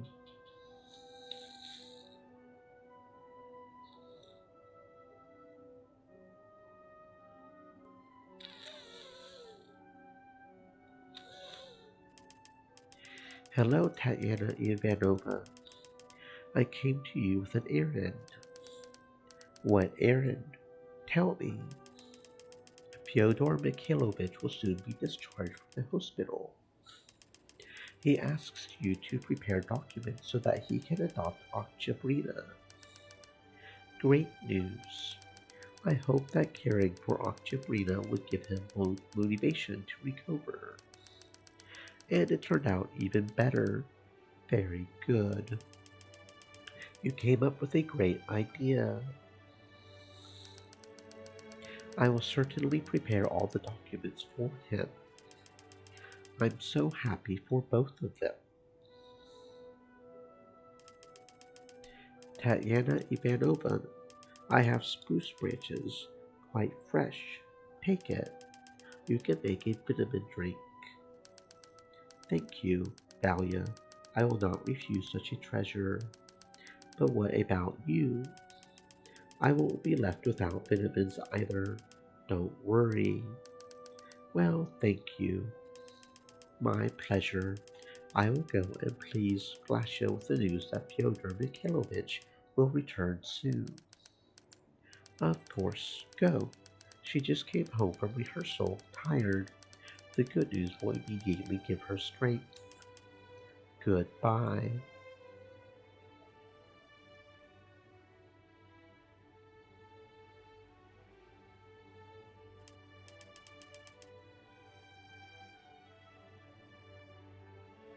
This cat again. How did you find me? And you hid somewhere during the bombing. Well done.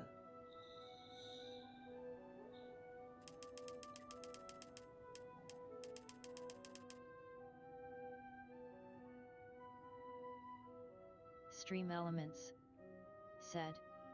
Stay moist, my friends, hydrate.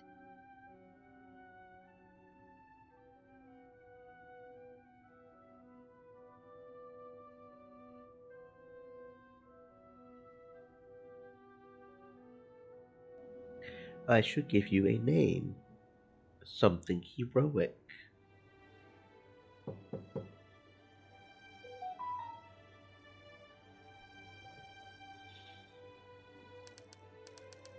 Valia, you're safe. What a terrible air raid there was today. Half of our garden beds were destroyed. So pitiful. Well, calm down. Everybody is alive, so it's no big deal. Everything will be fine. You were so strong and brave, like everyone else. By the way, I visited our professor. He said hi to you and said that he would be coming home soon. Not alone, but with a granddaughter. She's so funny. In the hospital with him now. He wants to adopt her. How wonderful. I also met my friend there, Vanya Solovyov. I didn't expect it at all. This is our violinist. He is in the hospital, and we are waiting for him from the front line. Karl Ilyich is very worried about him. When will he come to rehearsals?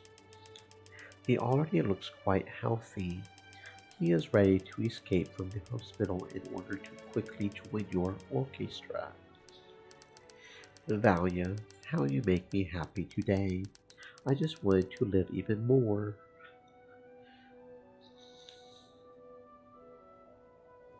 They are bombing again. Every day they bomb or shoot from artillery. I hate it. I go to the basement just so my mother doesn't worry. And she herself is always busy going somewhere, organizing something, helping everyone. I look after the apartment, get water and firewood for us and our neighbors. Glacia is merry. Yesterday she played the flute for me. Beautiful. Mom makes me drink some nasty infusion made from spruce trees. Vit- Vitaminic. I would rather have some hot soup. But tomorrow I will go to the front. Yakov Ilyich calls the Kirov plant this way, which is indeed very close to the front line. 3 kilometers away, no more. I will finally be of real benefit.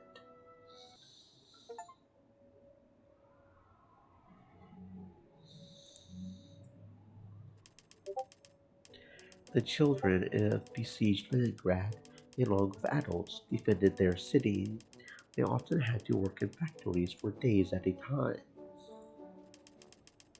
Children were entrusted with a variety of jobs, from clearing snowy streets to dangerous stages of weapons production.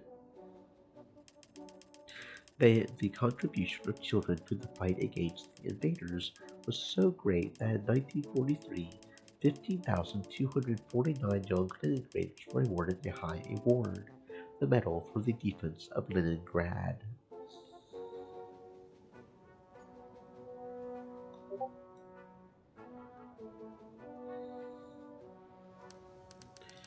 Bastards, they are shooting all day long. In February 1942, household commissions and household detachments to provide assistance to the population were created at each house management. Members of such detachments went from apartment to apartment, helping exhausted Leningraders. They prepared firewood, lit pot-belly stoves, brought water, washed clothes, and cleaned apartments. Komsomol households detachments also had the right to move residents from one apartment to another, more comfortable one, to place street children in orphanages, and to petition for the evacuation of the population. Won't they take over our factory? Little guts. They won't capture us. We've deployed so many anti-tank hedgehogs and barricades too.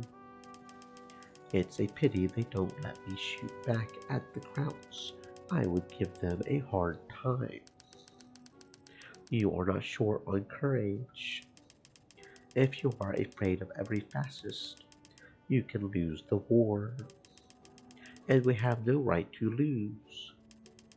They are not shooting so actively anymore. Apparently, they will calm down soon.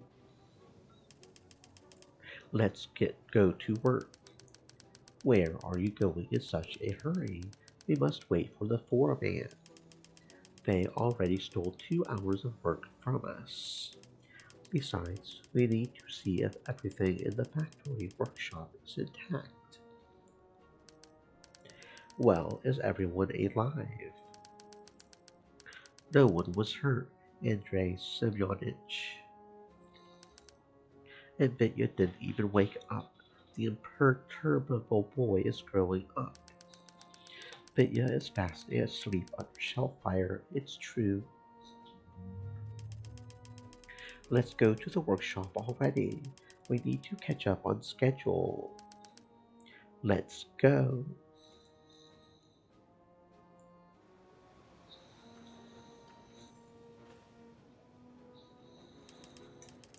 Great, the machines are intact. Andrei Semyonich, turn on the electricity. My machine is working. I can continue to work. And mine, so we will fulfill the norm today. I will do double the quota so that ours can hit the fastest without sparing shells.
Done. There will be excellent shells. Beware, fascist.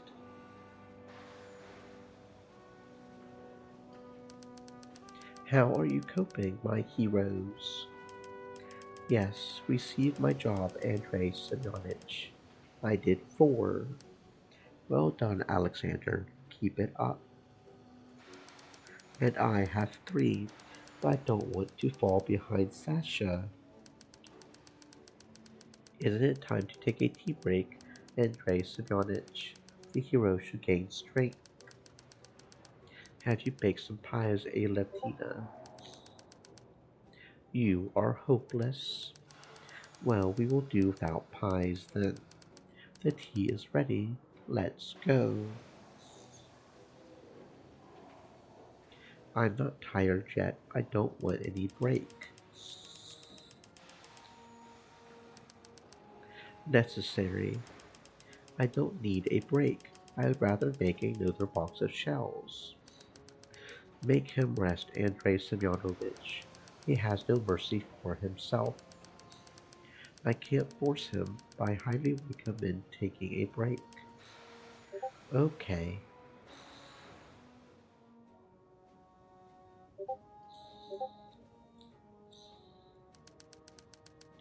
Andrei Semyonich, we need to protect the factory better. At the very beginning of the war, most industrial enterprises were evacuated from Leningrad. The rest switched to producing weapons and ammunition and began repairing ships, tanks, and mortars. In the first winter of the siege, many factories stopped due to the lack of electricity, but people continued to go to work. They cleaned and lubricated the equipment so that production could resume immediately when power was restored. Many enterprises have switched to manual labor.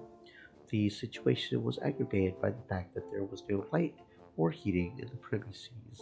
Under these conditions, starved workers, most of them women and children, produced arms products. I plant vegetables, but after each shelling, there is nothing left of them. So we won't grow a single carrot or cabbage. And where do you get so many seeds? Does your Nikolai Petrovich find them somewhere? Why is he mine? Alia hasn't talked to him for a long time.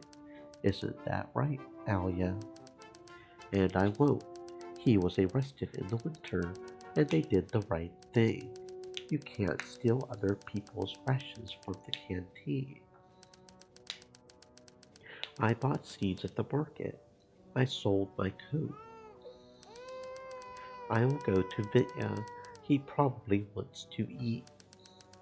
It's good that the standards for food cards have been increased. The children began to have enough.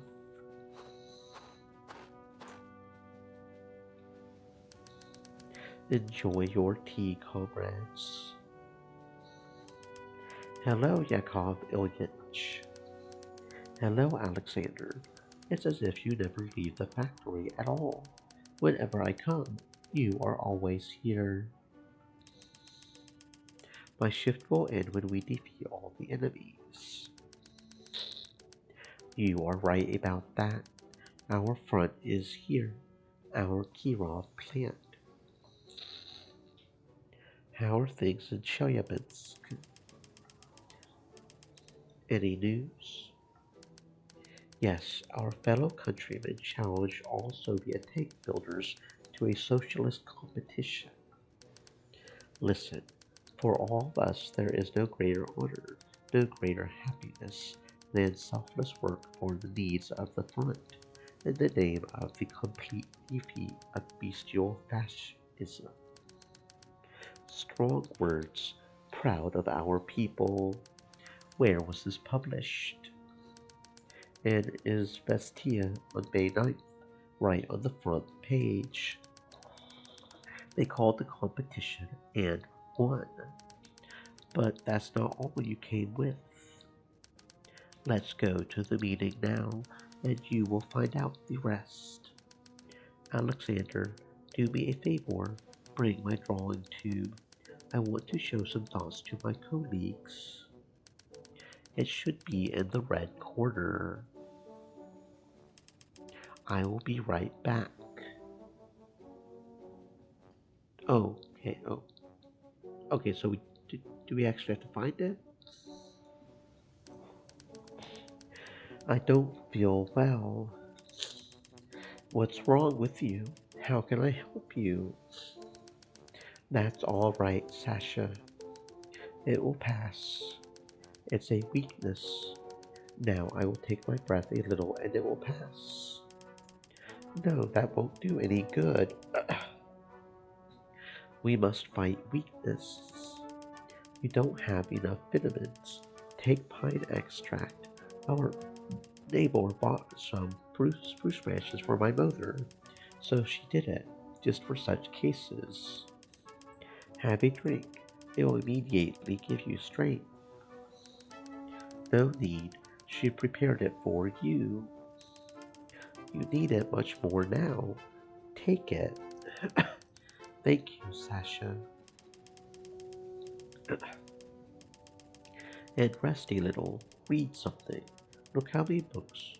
I wonder where there are so many of them here. The librarians brought them. Good books about planting vegetables, technical books, and various stories. People have already taken a lot of books to read. I heard that libraries organize traveling exhibitions. There are reading rooms and lectures on various topics. This is such a difficult job. They are strong in spirit, Sasha. Just as you do 2 norms a day, so do they. So I do this to fight the enemy. And they too. After all, books inspire people and provide a lot of practical knowledge. And people armed with knowledge and striving for victory are a great force. Yes, you are probably right. I wish we could have books now on how to double production in our conditions. I'm afraid such books have not yet been written, but Semyonich has some ideas on this matter. By the way, about ideas, where is his drawing tube?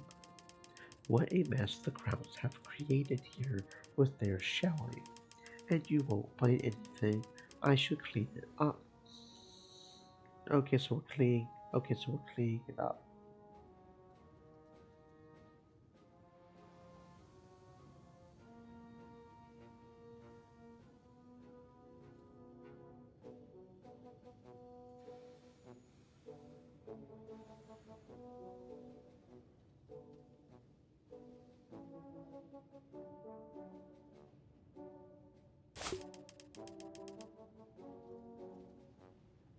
High achiever of social competition. This is Vasya's badge.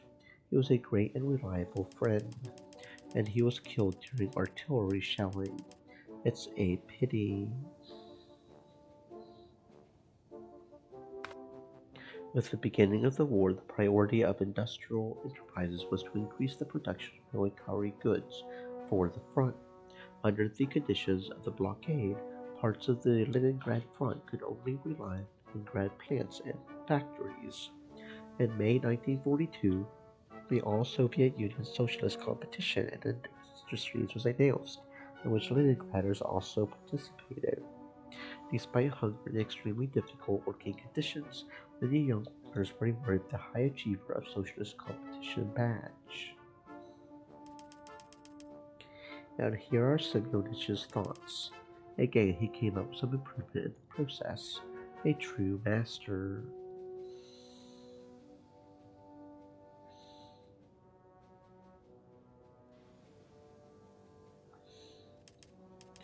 Done. This is how the red corner should be. I will go and get the drawing tube now.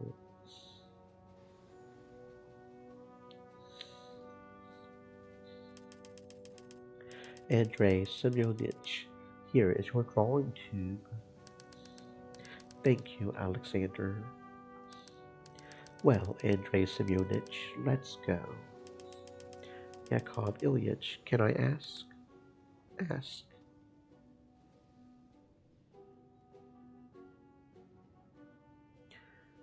Are we going to release a new regimental gun? It's high time. I see that you, Alexander, have become a real military engineer. Back in January, there was a modernization project, and it's summer outside. No, Alexander, we will not produce this model. It did not pass the test and was not accepted into service. But why? According to technical requirements. So for now, the only hope is for you, the shell manufacturers. Yes, I am always ready. Of course, I am glad you are ready, but you are already falling off your feet. Alexander, clean your lathe and go home to get a good night's sleep after 3 shifts. Let us go, Andrei Semyonich. They are waiting for us. I won't go anywhere until I finish work.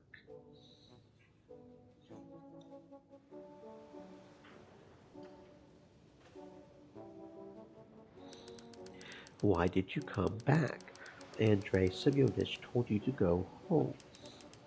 I need to clean up my dear lathe. I will finish here, then I will go. How stubborn you are. If I were not stubborn, I wouldn't fulfill 2 norms per shift. I have my own process technology. I will handle it quickly.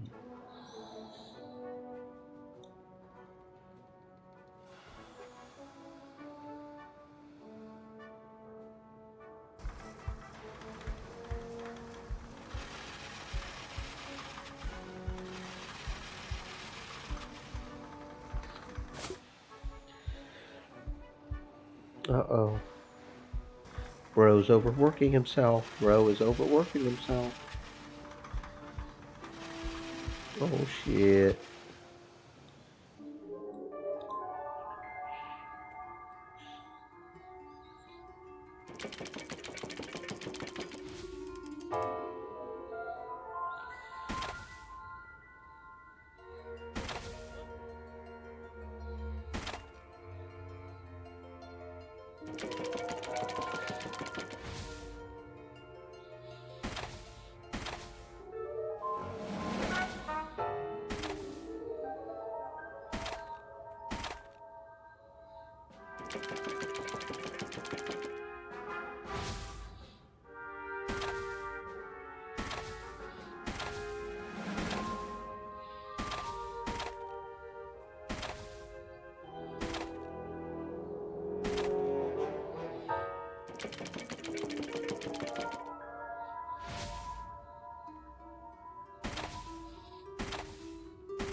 Here you are, for Vasha, for Ilosha, for Leningrad.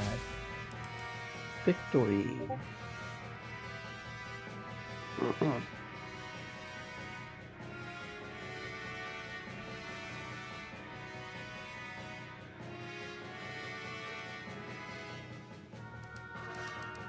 You sawed, you did give us a scare. You fell to the floor as if you were dead. Sasha, are you okay? I'm fine.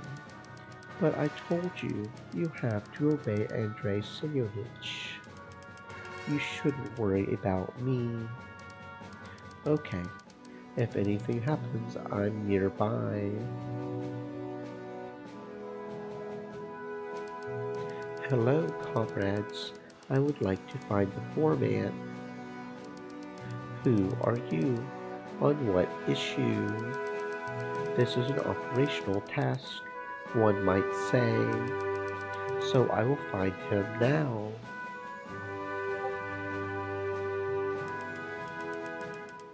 Hello, are you from the front line? You could say so.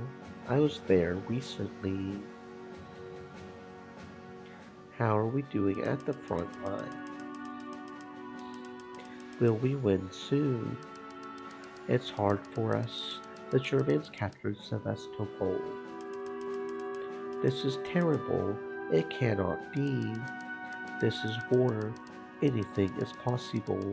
Don't underestimate the enemy. But I will tell you what. We evacuated everything we could from Sevastopol. The enemy got nothing. And believe me, we will definitely liberate the city.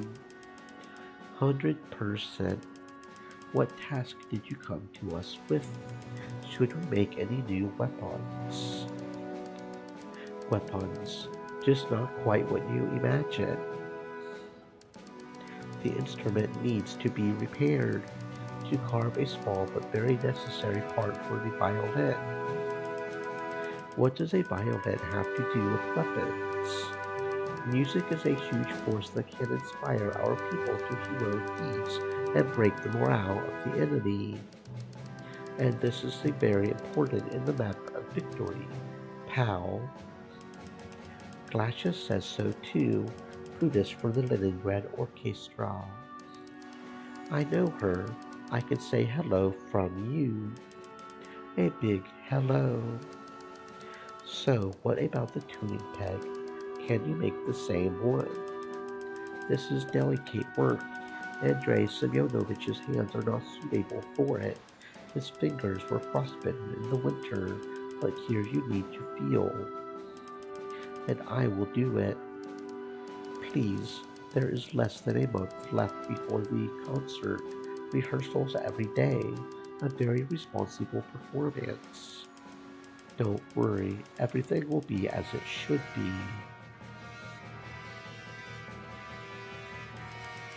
Here you go.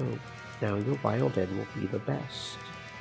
Thank you, from our orchestra and from the Red Army. The best, most powerful concert will be in Leningrad, in spite of all the enemies of our motherland. Come to the Philharmonic too. I will be glad to see you again. I would love to, but who will stand at the lathe for me? The whole workshop will listen to it on the radio. Good. Hello, I was told that you are looking for me on some important matter. Hello, we have already done everything. Your Turner has golden hands. Our Turner is very proactive, but he knows his stuff. Goodbye, Alexander. Labor exploits to you. And a speedy victory to you. Tell me, Turner with great beats, why are you still at the lathe? I want to become a high achiever of socialist competition.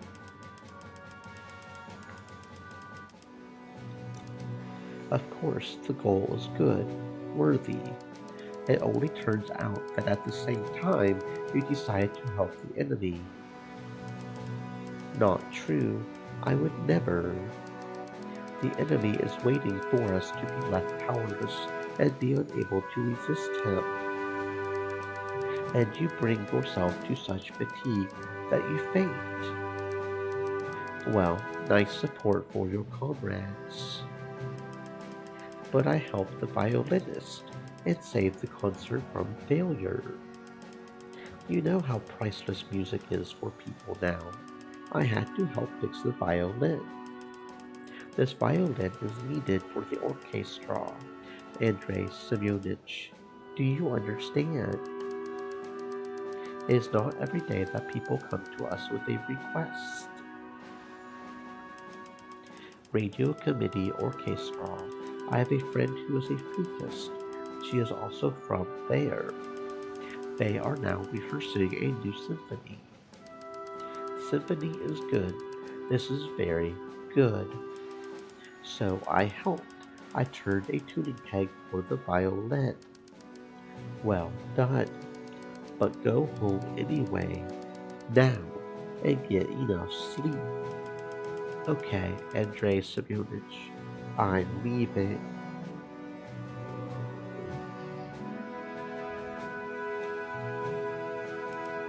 Wow, ball!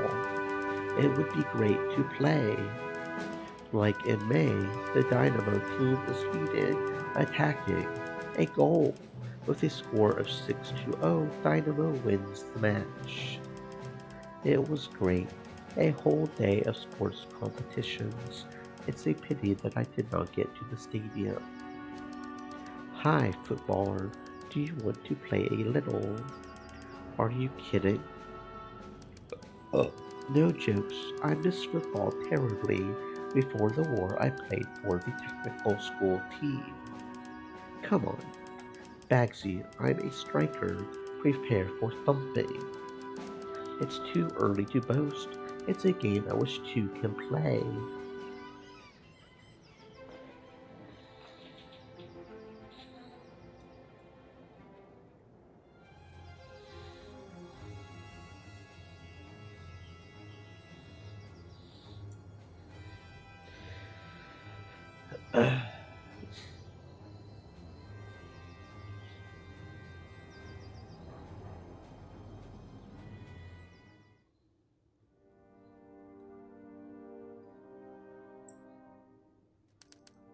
Sasha, are you sleeping?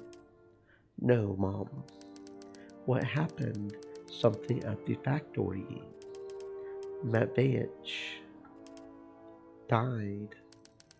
That is horrific. We were playing football and he passed by, and then there was a bombing, and he pushed me, covered me with himself, and he himself died, and he's lying there now. Where is he? At the 12th house. Sit here and I will go there. It is necessary to organize the funeral of Anton Matveich.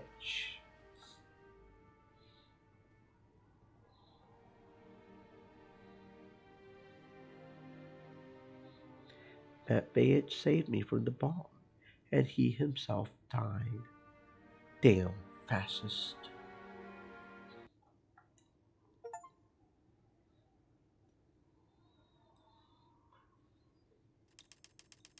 Dmitry Shostakovich's Leningrad Symphony has become a symbol of the courage of an unbroken people.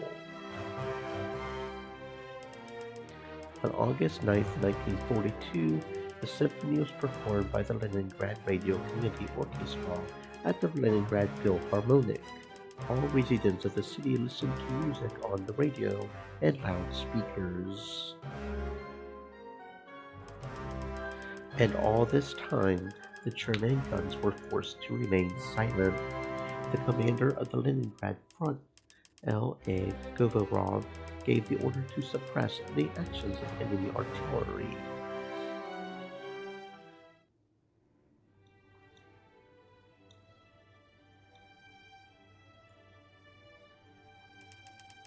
In this new position, I'm just like Tatyana Ivanovna. I fill documents all day long. It would seem like a simple job. Read the reports, make a plan, give instructions, check the results. But there's so much that I can't keep up with everything. I didn't even have time to get a ticket to the Philharmonic, but I promised Vanya that I would come. When will I see him now? Soviet composer Dmitry Dmitrievich Shostakovich took an active part in the defense of Leningrad. He was on duty in the roofs of houses, built fortifications and was a volunteer in the fire brigade. At the same time, he worked on the Seventh Symphony, spending most of his time at the conservatory. In October 1941, D. Shostakovich and his family were evacuated to Kubyshev, where he continued to work on the symphony. The notes were delivered to the besieged city by a special plane. The orchestra was assembled with great difficulty. Some of the musicians were recalled from the front. The performance of the Seventh Symphony became a harbinger of victory for the Leningraders. On the other hand, how can I go if I haven't a moment to spare? There's still a lot of work to do. But Leningraders who need help will receive it. So, what do we have here? Report. Emilia Vitovskaya's apartment.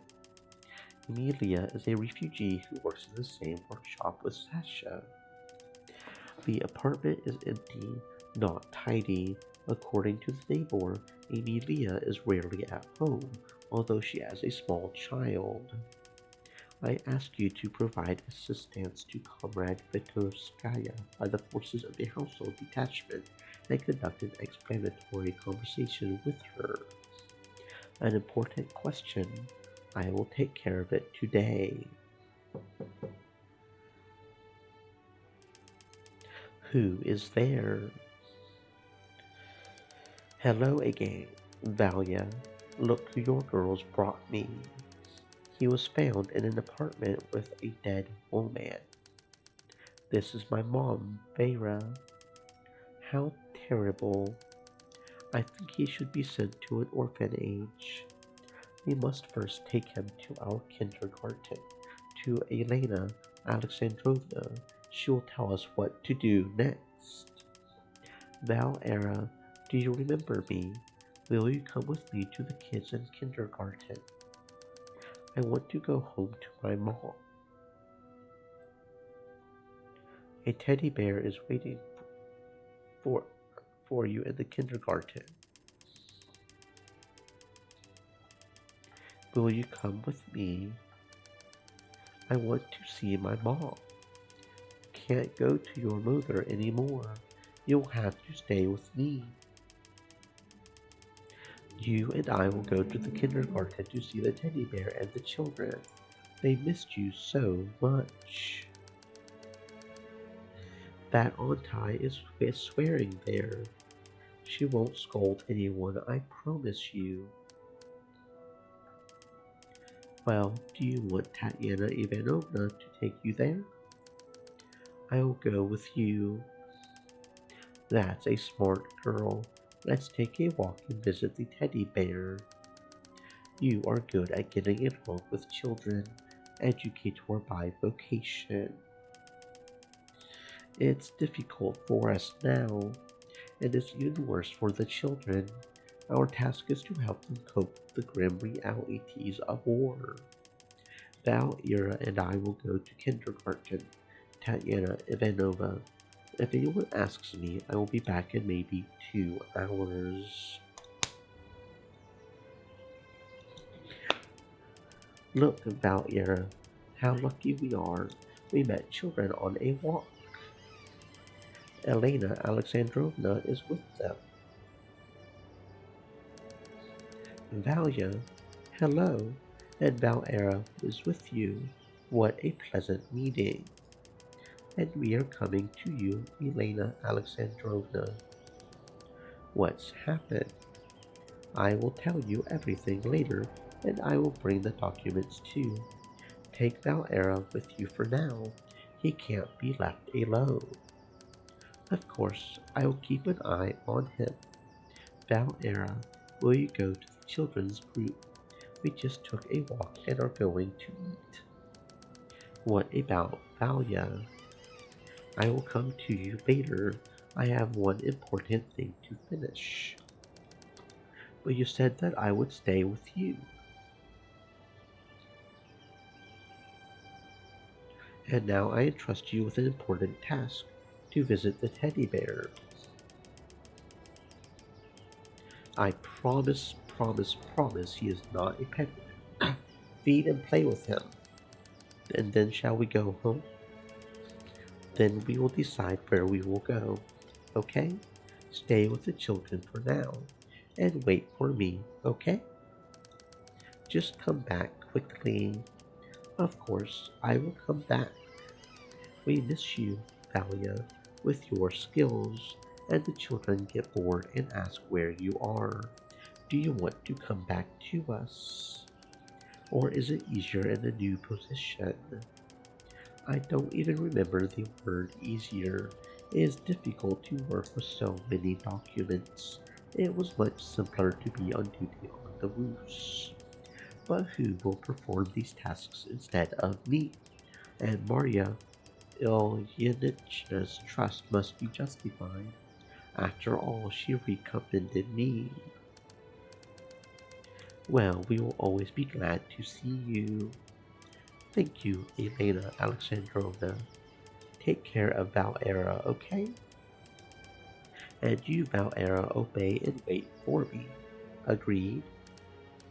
Okay, I believe you. Well, see you soon. Poor Valera. It will be necessary to ask the girls who brought him to find out that details. And I promised to go to Fyodor Mikhailovich to visit him at Oktyabrina. I won't have time for the concert, but things are more important.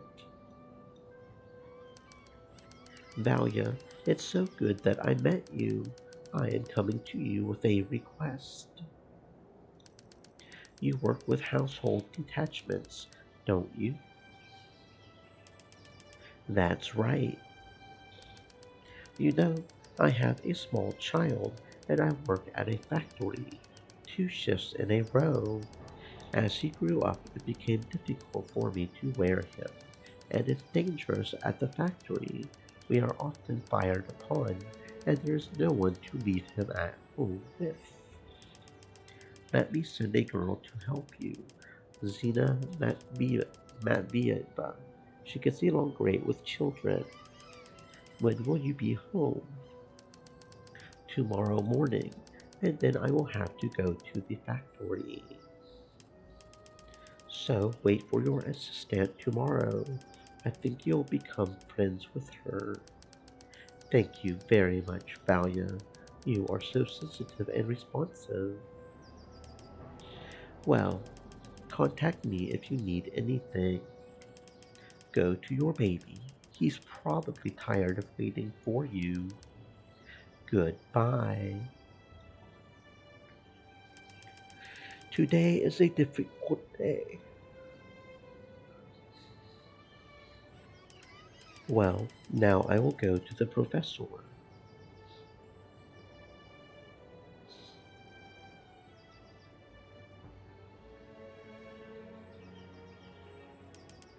Hello, Fyodor Mikhailovich. Hello to you too, Aunt Jabrina. Hello, Valia. Do you see what a mess we have here? She doesn't want to clean up. Aunt Jabrina, why don't you listen to our grandfather? He's the one who doesn't listen, doesn't want to put toys away. It's hard for him. He's not as young as you. Besides, whose toys are they? They aren't his toys. They're your toys. Let us help him and put the toys away themselves. You know that you need to help your elders, right? Yes, and I love it when Grandpa is happy. Then you need to find all the toys lying around and put them in the box.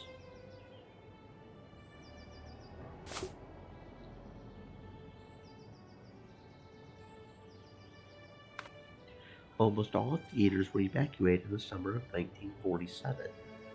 41. The artists who remained in the city united in creative groups and gave concerts and performances. As before the war, posters announced the performances, a sign that the city was alive and had not lost its cultural values. Not all performances announced in the posters took place, but the halls were always sold out, and the lines for tickets started from 5 in the morning.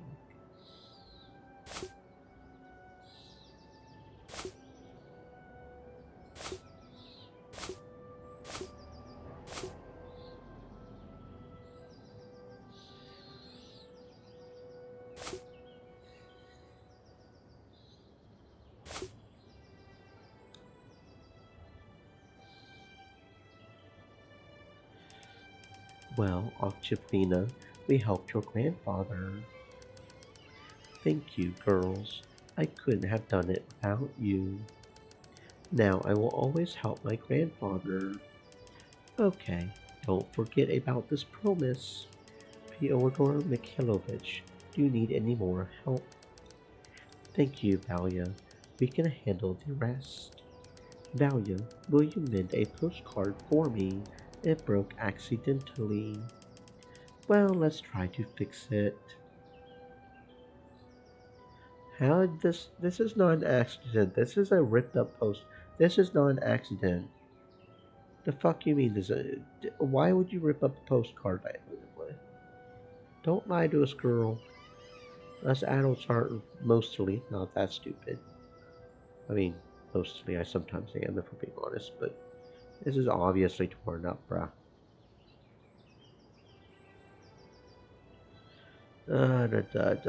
Let's see. Is it just mirrored? No? Okay. I almost felt like those were locking in, but let's see. This is probably on bottom, like right there. Yeah, they're locking in a little bit right here for some reason, even though the others weren't. That's interesting. This one's up here. Um, okay, so this one's probably here. This one's probably like right here or something. Oh yeah, right here. Okay, because the paler yellow's down at the bottom and the gray's up at the top. Because that's the sky. Doink. And then doink. And then doink. Okay.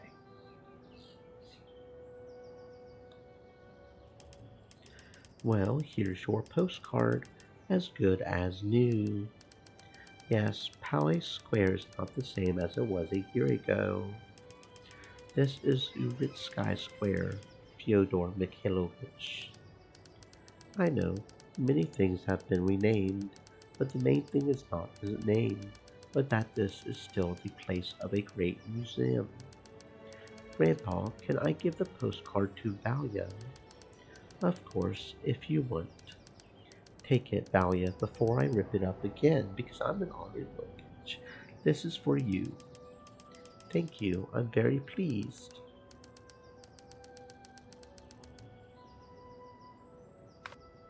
Postcards, like letters from the front, were an important part of people's lives during the war.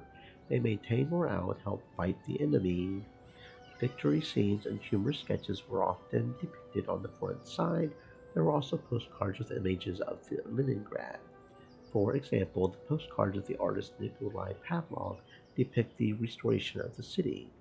The city is alive. Such a message was sent both to the enemy and to the entire country. You know, Valia, I also have a gift for you. Ticket to the Philharmonic for the concert tonight.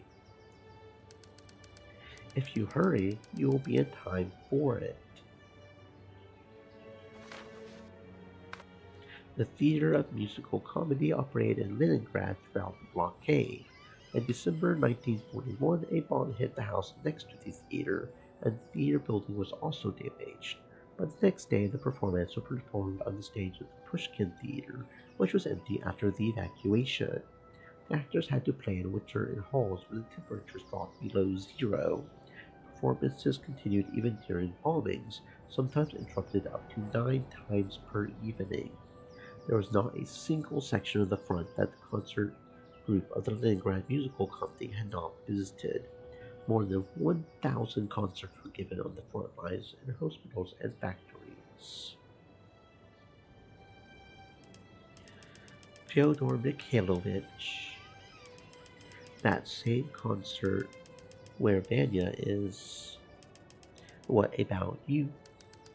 Octobrina won't be able to sit through the concert, and I won't even get halfway to the Philharmonic.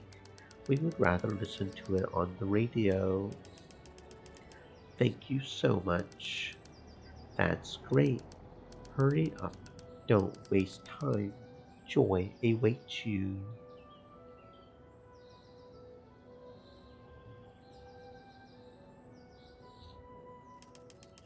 On January 18, 1943, two fronts will meet, Leningrad and Volkhov.